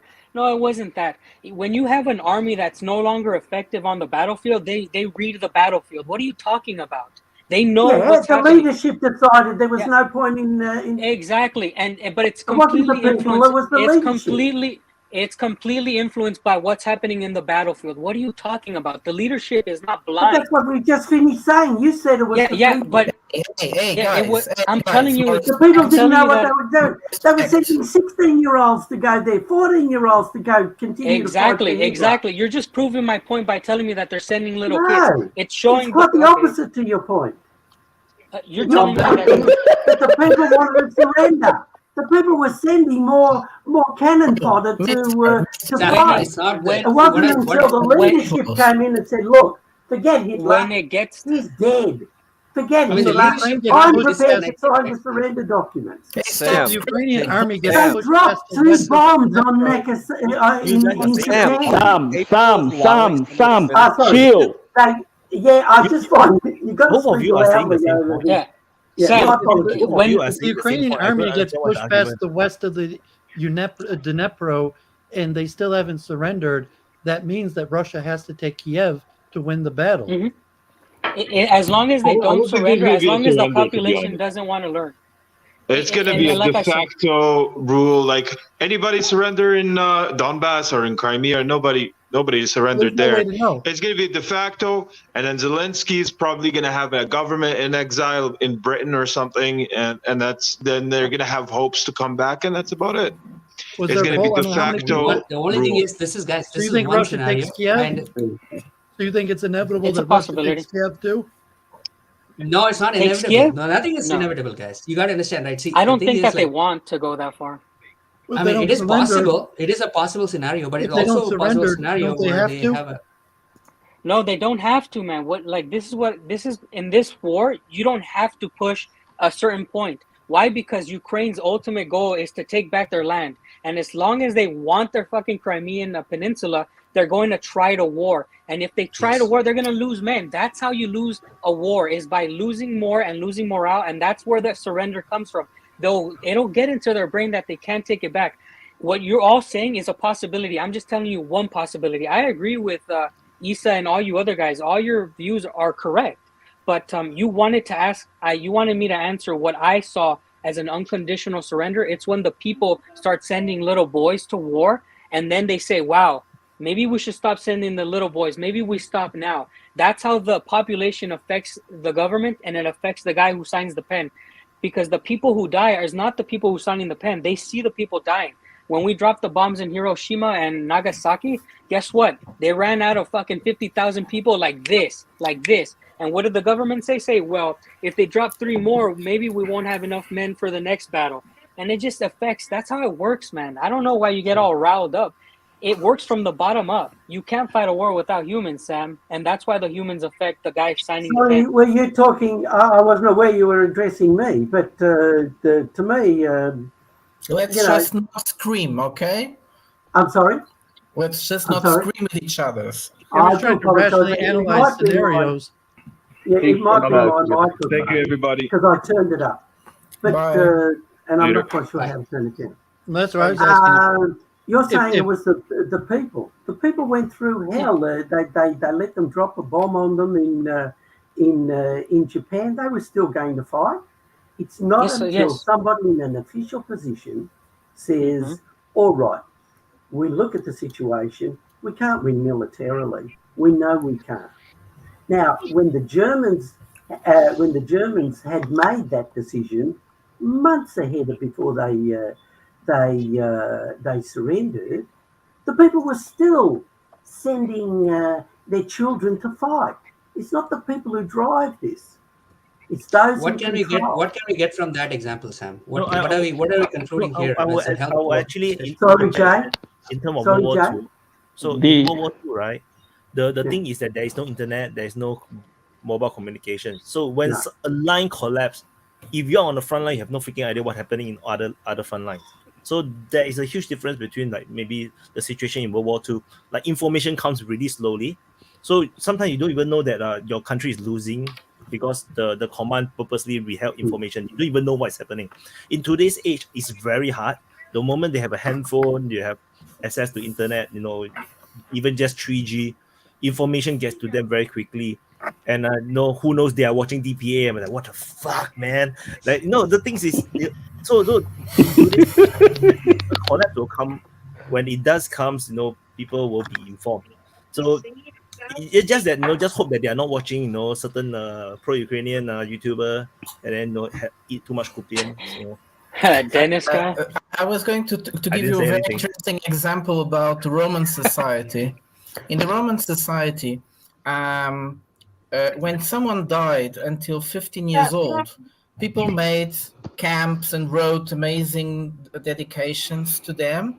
But after they died, if they died older, like 20 years old, nobody was caring anymore.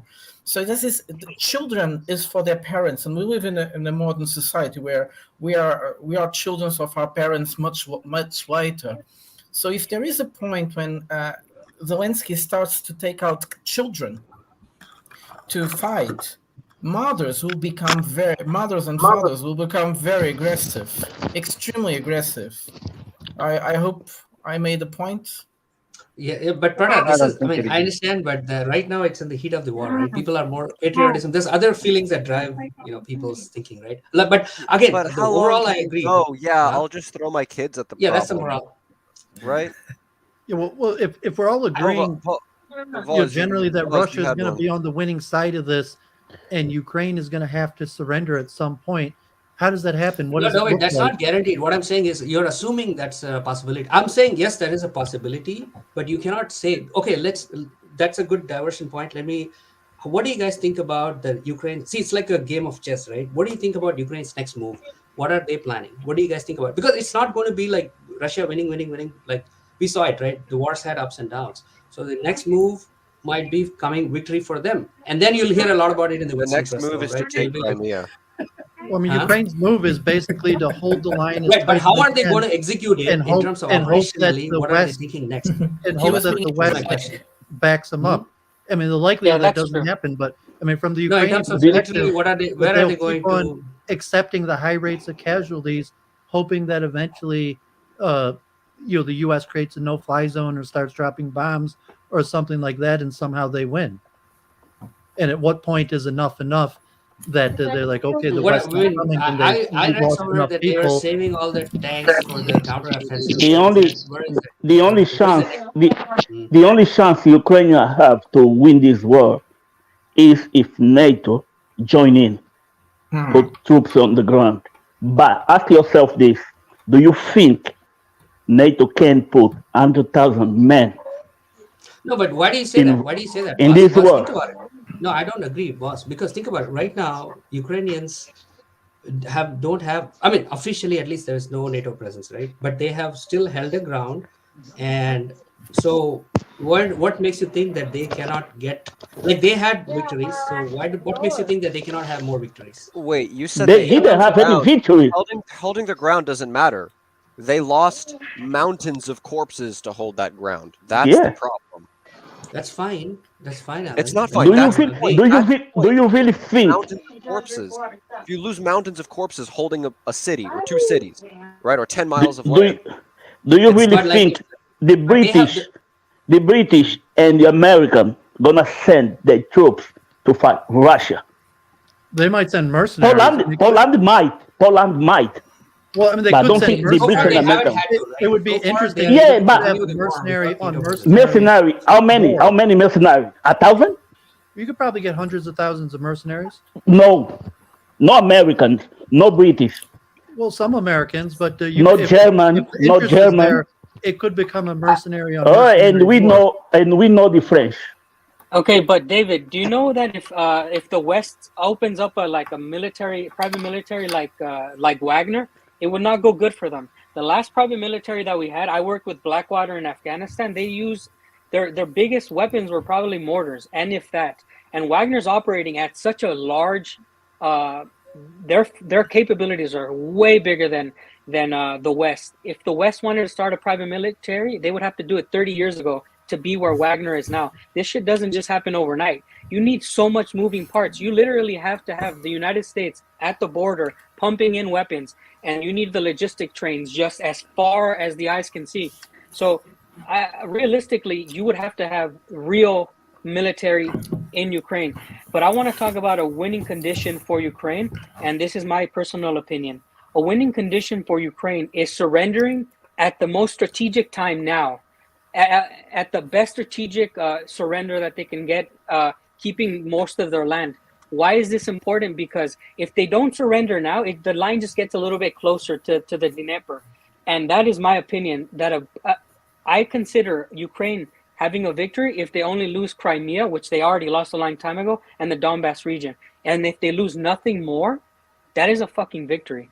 And I would be like, wow, these motherfuckers did it. Why? Because they could have lost so much more, and it's looking like they will. So that's my opinion. Yeah, that's why I go back to the U.S. political side. I don't know how the news works where you are, but here in UK, everyone knows Ukraine is winning. Now, yeah, here everyone knows Ukraine is winning. Yeah, same thing here. Same thing now, here. The parliament is gonna ask to send troops in Ukraine to fight. Everyone's gonna say, "How come you need us to go when Ukraine was winning?" Yeah, well, I live in Russia, and that's not what the news we're getting. Like, I'm like, if you don't know, I'm an American who's living in Russia, and I get the news from the DPA channel, by the way, guys. If you're watching this and you ain't subscribed, you're crazy. I get all my news from the DPA channel, and what he's showing is what we see here and we hear here on the radio. And I always compare, I say, what the fuck is going on? If the West thinks that Russia is lying about the news, then why is this guy who makes news, I mean, I consider him from the West, but we get the same news that Wyatt's putting out. It's very realistic, and you're telling me that your countries think that Ukraine is winning. It's very scary. Why? Because they will continue to throw bodies, like Wyatt said. They're obviously not getting the real news. Here I hear Russia lost 5,000 men in one day. Yeah. And then I ask myself, where's the proof? Where? How? There is nothing. You're not allowed to ask that question. That means you're a pro-Russian. But how? But just give me proof. How? Just how? Well, I mean, God forbid, just like they're lying to us, they could force us to fight. I mean, like in reality, American, British citizens, just like they're not lying to us now, they could draft us and force us to fight there. And you have to recognize that is a possibility. You guys are too old. They're going to draft me. You know, age is really important. Yeah, but this is unfortunate. So right now, what do you guys think? Some reasonable. How does this end? And then you take the political factor. If Dan is right on a logistical level, but just the other factors like economic and the narrative, that it appears you probably have a whole nother year where this narrative is going to keep on going, and they can keep the funding of the battle. So what's it going to look like on the ground 6 months from now? And what difference? Right now, my question, David, I don't have any scenario that I mean, you guys are more military experts. David, what is I don't going see to be any happening? scenarios that work out well here. I don't know if anyone feel like has an out on this. Well, you gotta look at the United States Congress. There's a lot of talk right now, and they're probably going to be doing some major defunding in support of the war, or it's going to get hung up, which means basically the same thing. They're not getting it while they fight over getting how they're going to do it. So it could be delayed, it could be stopped, but the funding is going to start getting choked off on Ukraine more than likely, either through procedural holdup or flat. I'm more a political guy. I mean, unfortunately, I think you're incorrect because there's enough Republican support that the funding for Ukraine is not likely to be the thing that gets put on the chopping block, because the fact is that probably half the Republicans and 80% of the Democrats support continued funding. So there's going to be other things on the chopping block way before the funding for Ukraine. What I'm saying is, I'm just saying that it might get delayed some with the infighting and the arguing and the how they want to do it, but it's a start in the right direction. It's just it needs to get nothing's really going to change until after the elections, but you can probably see a slowing of aid. Like I said, that's almost 2 years from now. So that's what I was saying, that you probably have a full another year like this, where the one thing Republicans are going to cave to the Biden administration on is going to be funding to the war in Ukraine. So you probably have a full another year of basically unlimited financial support to Ukraine. So where is the next blow? I will say this though with the American thing, and I'll shut up for a minute. Even though it may not go anywhere, like you are saying, you are probably more right. I'm just saying, like, the arguing might hold it up a little bit. People like Marjorie Taylor Greene and Rand Paul constantly bitching about it does get it out there, so that does help the grassroots anti-war effort too. But again, it's a time thing. Russia's got time to do what they want. The West's anti-war movement hasn't really built the steam yet it needs. I mean, there's loud factions in the West and in the United States, but they're not powerful enough yet. I'm hoping for the revolution on the global south. So Jay, are you from India? Yeah, originally from India. Yeah. So give us an idea, because I was very surprised about the speech of Modi in these G20 ministers, foreign ministers meeting. How do people in India actually sees it now? How come did he had such an aggressive speech? How do you see things? So Prata, I didn't see that exact speech, but I know that Jaishankar announced, the foreign minister announced that there was no. That's the one clip I kept seeing somewhere, that they couldn't all get to an agreement on Ukraine, right? So that kept blocking other stuff from discussions from happening and all that. That's what I heard.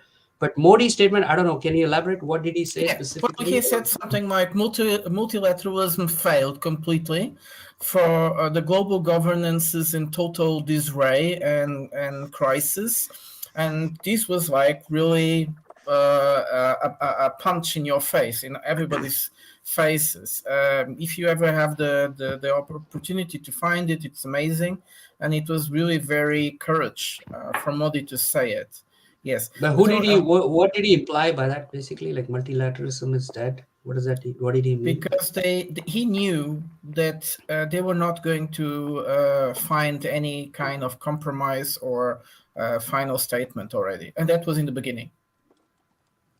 Of course, they knew, but I think we don't know much what happened inside, but I can presume that it was really like washing dirty clothes inside. We heard that Baerbock, the Minister of Foreign Affairs in Germany, was like screaming. Oh, really? Yes. So something very surreal happened in those meetings. But as I said, I'm hoping we'll have like a new actor in place, which would be the Global South having a revolution, so that we'll. You see, we have to expect many actors coming in and coming out. So now we saw, for instance, that many actors got out of the discussion, like Brazil, voting for that in the UN for condemning Russia. But in a few months, we'll have in July we have the BRICS meeting, and there will be some final comments, which, well, let's see what happens. But I'm hoping the Global South will come in and say we are fed up of all this history and we have to change. So that's a question.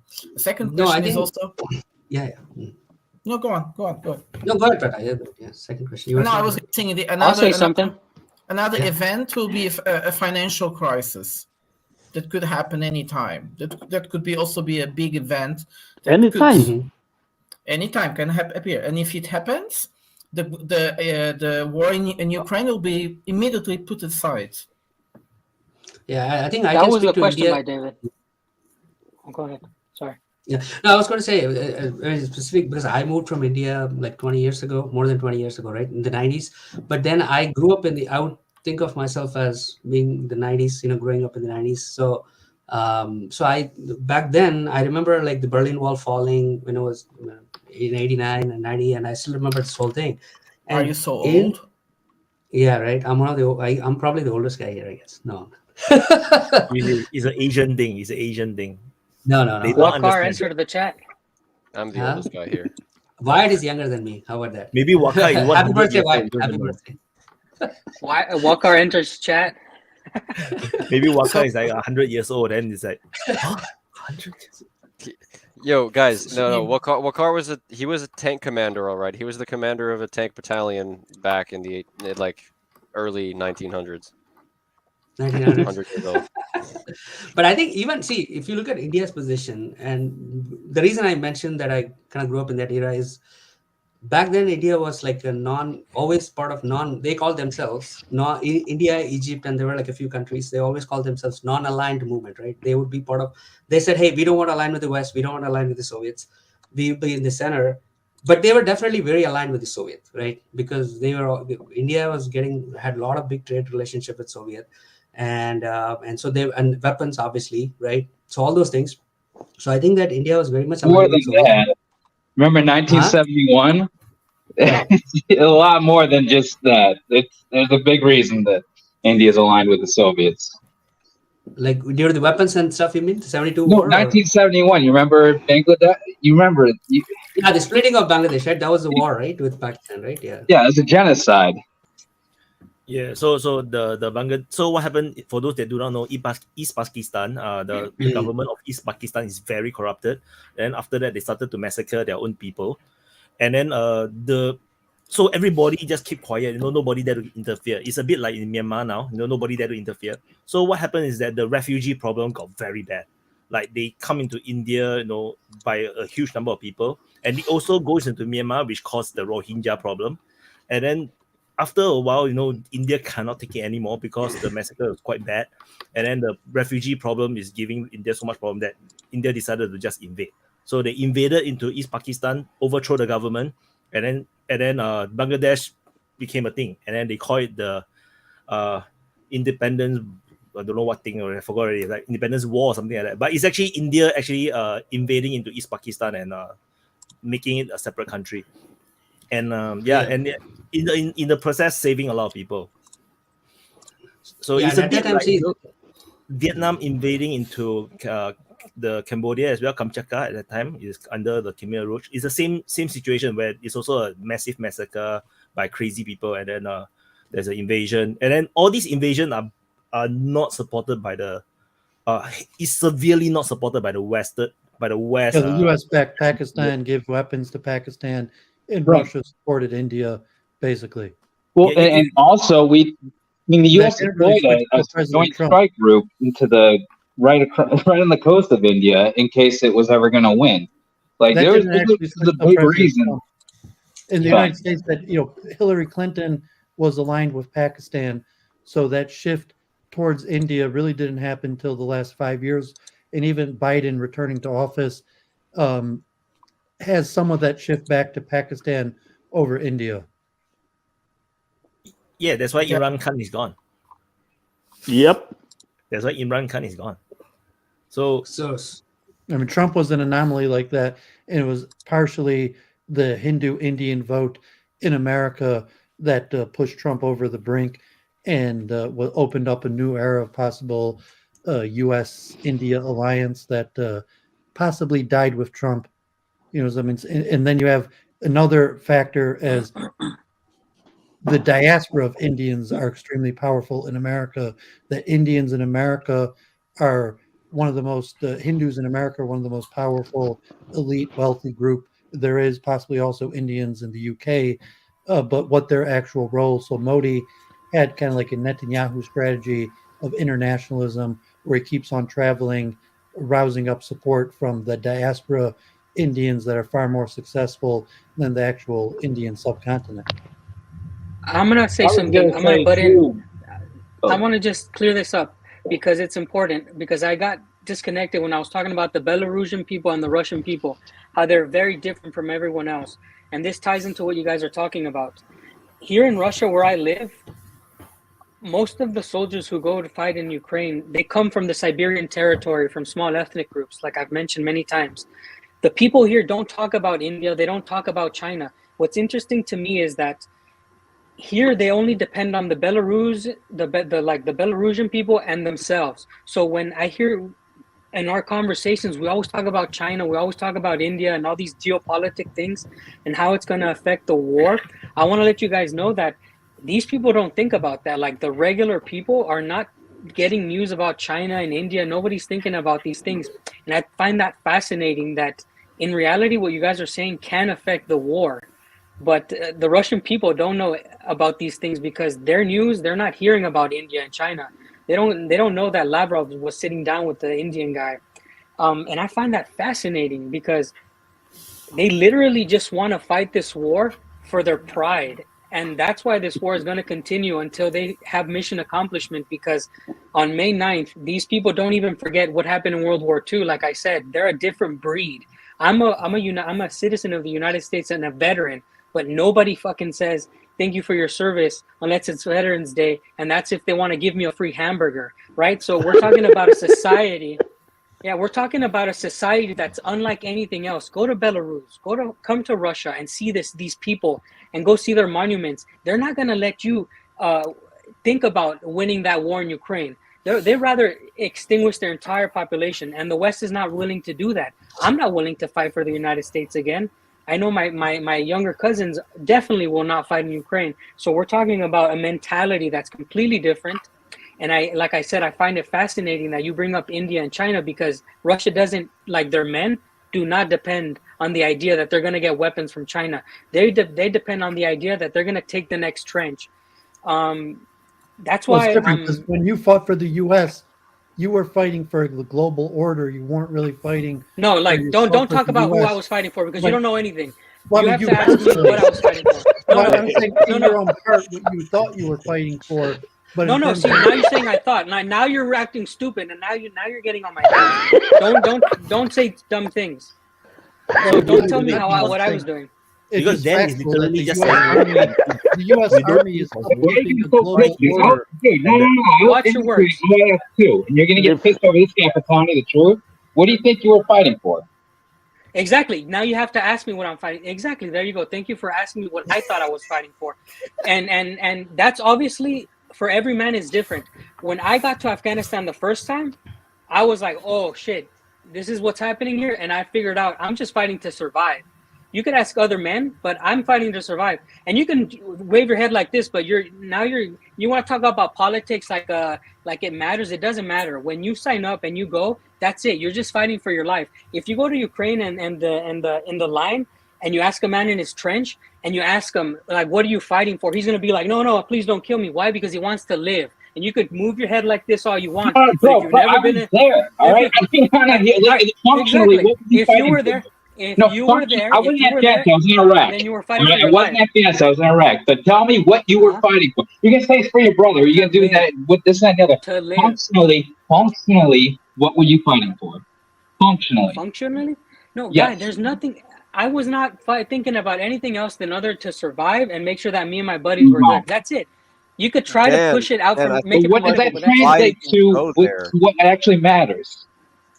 Geopolitically. Everything matters to me. How about this? How about this? As a soldier, is different. How about this? Like, maybe why did you join the military? Like, what inspired you? That's a better question. Maybe that's an easier way to get to that. There you go. Yeah. Awesome. So, as a Mexican American, thank you, Vaughn, for asking that glorious question. As a Mexican American, in my culture, we're brought up to serve the country that we live inside of. If I would have stayed in Mexico, I would have served the Mexican military. If I moved to Australia, if I moved to England, it would have been my duty as a man because my bloodline serves the country. We don't bite the hand that feeds us. Now, once I joined the military in the United States, they sent me anywhere. I don't care. Then it's up to me to make my own idea why I'm there. And so you keep asking me, you want me to get political? I'm not going to get political. I fought to survive. That's it. And if it offends you, that's your battle, bro. You're a veteran of Iraq. That doesn't offend me. My point is, it doesn't matter how you and I feel fighting for it. It doesn't matter. There is something that we are fighting for, even if we don't want it, right? So there is a goal. There is a political goal that we were fighting for, and that we were. Can I comment real quick? If you see the new generation, they don't join the army no more. Even in Russia, if you see people are more worried about TikTok and stuff. The one who loves in Russia, the one who loves TikTok, they left. Erwin, you were saying something? Yeah. I'm just wanted to talk about what Dan said. Because he said he's Mexican American, but I'm I'm naturally born Mexican. Yeah, me too. And I grew awesome. I grew up in the United States. I grew up in Mexico when I came to America. A dreamer. I don't know if you've heard the term. Yes, of course. But culturally here, to be honest, I've been here a year, and I don't see no respect for the military. Like, they beat the military. They riot. Are you talking about America or Mexico? In Mexico. Okay, you've been in Mexico for a year? How old are you? 1 year. I'm 27. Okay, I'm 33. We're about similar age. Okay, when I was growing up, see, I grew up in Mexico. I went to school and I did everything. When you grow up in Mexico, you're meant to have pride in your country, and you're meant. We had regular service in Mexico. You have to do how the fuck is this word in English? Obligatorio. Yeah. You have to get the military. Yes, you have to serve in the military. Now, what you're thinking, what you're seeing now is a country that's completely different than it was in the 90s, and there was less. It was less rotted. Society was. The world has changed in the last 20 years, brother. So that's probably why we have different compulsory service. Yes. So we have different. We saw a different Mexico. You're seeing a completely different Mexico. But go on with your point. It's everywhere. No one wants to join the army now. Hispanics disproportionately make up a large part of the armed service. But they do. To some extent, when you're fighting for America, America's best interest is a maintenance of a global order, as opposed to possibly Russia, that they're not fighting to maintain a global order. And when you feel like, okay, really the only threat in America border-wise is Mexico.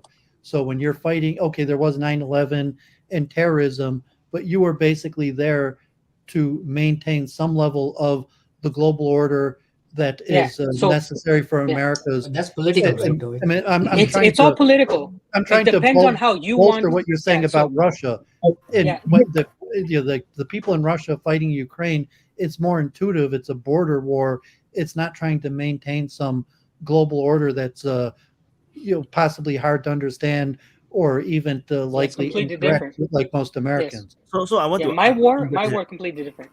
Yeah, because you have to understand that the reasons why an army is fighting in any place, right? That is geopolitical or political. That is a political division.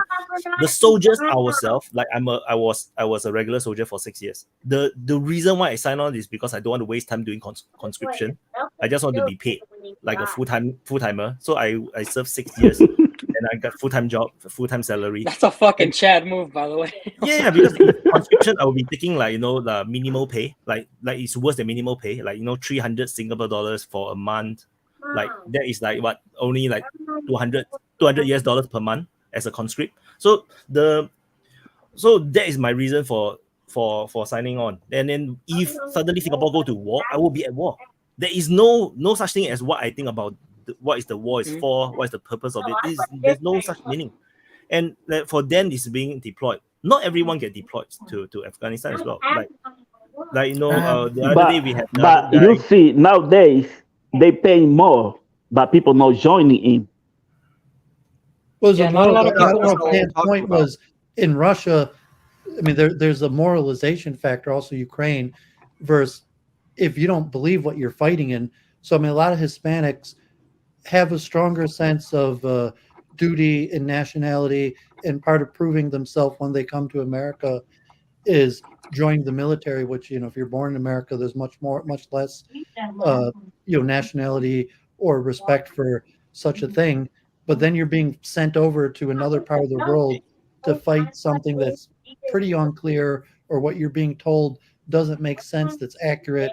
And I mean, you could say, okay, it's important to maintain order. I was saying in terms of Russia, like we gave up. I mean, we still took 20 years to give up in the Middle East, even though the value proposition was unclear, as opposed to Russia. That's right there on their border. Have you served before military? No, I'm not at all. I'm just an intellectual. So military people, right? Once we are in the force, there is no options. You have no freedom. No, they tell you to do what you do. They don't say. You say you can't sleep. You can't sleep. That is military. So there is no such thing as we think, why is the purpose of the war? Why are we going there? There is no such thing. If you don't follow the order, you go to jail. In the U.S., it's voluntary. I mean, not the military. Wait. Can I stop in with the? I've been saying in his country, you have mandatory conscription. You might have stayed on for longer than basically the same in America if you sign up anyways, and a lot of people sign up. Look, listen, David, what I want to make clear is that what Joshua probably gets mad at me for doing this, but we're talking about this point. But I'm a Marine. When I got put in Afghanistan, I wasn't thinking about politics. I don't care. I know I got sent. I know it was against. I know they made me do it, like Wyatt is saying. But once I'm in a firefight, I'm not thinking about shit. And if it bothers people to know that I'm just fighting to live, and you ask me, why did you fight? And, oh, no, what about the politics? Fuck you, you idiot. I'm just trying to live. Leave me alone. Okay, wait. Can I clarify? Can I clarify? Okay, yeah, go ahead. I'm not saying...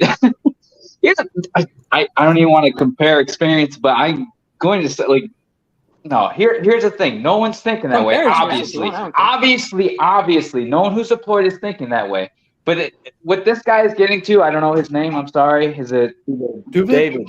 David. I think he's also going a little far, assuming that people have motivations that they don't have, right? Like they're just doing what they have to do. The point is, his bigger point that I don't think he's conveying as well as I'd like to, is that it doesn't matter the motivation. It's the geopolitical goal of the government who's sending you to do what you're doing. Everybody agrees with that. Very, very obviously, you and I, Dan, you and I were not going there with a political goal to do anything, right? Obviously not. Yeah. But at the end of the day, we did do something geopolitically. We were contributing to some goal. It doesn't matter. Like your average Walmart employee, they don't go there like, oh yeah, I want to maximize Walmart's profits. They're going there because they want a paycheck. They're going there because they want a paycheck. Yes, and that's what the problem that I had. The problem that I have is when people like David, who are not in the military, who have never served, start talking about, because he offended me because he started assuming things, the things that you went to do. You don't talk like that. You can talk openly like you just said. No, you can move your head like this every time someone says something, but that's just how it is. Quite interesting was what you said, that people don't forget in Russia. And I was thinking actually about it for a while, which is many things in this war already went over the scale, like the destruction of the Nord Stream 2, the political assassination of the Dugina women, the Dugina, the several sabotage inside of Russia, and now this terrorist attack in the border of Russia, where they actually just killed civilians. Nobody really understands for the God's sake of what. And what I'm saying can I interject real quick? The Nord Stream pipeline, right? That was supposed to be the initiation of nuclear war. If you know anything about like doctrine during like the Cold War doctrine, when you blow up a strategic pipeline or strategic infrastructure like that, that's supposed to initiate the beginning of a nuclear war, so that your enemy cannot rebuild afterward. So you need to understand, Prada, you're making an exactly genius point, but you need to emphasize how massive the steps that are being. But why they want a nuclear war? Wait. What I meant is something very interesting. You normally don't organize. Well, of course, there were always political assassinations, but a state doesn't organize these things. For instance, a raw state, but not a real state. A state doesn't organize a terrorist attack in the territory of another state, and theoretically also not. Well, wait is like sinking in history. Okay, but anyways, my point is, if Russia doesn't win with glory, and the West needs to understand this, if Russia doesn't win with glory, the world that we'll be living in will be extremely dangerous. They opened the Pandora box for the Russians to make all kinds of revenge, horrible revenge, like we can't even have any imagination of. What do you think is happening in USA right now? No, things are just exploding, train derailing, all for no reasons. Like, just they're trying their best. Okay, guys. The rails. Hit him again. That's a bit dodgy. Rails in the US happens a lot because their trains are too heavy. They really overweight their trains. It's actually quite something normal. Oh, you are a Russian troll now. Oh my freaking God. How can you know? Ukraine had the amazing idea of ordering what you call locomotives. Or the American locomotives, and the engineers, the Soviet engineers, told me, "No way, this is too heavy." And what happened? They destroyed the old tracks. They had to take them out. They're too heavy. Probably cheap communist quality. Too heavy, though. But yeah, it's low quality communist steel, obviously. Anyway, I wanted to say something real quick with regards to Joshua and Dan and what David said. Like when I was in the National Guard, we would get put on alert for like Bosnia and shit. I was fully aware of what was going on in Bosnia. I didn't really support us going in there and supporting Bosnia. But if they would have sent us, I would have fucking gone and I would have done my fucking job and I wouldn't have worried about the politics because they don't give a fuck about what I think. And I can feel guilty or deal with it when I get back, if I get back. I mean, once you sign the contract, you really don't have any say in it. Yeah, you should. If you're like the way I operate was, if I'm in the Army, I'm going to watch the news. I'm going to read what's going on, because I don't want to be sitting in my fucking barracks and all of a sudden, oh my God, we're on alert. Whoa, what the fuck's going on? You know, if I pay attention to what's going on, I'm not surprised. So, I mean, it's just like, most guys probably know what's going on, but like once you get to that point, who gives a fuck what Dick Cheney said? I mean, you got to worry about the guy shooting at you and the guy next to you. I mean, but that's the disconnect, though, and that's and you have to have that disconnect if you're doing this, right? You have to have that disconnect. Well, so that's my only thing. I'm not saying that they know what they're talking about. Dan, and my point was more geopolitical, because like I'm an intellectual. And I'm thinking about geopolitics in America. Like I said, we're drunk from our own power. That's why we're getting our asses kicked by the Far East. But I'm thinking about geopolitics, and I'm just looking at Dan. It's like, well, unfortunately, okay, he's a Mexican immigrant, and therefore he wants to prove his patriotism and join the army. And I'm an armchair philosopher that's just moving him on the board to look out for economic geopolitical interest of the United States. And that's really the situation in Ukraine also. From the U.S. perspective, we're trying to maintain our perception of a global geopolitical order, and it's distant because we're playing around with other people's lives. Yeah. And I agree with you. I agree with you. But if you want a black-pilled moment, I think a lot of soldiers realize they're pawns and they live with it. They accept it. Yeah. So it's I their agree choice. with what you say. I agree with what you said. Well, I also tried to differentiate a border battle. If it was actually a border battle, like in Russia, it might be different. I'm sorry, Dan. When I blew up was because I understand what you're saying, but when you didn't use tact and you want to say what you don't talk about me. Just talk about either generally or ask me like Vaughn and Joshua asked me. Because at the end of the day. Because at the end of the day, it matters what the man was there for. We're just single human beings. We know that we're pawns. Now, if we have to live with that and somebody says something to us like you did, then that's going to cause problems. Why? Because then people are going to tell you, hey, by the way, I did it for this reason. I did it for that reason. So I think that perhaps next time have more tact. So maybe I can give an example, maybe from Singapore, we are not involved in wars, right? So, we have conscriptions, every man have to serve.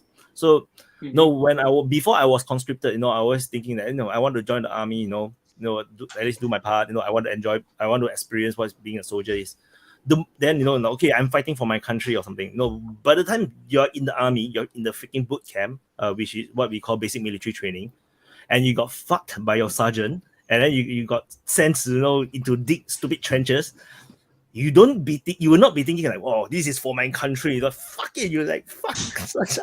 I mean, it's like when people ask you like, "Well, what'd you do in the army?" It's like, "Well, they paid me to fuck. They paid me to shit. They, the guys that went over Iraq and Afghanistan, they paid me to jack off in a fucking outhouse that was 120 degrees." It's very low patriotism.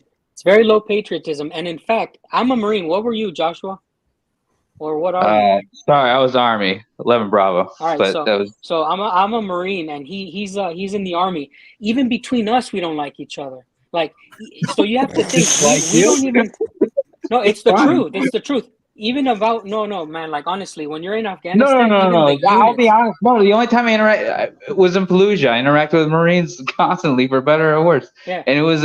You guys are fantastic. I don't know. There's we talk a lot of shit. We talk a lot of shit.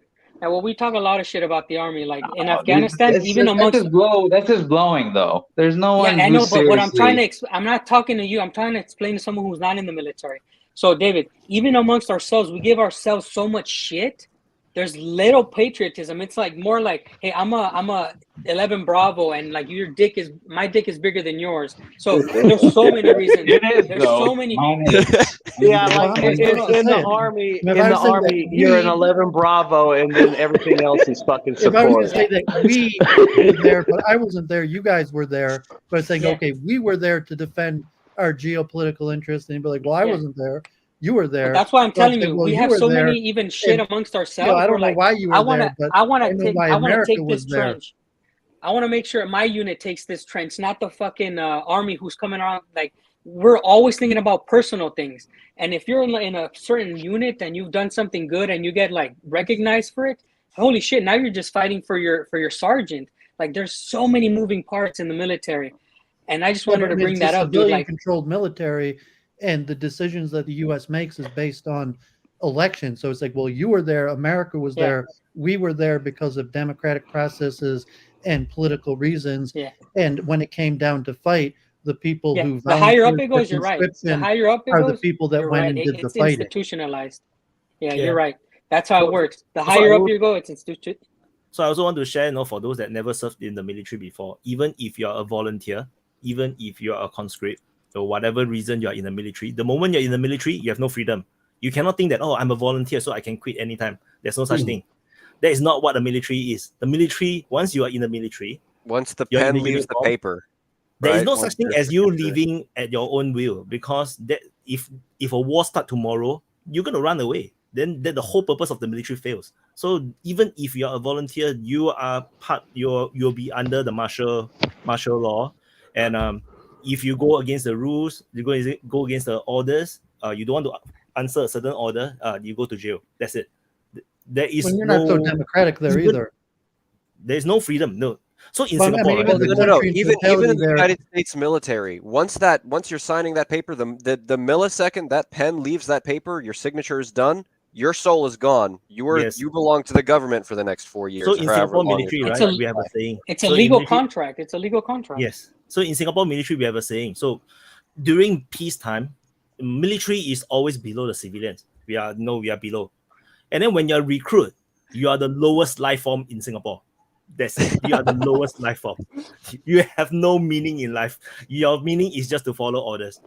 Because you're below the civilian and the military is so big. The military is so big and you're at the very bottom and you have no rank. The recruit have no rank. No, you're not even a private. So you're the lowest life form. And that's the reality. And there's no escape, Anyway, it's 4 hours, 45 minutes. So we need to do closing. I think this timing is pretty good for the Americans right now. I feel that this is a very good timing for you guys. It's perfect time for us. I have It's a 1 p.m. midterm tomorrow morning. What about me and Prata? Nah, you're fucked. Sorry, buddy. It's 5 in the morning here. Nah, get to drink coffee, go on with the day. So let's do the closing. No, we'll start off with Prata. No, you're muted. Welcome to the open mic. This is our Yes. This discussion was extremely interesting today. I think we got great points today. I think I'm going just to repeat a bit the last one I said. We have to take in attention that if Russia lose a war, will have consequences, geopolitical consequences that are so great that everybody should be afraid of, especially the West, because it will have to pay. They will have to have a payback, and it will come. Especially Germany sending all those tanks, and this will be very, very ugly. So thank you guys for listening to me and for the great discussion today. Alan. Yeah, it was an absolutely fantastic discussion. Not gonna lie, a little bit in the middle. My eyes glazed over. You guys were too big brain for me talking about all the geopolitical stuff and economics with China and all that. But I learned a lot. I hope we can keep doing these.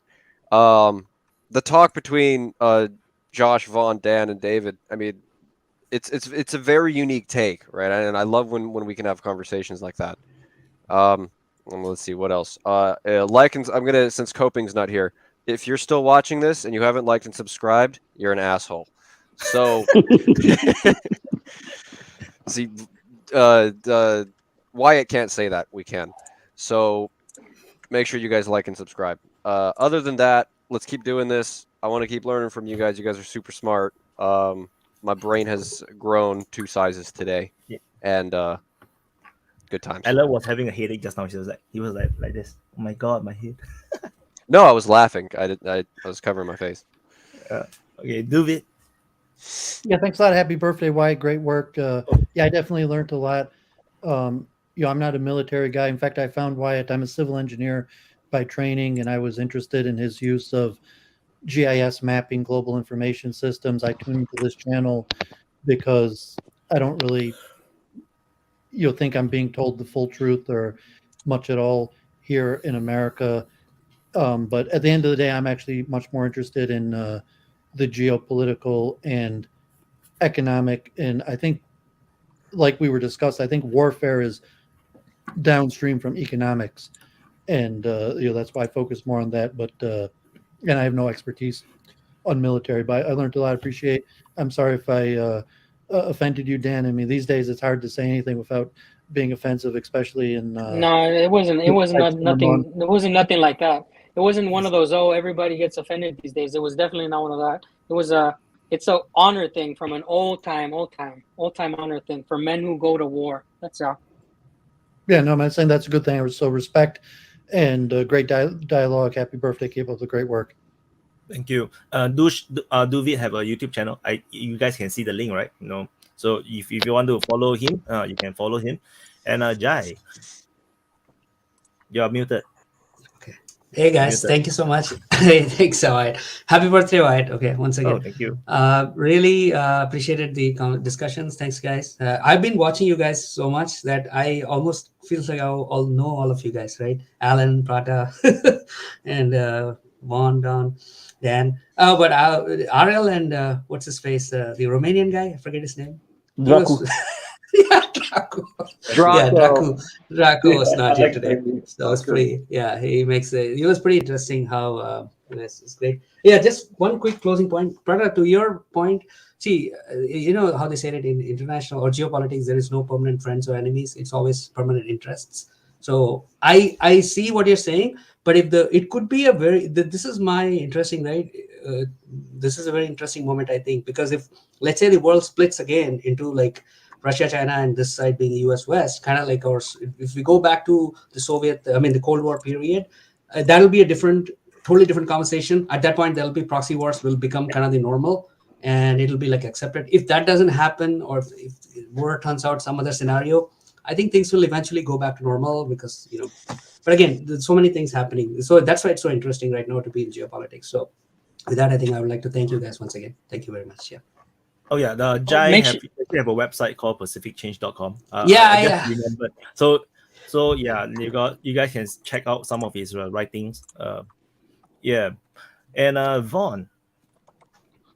Yeah, I was just saying, another great panel. If you guys like watching the panels and you have something to offer, please join the panels anytime. We always want new people. I always like seeing everyone that's new. Erwin, I think you're new. Jai, you're new. David, I think you've been on once before. Jai So it's just good to see everybody. I like the talks. There was rumors. Here's my only thing. There's been rumors about Leo 2s in Chavez Yar. So Chasif Yar. So maybe in the next couple of weeks we'll see. I'm going to say by the end of the month we'll see a leopard with a Wagner W on it. Why not throw that out there just for the hell of it? No, I want to see a leopard in front of the German embassy in Moscow. No, in the Red Square. With roses. No, in front of the German embassy. I want them to see the leopard. Maybe they can just drive it up to the embassy and say, "Do you want your tank back?" Dan. All right. Well, guys, again, I want to say thank you guys. All the new people, make sure that you get the link from Wyatt to join the Special Forces, DPA Special Forces. We have a Telegram group. So we got to all keep up with each other. We have a really friendly group amongst us who do the open mic. And like I said, I'm a American veteran who's living in Siberia and Russia. And if you guys want to ever come visit, Russia's friendly place for all. I do have a YouTube channel as well. It's below my name. It's WildSiberian. I post videos about Russia. And again, if you're not subscribed and you're not commenting and you're not liking the DPA content, then what are you doing? Shame on you. Gotta shame them. You have to shame them. Choke yourself. Erwin. Well, man, this is my second time on here. It's always been a good chat, even when I'm watching you guys not on there. But everybody, man, follow DPA. He's not biased. One of the best podcasts I've seen.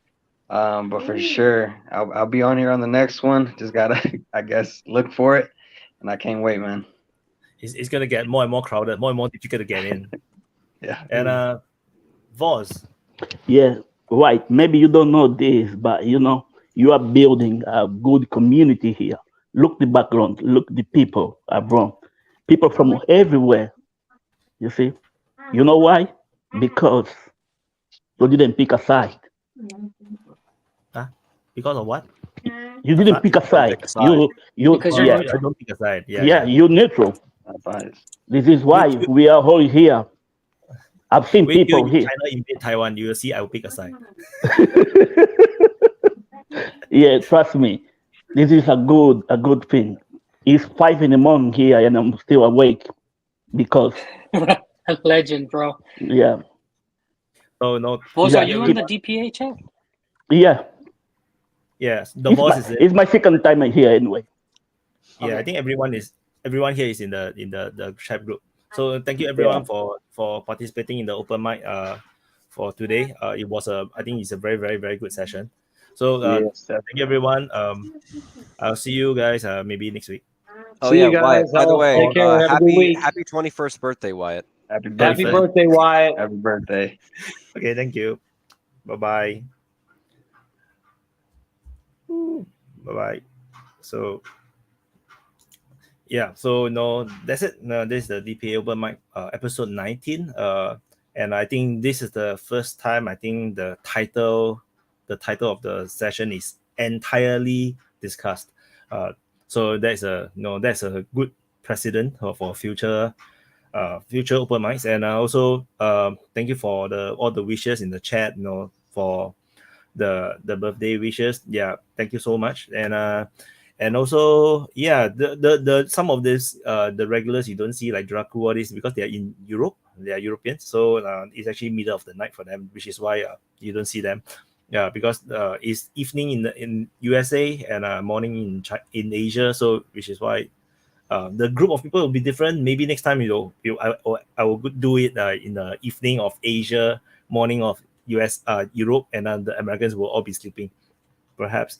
So thank you guys for watching, and hope you guys enjoy the session and do subscribe, especially subscribe to the DPA Open Mic channel at DPA Open Mic. Let me put it up. This one. Yeah, DPA Open Mic. For those that are in the main channel, if you have not subscribed, do subscribe. And thank you for watching. And I will see you in the next update.